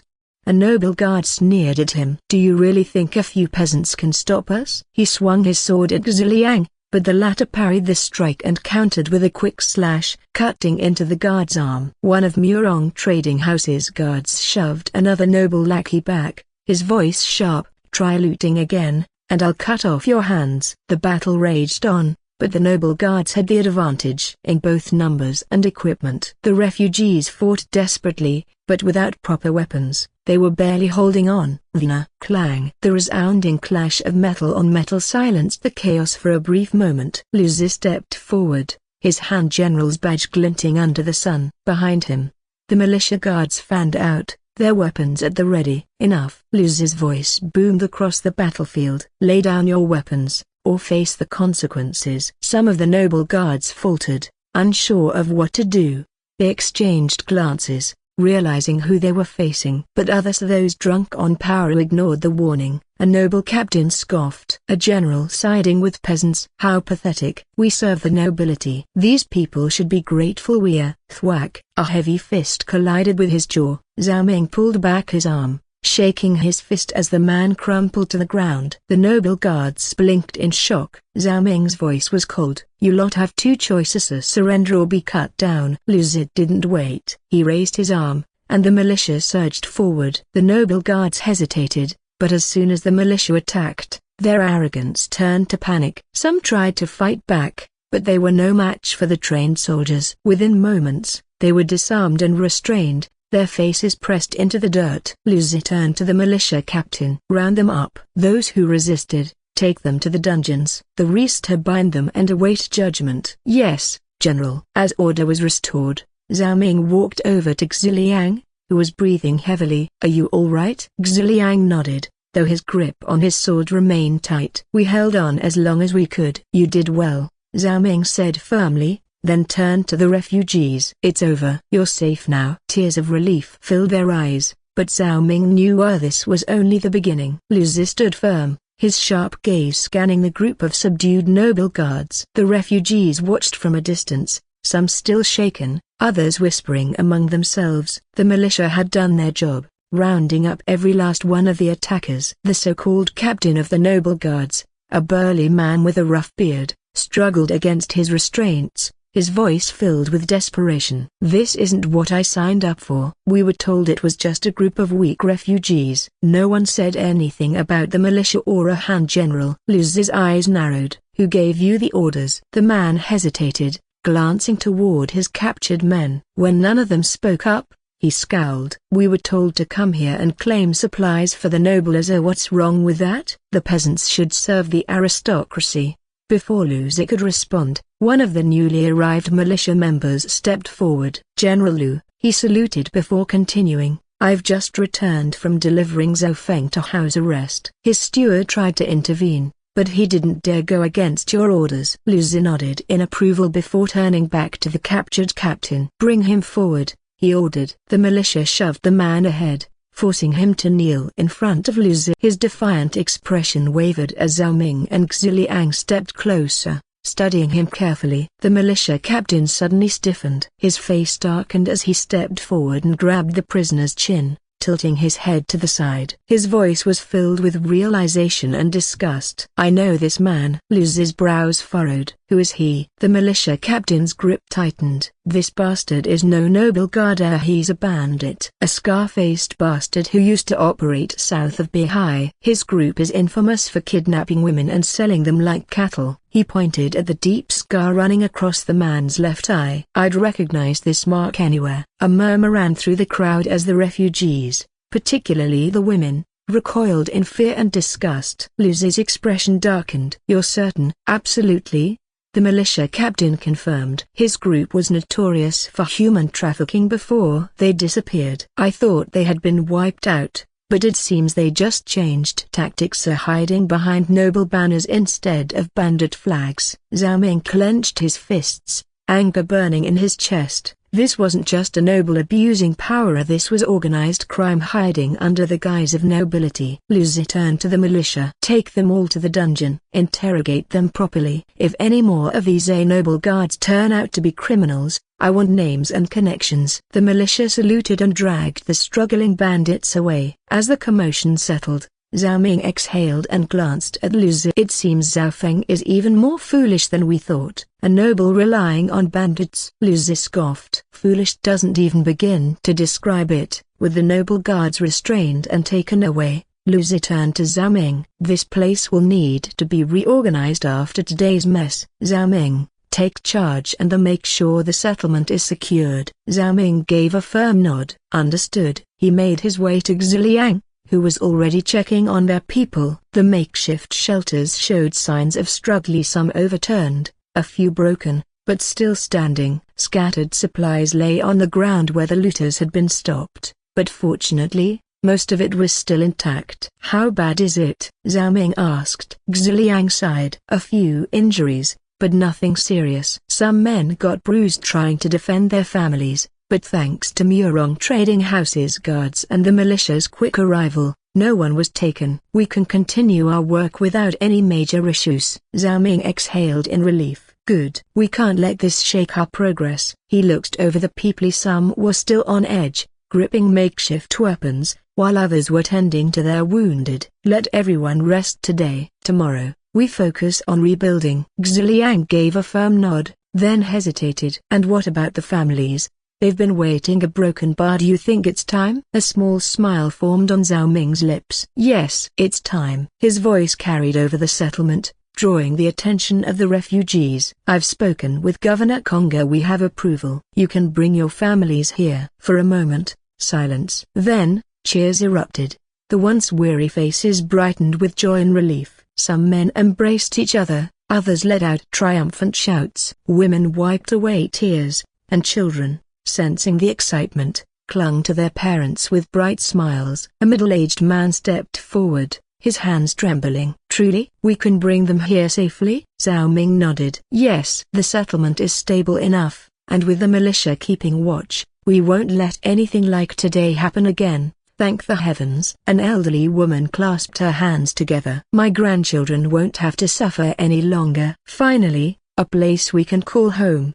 Someone shouted. Zhao Ming raised a hand, calming the crowd. Rest today. Tomorrow, we begin preparations to bring your families here. We'll need to be ready for more people, which means securing more food, shelter, and protection. The people responded with determination, their fatigue momentarily forgotten. The prospect of reuniting with their loved ones gave them new energy. As the dust settled over Eastern Hill, the refugees slowly returned to their daily routines. Zhao Ming turned to Xiliang. We need to be sure this doesn't happen again. Someone must have sold information about the settlement to the nobles. Keep an eye out to see if anyone is acting suspiciously. Xiliang nodded grimly. I'll check around. Some people were still out hunting and foraging when the attack happened. I'll make sure everyone's accounted for. See if anything feels off. Zhao Ming patted his shoulder. Be careful. If someone here betrayed us, they won't take kindly to being found out. With that, Xiliang set off to quietly assess the people. Meanwhile, Zhao Ming approached the Murong Trading House guards, who were preparing to depart. Their leader, a broad-shouldered man with a sharp gaze and a scar running down his cheek, turned as Zhao Ming approached. I appreciate your help today, Zhao Ming said sincerely. If you hadn't stepped in, things could have gone much worse. The guard smirked. Just following orders. Master Murong sent us with supplies, but I doubt he expected us to get into a fight. One of the younger guards grinned. Not that we mind. It was good to get some action. Zhao Ming chuckled. Well, if you're looking for action, I can't say this place will be peaceful for long. We just got rid of one threat, but who knows what comes next. The leader of the guards crossed his arms. You handled yourself well, Scholar Zhao. Most scholars would have run at the first sign of trouble. Instead, you fought back and held your ground. That's rare. Zhao Ming shook his head. I'm no soldier, but when people rely on you, Running isn't an option. The guard nodded approvingly. A good mindset to have. But if I may give you a piece of advice here, he leaned in slightly. Watch your back. The nobles don't take humiliation lightly. This won't be the last time they try something. I figured as much, Zhao Ming said, his expression darkening. That's why I need to make sure we're prepared. The leader of the guards glanced toward the carts. The tools and stockpiles should help stabilize things here. Make sure your people know how to defend themselves too. A settlement like Thesa out in the open makes for an easy target. Xiliang returned just in time to hear this. He gave a tired grin. It's good to fight alongside reliable people. The younger guard scoffed. You lot are tougher than you look. Thought we'd be protecting scholars and farmers, but you held your own. The leader chuckled. Likewise. Let's hope next time we meet over drinks instead of a battle. Zhao Ming smirked. Once this is settled, first round's on me. The guards exchanged grins before mounting their horses. We'll hold you to that, Scholar Zhao, the leader said before waving his men forward. With that, the Murong trading house guards set off, leaving the settlement to continue rebuilding. As Zhao Ming turned away from the officer's tent, Xiliang approached with a relieved expression. You're early, Xiliang said with a grin. So are you, Zhao Ming replied. Xiliang chuckled and gestured behind him. I couldn't wait any longer. My family is coming with us. A few steps away, a woman with gentle features and weary eyes stood holding the hands of two children, a boy and a girl. Lin, Xiliang's wife, offered Zhao Ming a polite nod, her face filled with quiet gratitude. Mingj, the little girl, Xim, squealed upon spotting him. Without hesitation, she ran up to him with outstretched arms. Zhao Ming caught her and lifted her up. Maya, you've grown since I last saw you, he teased. Xim giggled, clinging to him. You're just weak, Mingj. Xiliang laughed. She's got a point. Zhao Ming smirked before setting the girl down, ruffling her hair. All right, let's get everyone ready. Xiliang turned to the group that had agreed to leave. Each family, check your belongings. Make sure you have everything. Once we leave, we're not coming back. The refugees murmured in acknowledgement, making final preparations. Some tied up bundles of clothes, while others secured makeshift carts filled with what little they owned. Zhao Ming watched as Xiliang guided his wife and children toward their things, helping them pack efficiently. His movements were swift, but there was a tenderness to the way he handled his daughter's belongings and reassured Lin. Once everyone was ready, Zhao Ming approached the camp officer. We're leaving now. The officer stood from his seat, arms crossed. I won't stop you. The fewer people here, the better. Zhao Ming gave him a respectful nod. Thank you for letting them go. The officer hesitated for a moment before exhaling sharply. A word of advice here: be careful of the noble families. Today, they failed. But they won't forget this humiliation. You've drawn their attention. Zhao Ming's expression darkened slightly, but he nodded. I know. I'll be careful. The officer sighed. Then, good luck. With that, Zhao Ming turned back to the group. Let's move out. As they began walking toward the exit, the weight of what they were leaving behind settled over them. Just as they reached the camp's edge, desperate cries broke out. A group of refugees rushed forward, pleading with the guards. Please, take us with you. We don't want to die here. Scholar Zhao, we'll do anything, just don't leave us behind. Some clung to the wooden stakes of the camp's perimeter, tears streaking their dirt-covered faces. The guards, however, remained firm, pushing them back with the blunt ends of their spears. Zhao Ming's chest tightened. He wanted to help them all, but he knew he couldn't. Xiliang placed a hand on his shoulder. We'll come back, he murmured. One step at a time. Zhao Ming took a deep breath, forcing himself to look ahead. Let's go. Without looking back, the group left the refugee camp, carrying hope for a better future but also the weight of those they had to leave behind. As they stepped into the settlement, Xim's eyes widened with excitement. The open space, the smell of fresh earth, and the sight of people working together gave her a sense of hope. Are we going to stay here now? She asked eagerly, tugging at her father's sleeve. Xiliang smiled and patted her head. Yes, Maya. This will be our new home. Beside them, Xujian, her older brother, remained quiet, his sharp eyes scanning the surroundings. Unlike his sister, he wasn't as easily impressed. Years of hardship had made him cautious. Lin, carrying a small bundle of belongings, was already observing the area. She turned to Zhao Ming. "This place looks much better than the camp. It's still rough, but at least we have space." Zhao Ming nodded. "It will take time, but we're working to make it livable. We have food supplies, water, and shelter. It's not much, but it's a start." Xum suddenly ran a few steps ahead, looking at the makeshift houses. "Which one is ours?"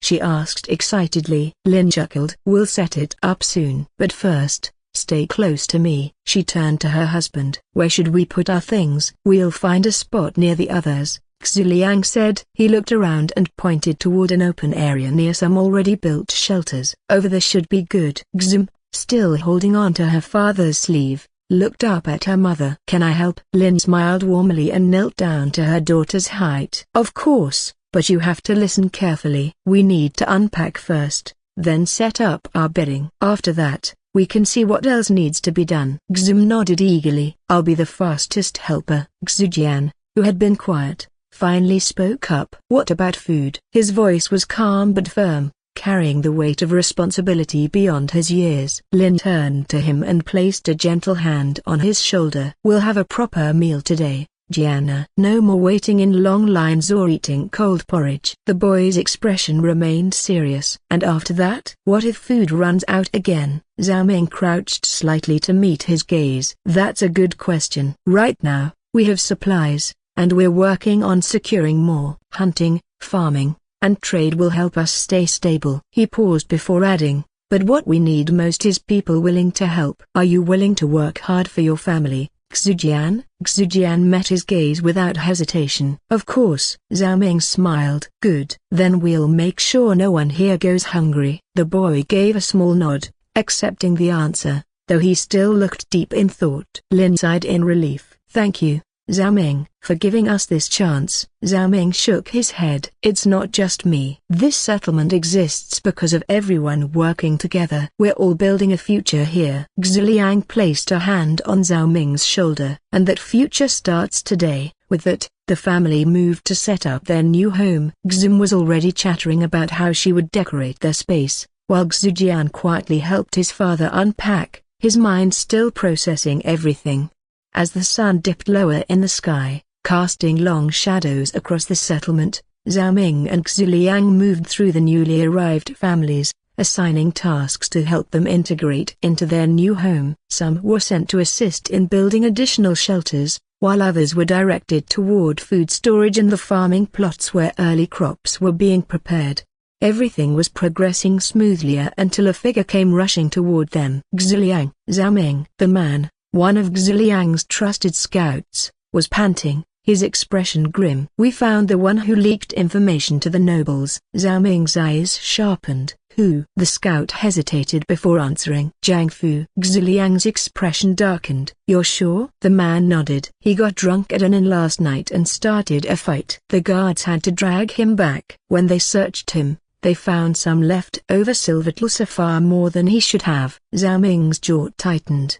"Blood money." Xuliang clenched his fists. "Where is he now?" "Outside the camp, sobering up." "He's awake and begging for forgiveness." Without another word, Zhao Ming and Xuliang followed the scout toward the outskirts of the settlement. A small crowd had gathered, murmuring among themselves as they stared at the disheveled figure slumped against a tree. Jiang Fu looked up as they approached, his face bruised from the fight the night before. Panic flashed in his eyes as he scrambled to his knees. "Xuliang." "Zhao Ming." "Please see, I was drunk. I wasn't thinking straight. I made a mistake," he pleaded, his voice raw with desperation. Zhao Ming's expression remained cold. "A mistake? You sold us out to the nobles. People could have died because of you." Xuliang stood stiffly, fists clenched at his sides. "I trusted you, Jiang Fu." "We all did. And this is how you repay us?" The man hung his head. "I had no choice. A broken bar. They offered silver, and I thought it wouldn't do any harm. A broken bar." "There is always a choice," Zhao Ming said. Jiang Fu trembled, realizing that his words would not save him. Behind them, the settlement's refugees watched in silence, the weight of the moment pressing on them all. The past weeks had been full of hardship, and betrayal was not something they could afford. Finally, Xuliang exhaled, his voice heavy with disappointment. "We cannot allow a traitor to stay among us." Jiang Fu's face paled. "Noah, please. I'll do anything. Just don't send me away." "You're exiled," Xu Liang continued, his voice firm. "Take what you can carry and leave before nightfall." Jiang Fu fell to the ground, his forehead pressing into the dirt. "Where will I go? I won't survive alone out there." "You should have thought of that before betraying your own people," Zhao Ming said. Xu Liang turned away, unwilling to hear any more pleas. Two guards stepped forward, standing on either side of Jiang Fu. The decision was final. As the guards prepared to escort him away, the settlement remained silent. No one stepped forward to defend him. No one pitied him. Trust was hard-earned, and once broken, it could never be fully restored. After dealing with the rogue refugee, Zhao Ming stayed in the settlement for a week, working closely with Xu Liang to manage the refugees and strengthen their living conditions. The days were long, filled with organizing food rations, overseeing shelter repairs, and ensuring that everyone had a role in maintaining the settlement. One evening, as the sun dipped below the horizon, painting the sky in hues of orange and purple, Zhao Ming and Xu Liang sat near a small bonfire, a pot of tea resting between them. The settlement had grown quieter now. Children had been put to sleep, and only a few night watchers remained awake. Xu Liang poured Zhao Ming a cup and sighed. "It's been a difficult few weeks, but I think we're finally at a point where people aren't just surviving, they're starting to live again." Zhao Ming took the cup, nodding. "We've come a long way from the chaos of that first attack, but keeping order is an ongoing task. People have food and shelter now, but security is still a concern." Xu Liang took a sip, his gaze serious. "I've been thinking about that too. We should start organizing a proper watch. Not just a few men standing around at night, but actual patrols. If we don't prepare, another attack could catch us off guard." Zhao Ming agreed. "That's a priority. We can train some of the younger men in basic defense and rotate them on shifts. I'll speak with the more experienced fighters and see if they're willing to guide them." Xu Liang nodded. "I'll handle assigning them, and we need to keep an eye on new arrivals. We don't want another situation like Jiang Fu's betrayal." At the mention of the traitor, Zhao Ming's expression darkened. "Yes, if there's one lesson we've learned, it's that hunger and desperation make people reckless. We need to prevent that before it happens." Xu Liang let out a weary sigh. "At least with the food storage finally organized,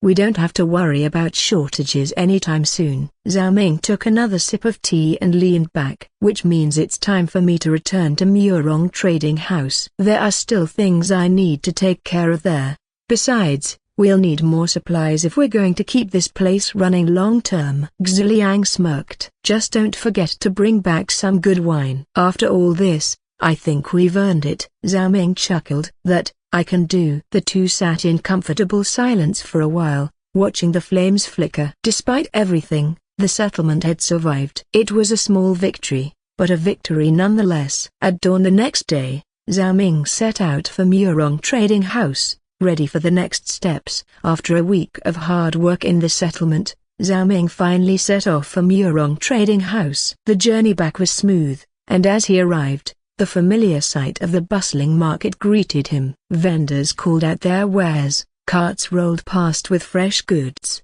and traders haggled over prices. The scent of spices, parchment, and ink filled the air as he stepped inside the trading house. Behind the counter, shopkeeper Wu was busy inspecting an account ledger. Despite his age, his sharp eyes missed nothing. Hearing the door open, he glanced up, and his face lit up with recognition. "Zhao Ming, back so soon?"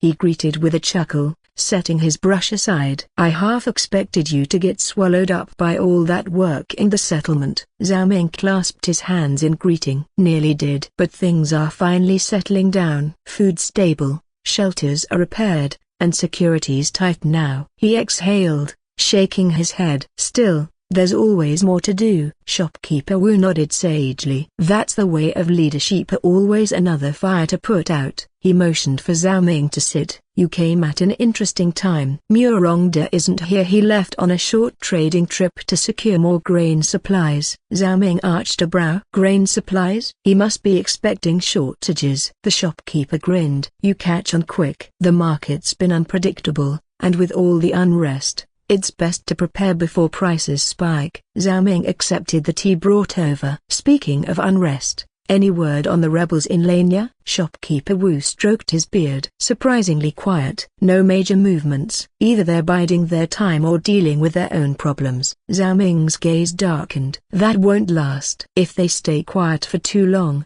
they're likely gathering strength for something big. The shopkeeper leaned forward slightly. Speaking of rumors, there's news about Lu Zi floating around the market. Zhao Ming's fingers stilled on his teacup. Lu Zi, what's he up to? Word is he's preparing to leave Beihai soon. He's been dealing with those nobles under house arrest, including that Zhou Fengfelao, the one who tried looting your settlement. Zhao Ming's lips curled into a smirk. So Zhao Feng finally got what he deserved. Took long enough. Shopkeeper Wu chuckled. It seems Lu Zi's cleaning house before moving out. If he's on the move, something big must be coming. Zhao Ming tapped his fingers against the table thoughtfully. If Lu Zi leaves Beihai, that means the court situation is changing or he's been given new orders. Shopkeeper Wu chuckled. Either way, you'll find yourself caught up in it. Seems fate doesn't like letting you rest. Zhao Ming let out a short laugh. It certainly feels that way. The two continued discussing the shifting tides of politics,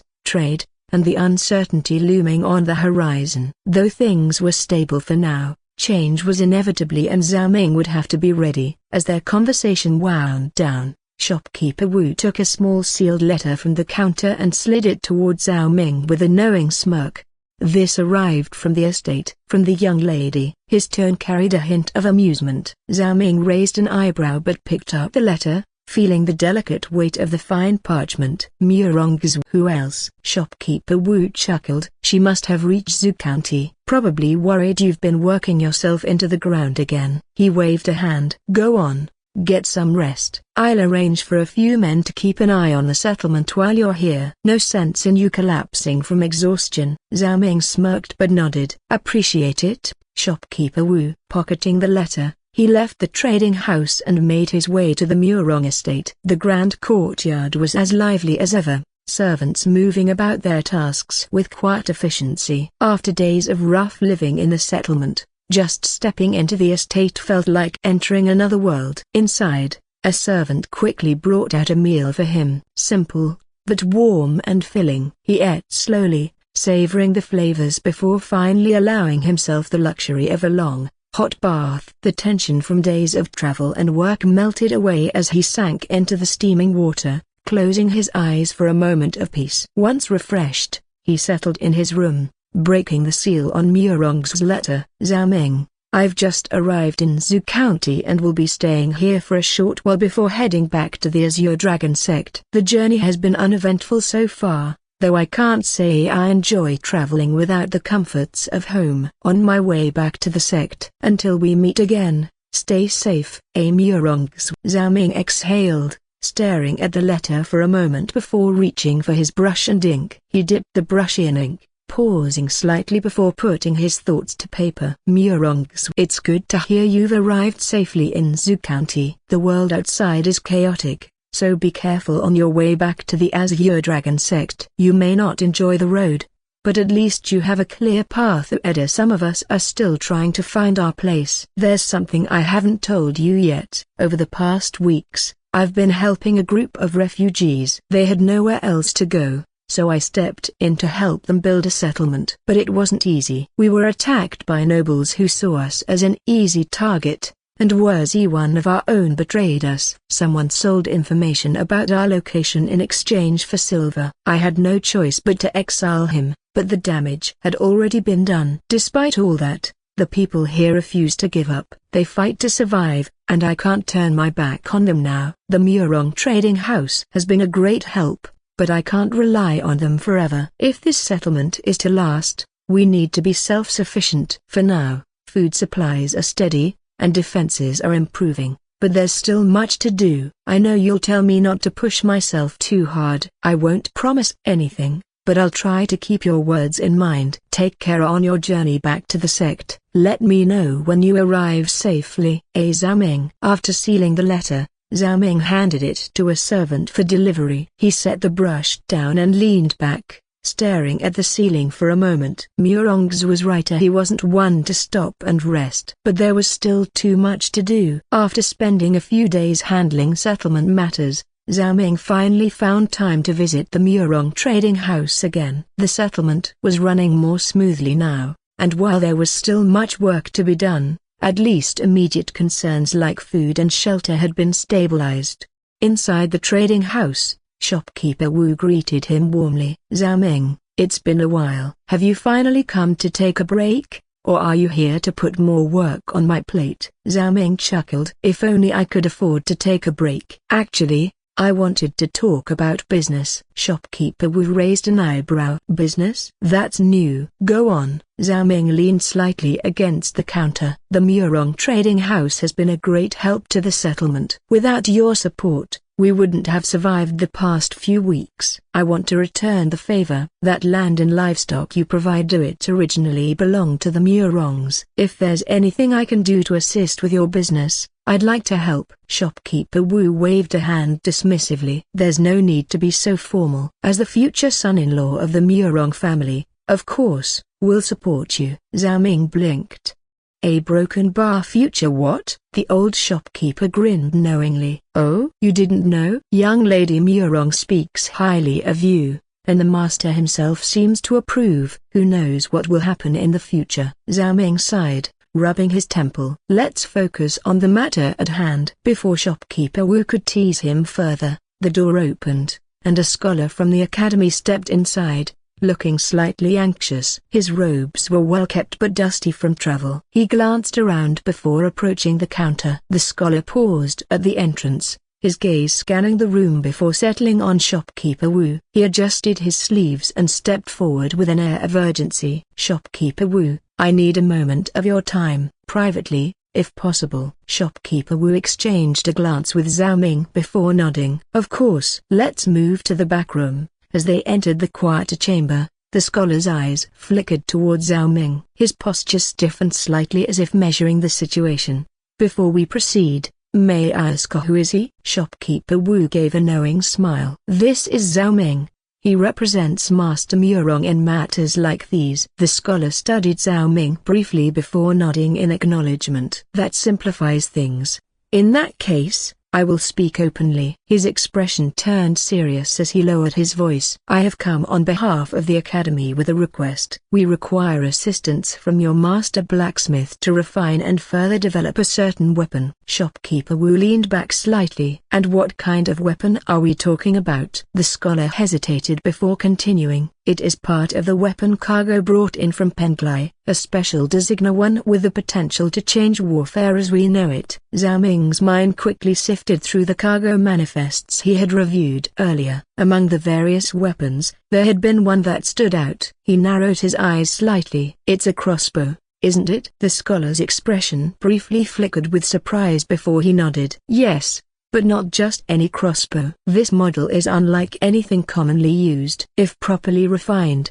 it could shift the balance of power in battle." Zhao Ming exhaled slowly. He had seen the weapon but never tested its full capabilities. If it truly was as powerful as the scholar claimed, its existence needed to be handled carefully. As the scholar finished explaining, he placed his request. "We would like to schedule a meeting with your master blacksmith to improve and refine the design. However, secrecy is paramount. If news of this reaches the nobles or warlords, it could lead to dire consequences." Zhao Ming's expression hardened. "And who is responsible for this project?" The scholar's voice dropped even lower. "This is under the direct supervision of Governor Kong. He believes this weapon could be critical in the coming conflicts and does not wish for it to fall into the wrong hands." Hearing Kong Rong's name, Zhao Ming's stance relaxed slightly. The governor was known for his integrity and not the kind of man who would abuse such power. That gave the request some credibility. After a brief moment of thought, Zhao Ming nodded. "We can agree to this, but on one condition." The scholar frowned. "Which is?" "The weapons must be brought here to the Murong trading house. Our blacksmiths can work on them in secrecy, and we control who enters and leaves. The academy, on the other hand, is far too public. Too many eyes, Too many mouths. Shopkeeper Wu nodded in agreement. That would be the best way to ensure absolute discretion. Even the academy has its fair share of political intrigue. The scholar considered the proposal before finally nodding. That is acceptable. I will arrange for the crossbows to be transferred here within the week. Zhao Ming exchanged a glance with Shopkeeper Wu. This project could be an opportunity or a trap. Either way, they were now deeply involved. As the scholar departed, the room fell into silence. Zhao Ming remained seated, his fingers tapping lightly on the wooden table as he mulled over the conversation. He turned to Shopkeeper Wu. I agreed to this, but I acted on behalf of the Murong trading house. Are you sure it was the right call? Shopkeeper Wu chuckled, stroking his beard. If you hadn't, I would have done the same. His expression turned serious. A request from Governor Kong isn't something we can easily refuse.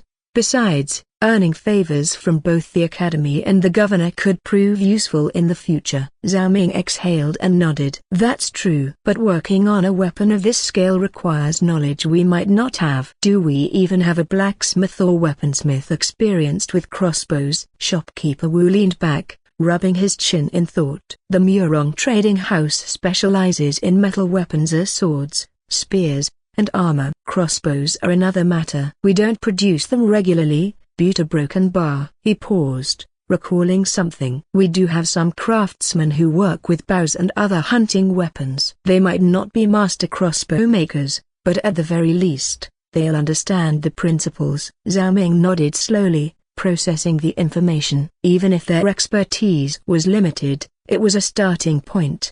Besides, he had an advantage others didn't: his insight, ability. His eyes flickered with determination. If no one else can refine this weapon, maybe I can. I'll take a look at the crossbow myself once it arrives, Zhao Ming said. If necessary, I'll help oversee the modifications. Shopkeeper Wu raised an eyebrow. You? Since when did you become a weaponsmith? Zhao Ming smirked. I learn fast. Shopkeeper Wu laughed and shook his head. That, I won't doubt. Very well. We'll prepare for the delivery. Let's just hope we're not biting off more than we can chew. Zhao Ming tapped his fingers on the wooden table, deep in thought. We can't just wait for the crossbow to arrive and figure things out later. We need to prepare in advance. Your workspace, craftsman, and keeping this under wraps. Shopkeeper Wu stroked his beard. Agreed. We can't risk word getting out, or we might have nobles and rival merchants sniffing around. Zhao Ming nodded. First,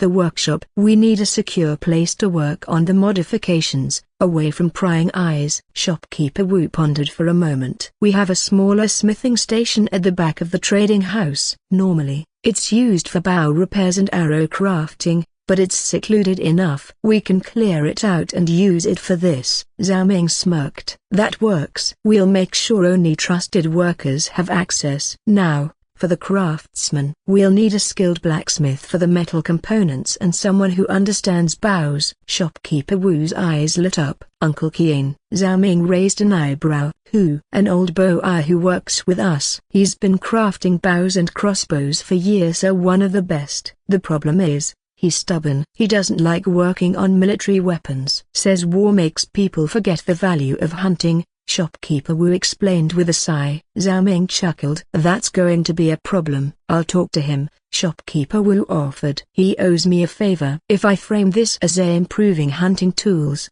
he might be willing to help. Zhao Ming smirked. Good thinking. And for the metalwork, we need someone precise. A regular blacksmith won't do. Crossbows have delicate mechanisms, Shopkeeper Wu said thoughtfully. I'd say Wen Tao. He's a young apprentice, usually working on dagger engravings. Steady hands, sharp mind. Zhao Ming nodded in approval. Sounds like we have a team. Uncle Qian for the bow mechanism, Wen Tao for the metalwork. You'll talk to Uncle Qian, and I'll make sure we get everything set up before the weapon arrives. Shopkeeper Wu smirked. You're starting to sound like a proper merchant. Zhao Ming chuckled. I just don't like wasting time. Shopkeeper Wu clapped his hands. All right then. I'll handle the preparations. When the crossbow arrives, we'll be ready. Zhao Ming exhaled. This wasn't just about a weapon. It was an opportunity. If he played this right, it could change more than just the battlefield. A few days passed as the Murong trading house made its preparations. The workshop had been cleared, tools gathered, and only trusted workers were allowed near the area. Shopkeeper Wu had spoken with Uncle Qian, who after much grumbling finally agreed to help, and Wen Tao eagerly prepared himself for the work ahead. Everything was set, yet the wait stretched on. Then, one morning, a messenger from the academy arrived at the trading house, his robes still dusty from travel. He wasted no time, bowing slightly before addressing shopkeeper Wu and Zhao Ming. "The cargo will arrive today," the messenger announced. "The scholars will bring it in the afternoon. Please make the necessary preparations." Shopkeeper Wu gave a knowing smile. "We've been ready for days. Tell them we'll be expecting them." The messenger nodded before departing, leaving a sense of anticipation in the air. By midday, the Murong trading house bustled with quiet activity. Workers moved discreetly to clear paths for the incoming cargo. A few trusted guards positioned themselves at key locations, while shopkeeper Wu ensured that the private chamber for the meeting was well secured. As the afternoon sun hung high, a group of academy scholars finally arrived, escorted by a small group of guards carrying a sealed wooden crate. But what truly caught Zhao Ming's attention was the presence of a familiar figure leading them. Lu Zi, the esteemed scholar general, carried his usual calm, authoritative presence, his piercing eyes sweeping the surroundings as if always measuring something unseen. Yet, beside him stood a woman Zhao Ming had never seen before. She was young, possibly in her mid-20s, dressed in fine but practical robes. Unlike the other scholars, who carried themselves with scholarly elegance, she had an air of sharp awareness, her gaze assessing everyone in the room with a calculating look. Though she walked beside Lu Zi, her posture wasn't that of a mere attendant. Zhao Ming's curiosity sparked. "Who is she? I never saw her when I met Lu Zi at the governor's office." As they entered the trading house, Lu Zi wasted no time. "We'll discuss the details inside. Secure perimeter." At his command, the guards moved swiftly, taking positions outside the private chamber. Within moments, the trading house was locked down. Only those involved in the matter would be allowed in. Zhao Ming exchanged a glance with shopkeeper Wu before following Lu Zia and his group into the meeting room. This was no ordinary delivery. Inside the private chamber, the air was tense. The scholars, craftsmen, and guards all understood the weight of secrecy behind this meeting. Lu Zi took the lead, his sharp gaze sweeping across the room. "Before we begin, I must remind everyone here this matter is not to be spoken of outside these walls. The development of this weapon must remain a secret, or we risk it falling into the wrong hands." A murmur of agreement passed through the gathered men. Zhao Ming nodded. One of the scholars stepped forward, holding a wooden case. "We've been working on the crossbow ever since it arrived from Penglai. We've taken it apart, studied its structure, and rebuilt it multiple times. So far, we've managed to create a functional single-shot crossbow." He carefully unlatched the case, revealing two crossbows, one appearing older and slightly worn, while the other was newly crafted, its wood and metal pristine.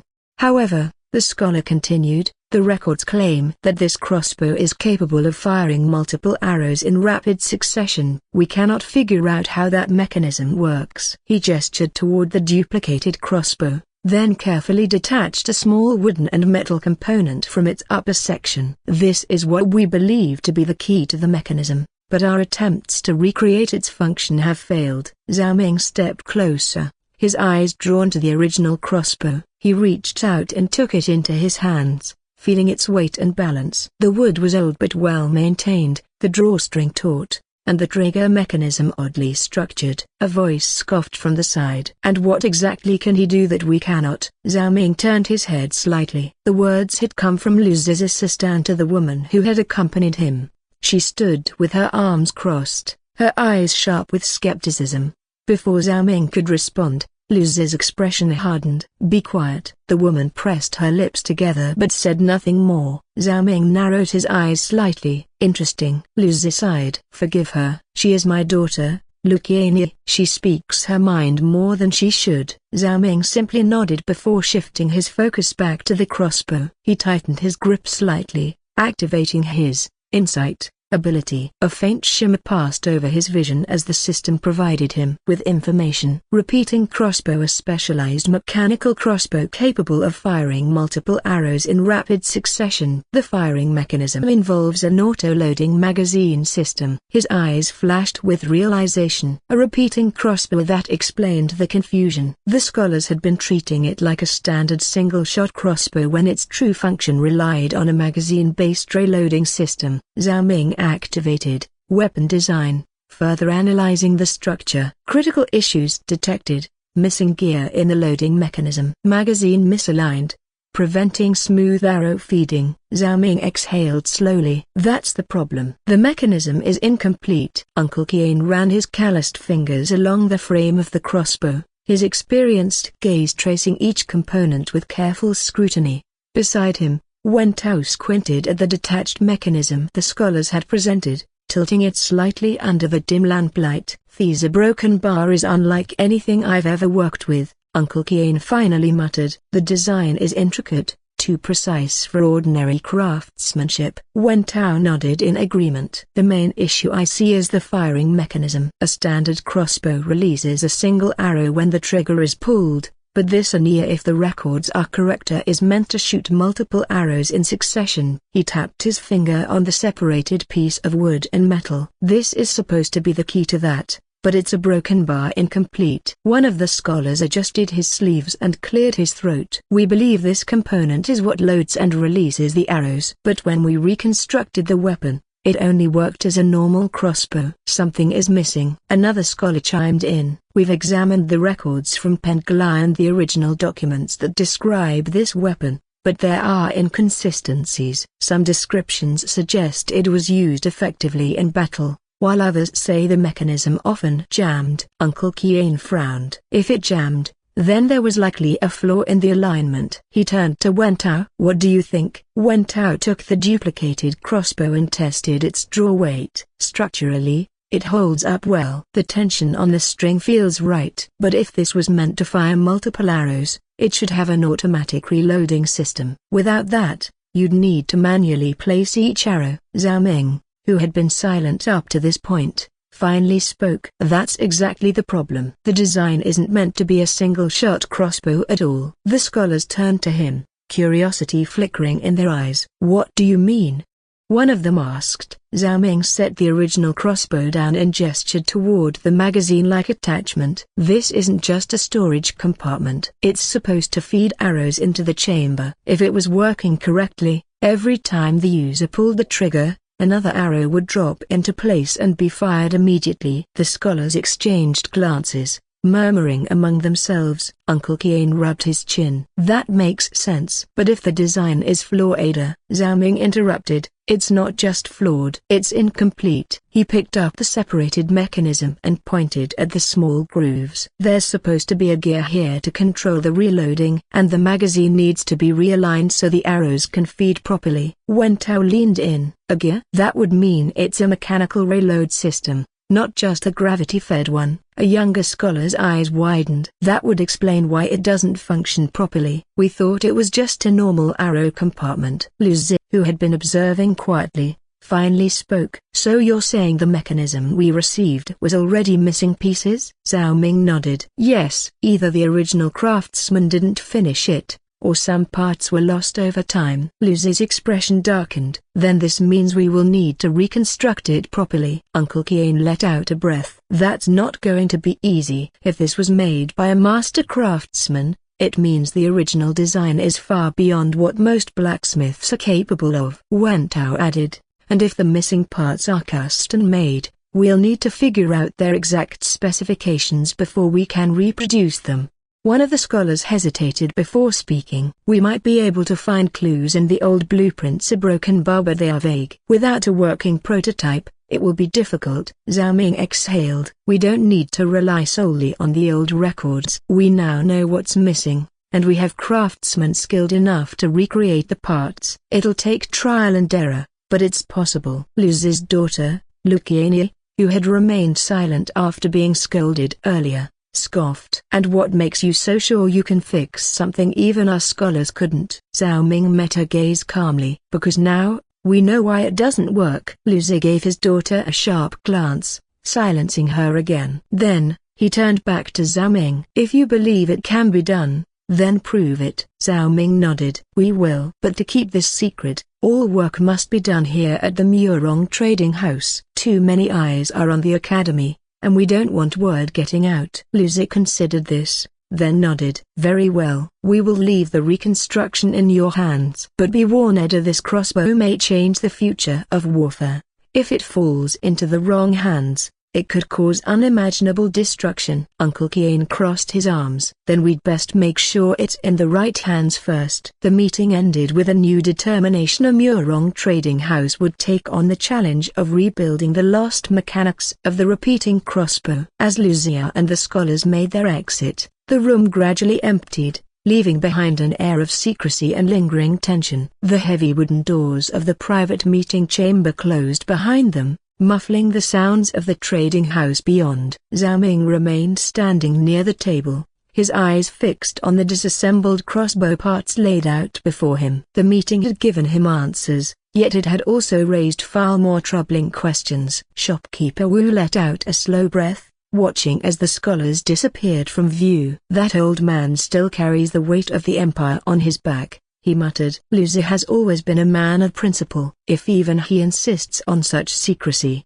then this matter must be truly dangerous. Zhao Ming crossed his arms, his fingers tapping against his sleeve. That's what bothers me. If this weapon is meant for the Han army, why hide it from the nobles and officials? He glanced at the closed doors before lowering his voice. Who are they afraid of? Shopkeeper Wu stroked his beard thoughtfully. If it were a simple military matter, the officials in Liaoyang should already know about it. But if it's being kept from them, then a broken bar. His expression darkened. It means there's conflict within the court itself. Zhao Ming nodded. Exactly. Either someone in the capital wants to control this weapon for themselves, or certain factions don't want it to exist at all. He stepped closer to the table, resting his hands on its surface. Think about it. Why would Governor Kong handle this in secret? If the Emperor ordered this weapon's restoration, wouldn't it be better to openly produce it under the state's protection? Shopkeeper Wu sighed, pouring himself a cup of tea and offering one to Zhao Ming, who accepted it absent-mindedly. If Liaoyang is divided, this could be more than just a dispute over weapons. It could mean the Han is weakening. Zhao Ming took a sip of tea, his gaze sharp. There are only a few reasons why an empire would weaken from within. Either the emperor is losing control, or powerful nobles and warlords are already maneuvering for power.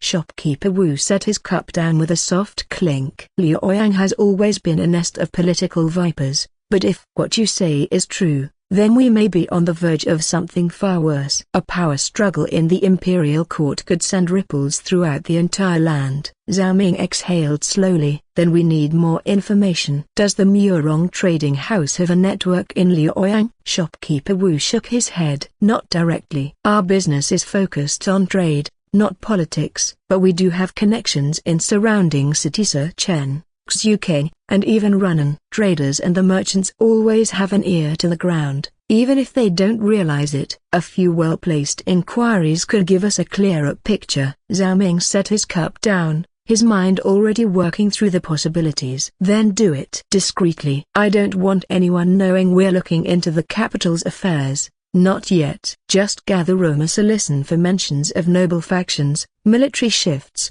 or even sudden disappearances among officials. Shopkeeper Wu smirked. Planning to become a spy master now, Zhao Ming? Zhao Ming chuckled. Hardly. But information is power, and I'd rather not be blind to the changes happening around us. If the Han is truly in decline, then we need to be prepared. Shopkeeper Wu studied him for a moment before nodding. Very well, I'll have my men start making inquiries. But be careful, Zhao Ming. Once you start looking into the affairs of the imperial court, you may find that they start looking back at you. Zhao Ming's expression remained unreadable. Then let's make sure we see them before they see us. After his conversation with Shopkeeper Wu, Zhao Ming made his way back to the workshop, where Uncle Qian and Wen Tao were still hunched over the disassembled crossbow. The dim candlelight flickered against the polished metal and aged wood of the weapon. The air smelled of sawdust, oil, and steel, a scent familiar to any craftsman's workspace. The crossbow before them was unlike the standard military issue one Zhao Ming had seen before. It was smaller, lighter, and clearly designed for efficiency rather than brute force. However, the mechanism at its core was flawed. The alignment of the arrows in the magazine was off, the tension in the firing mechanism uneven, and the missing gear left a crucial gap in its function. Uncle Kian rubbed his rough hands together as he examined the parts. This thing a broken bar, it's built differently from the bows and spears we usually make. The frame is well crafted, but whoever tried to copy it missed some details. Wen Tao nodded, holding up a small gear in his calloused fingers. And look at Thesa without the right placement, it won't cycle the arrows properly. It should be able to shoot multiple arrows in succession, but right now, it jams after just one. Zhao Ming stepped closer, picking up the crossbow carefully. He ran his fingers along the groove where the arrows would sit, then turned his attention to the trigger mechanism. His insight ability had already given him a hint to the magazine's alignment was incorrect, and a key component was missing. This crossbow was originally designed to fire multiple arrows rapidly, Zhao Ming said, placing the weapon down gently. But if the arrows aren't positioned correctly, they'll get stuck instead of smoothly loading into place. And without the missing gear, the reloading function won't work. Uncle Kian frowned. Then what should we do? Zhao Ming pointed to the magazine. First, adjust the alignment of the arrow slots. If they're too wide, the arrows won't sit securely. Too narrow, and they'll jam. He then motioned toward the firing mechanism. Second, reinforce the tension in the trigger. If it's too weak, the arrows won't launch with enough force. Too strong, and it will break after a few uses. Wen Tao's eyes lit up. That makes sense. We can adjust the grooves and test different placements. Uncle Kian nodded in agreement. We'll also need to forge a replacement gear. It must be precise, or the entire mechanism will be useless. Zhao Ming smiled, then divide the tasks. Uncle Kian, you focus on the gear, find the right balance in material and design. Wen Tao, work on adjusting the magazine and testing the firing sequence. Try multiple iterations, refine them step by step. The two craftsmen exchanged glances before nodding. Understood, Uncle Kian said. But be careful, Zhao Ming reminded them. This is not just another weapon, it's something that certain people would kill to control. We need to ensure our own safety. While working on it, Uncle Kian folded his arms. You think someone might come after us? Zhao Ming's gaze darkened. It's a possibility we can't ignore. That's why I want you both to move inside the Murong trading house. It's safer there, and fewer people will know what we're working on. At first, both men hesitated. Wen Tao shook his head. I appreciate the concern, but I don't want to abandon my home. Uncle Kian sighed. And I live alone with my son. Moving would be troublesome. Before Zhao Ming could reply, shopkeeper Wu stepped inside, having overheard the conversation. Listen to the boy, he said firmly. This isn't just about you. If word spreads about this weapon, your families could be in danger too. The Murong trading house has the means to protect you. Uncle Kian exchanged a glance with Wen Tao before exhaling deeply. Then a broken Barcanite bring my son with me? Wen Tao also looked hesitant but eventually spoke. If I go, my wife must come too. Shopkeeper Wu nodded. Of course. I'll make the arrangements for where you'll stay. Zhao Ming clasped his hands behind his back. Good. Then let's get to work. We don't have much time. As Lu Xia and his daughter, Lu Qianyi, stepped through the grand entrance of Governor Kong's residence, the scent of incense mixed with the faint aroma of ink and old scrolls. The governor's study was dimly lit, the glow of candlelight casting long shadows over the towering shelves filled with books and records of governance. Kong Rong, seated behind his ornate wooden desk, looked up as they entered. His sharp gaze landed on Lu Zi, assessing him before speaking. How did it go? Lu Zi bowed slightly before taking a seat. Zhao Ming accepted the request. He agreed to help, but he insisted on working from the Murong trading house instead of the Academy for Secrecy and Security. Kong Rong stroked his beard thoughtfully. A wise decision. The fewer people involved, the better. Zhao Ming may be young, but he understands caution. I was concerned he might refuse, given the risks. Lu Qianyi, who had been silent until now, folded her arms and frowned. I still don't understand. Why do you trust him so much? He's not a court official, not a noble, just some scholar who happened to be in the right place. Lu Zi let out a small chuckle. And yet, that's precisely why we trust him. Lu Qianyu raised an eyebrow. Because he's not one of them? Because he cares, Lu Zi said, his voice calm but firm. Compared to the court officials and nobles who scheme for power, Zhao Ming at least considers the people. He risked his life to defend those refugees, even when he had nothing to gain. Can you say the same about the men in the capital? Kong Rong sighed and leaned back in his chair. The imperial court is in a fragile state. The eunuchs tighten their grip over politics, corruption festers, and even the emperor is a puppet in his own palace. The noble houses are no better. A half of them are fighting to control the court, while the other half scheme through the imperial harem. Lu Zi nodded grimly. That is why I must return to Liaoyang. If the situation worsens, I will have to rethink my position. If chaos breaks out, I will pull back and plan my next move. Lu Qianyu clenched her fists. Then let me go with you. Lu Zi's tone was final. I want you to stay in Beihai and remain at the academy. This is not a debate. Lu Qianyu scowled. Father. No, Qianyu. Lu Zi interrupted. Liaoyang is not safe. If something happens, at least you will be here, away from the dangers of the capital. Kong Rong, watching the exchange, gave a small nod. Your father is right. There are too many uncertainties in Liaoyang right now. Staying here is the wiser choice. Lu Qianyu bit her lip but said nothing further. Lu Zi exhaled, glancing at Kong Rong. For now, I will leave Beihai in your hands. If I do not return, do what you must to keep this city safe. Kong Rong's gaze hardened. And what of the crossbow project? Zhao Ming and the Murong trading house will continue the work. If we succeed, we may finally have an edge over those who wish to destabilize the Han. Silence fell over the room for a moment before Kong Rong gave a solemn nod. Then let us hope Zhao Ming is as capable as you believe. As the candlelight flickered against the walls, Lu Zi rose to his feet. I leave at first light. If the tides of Liaoyang turn against us, be prepared. With those final words, he turned and strode toward the door, his long robes trailing behind him. Lu Qianyu watched him go, frustration and worry warring in her expression. Kong Rong remained seated, his fingers tapping thoughtfully on the wooden desk. The storm brewing in the imperial court was far beyond Beihai's reach, but he knew it was only a matter of time before its ripples reached them all.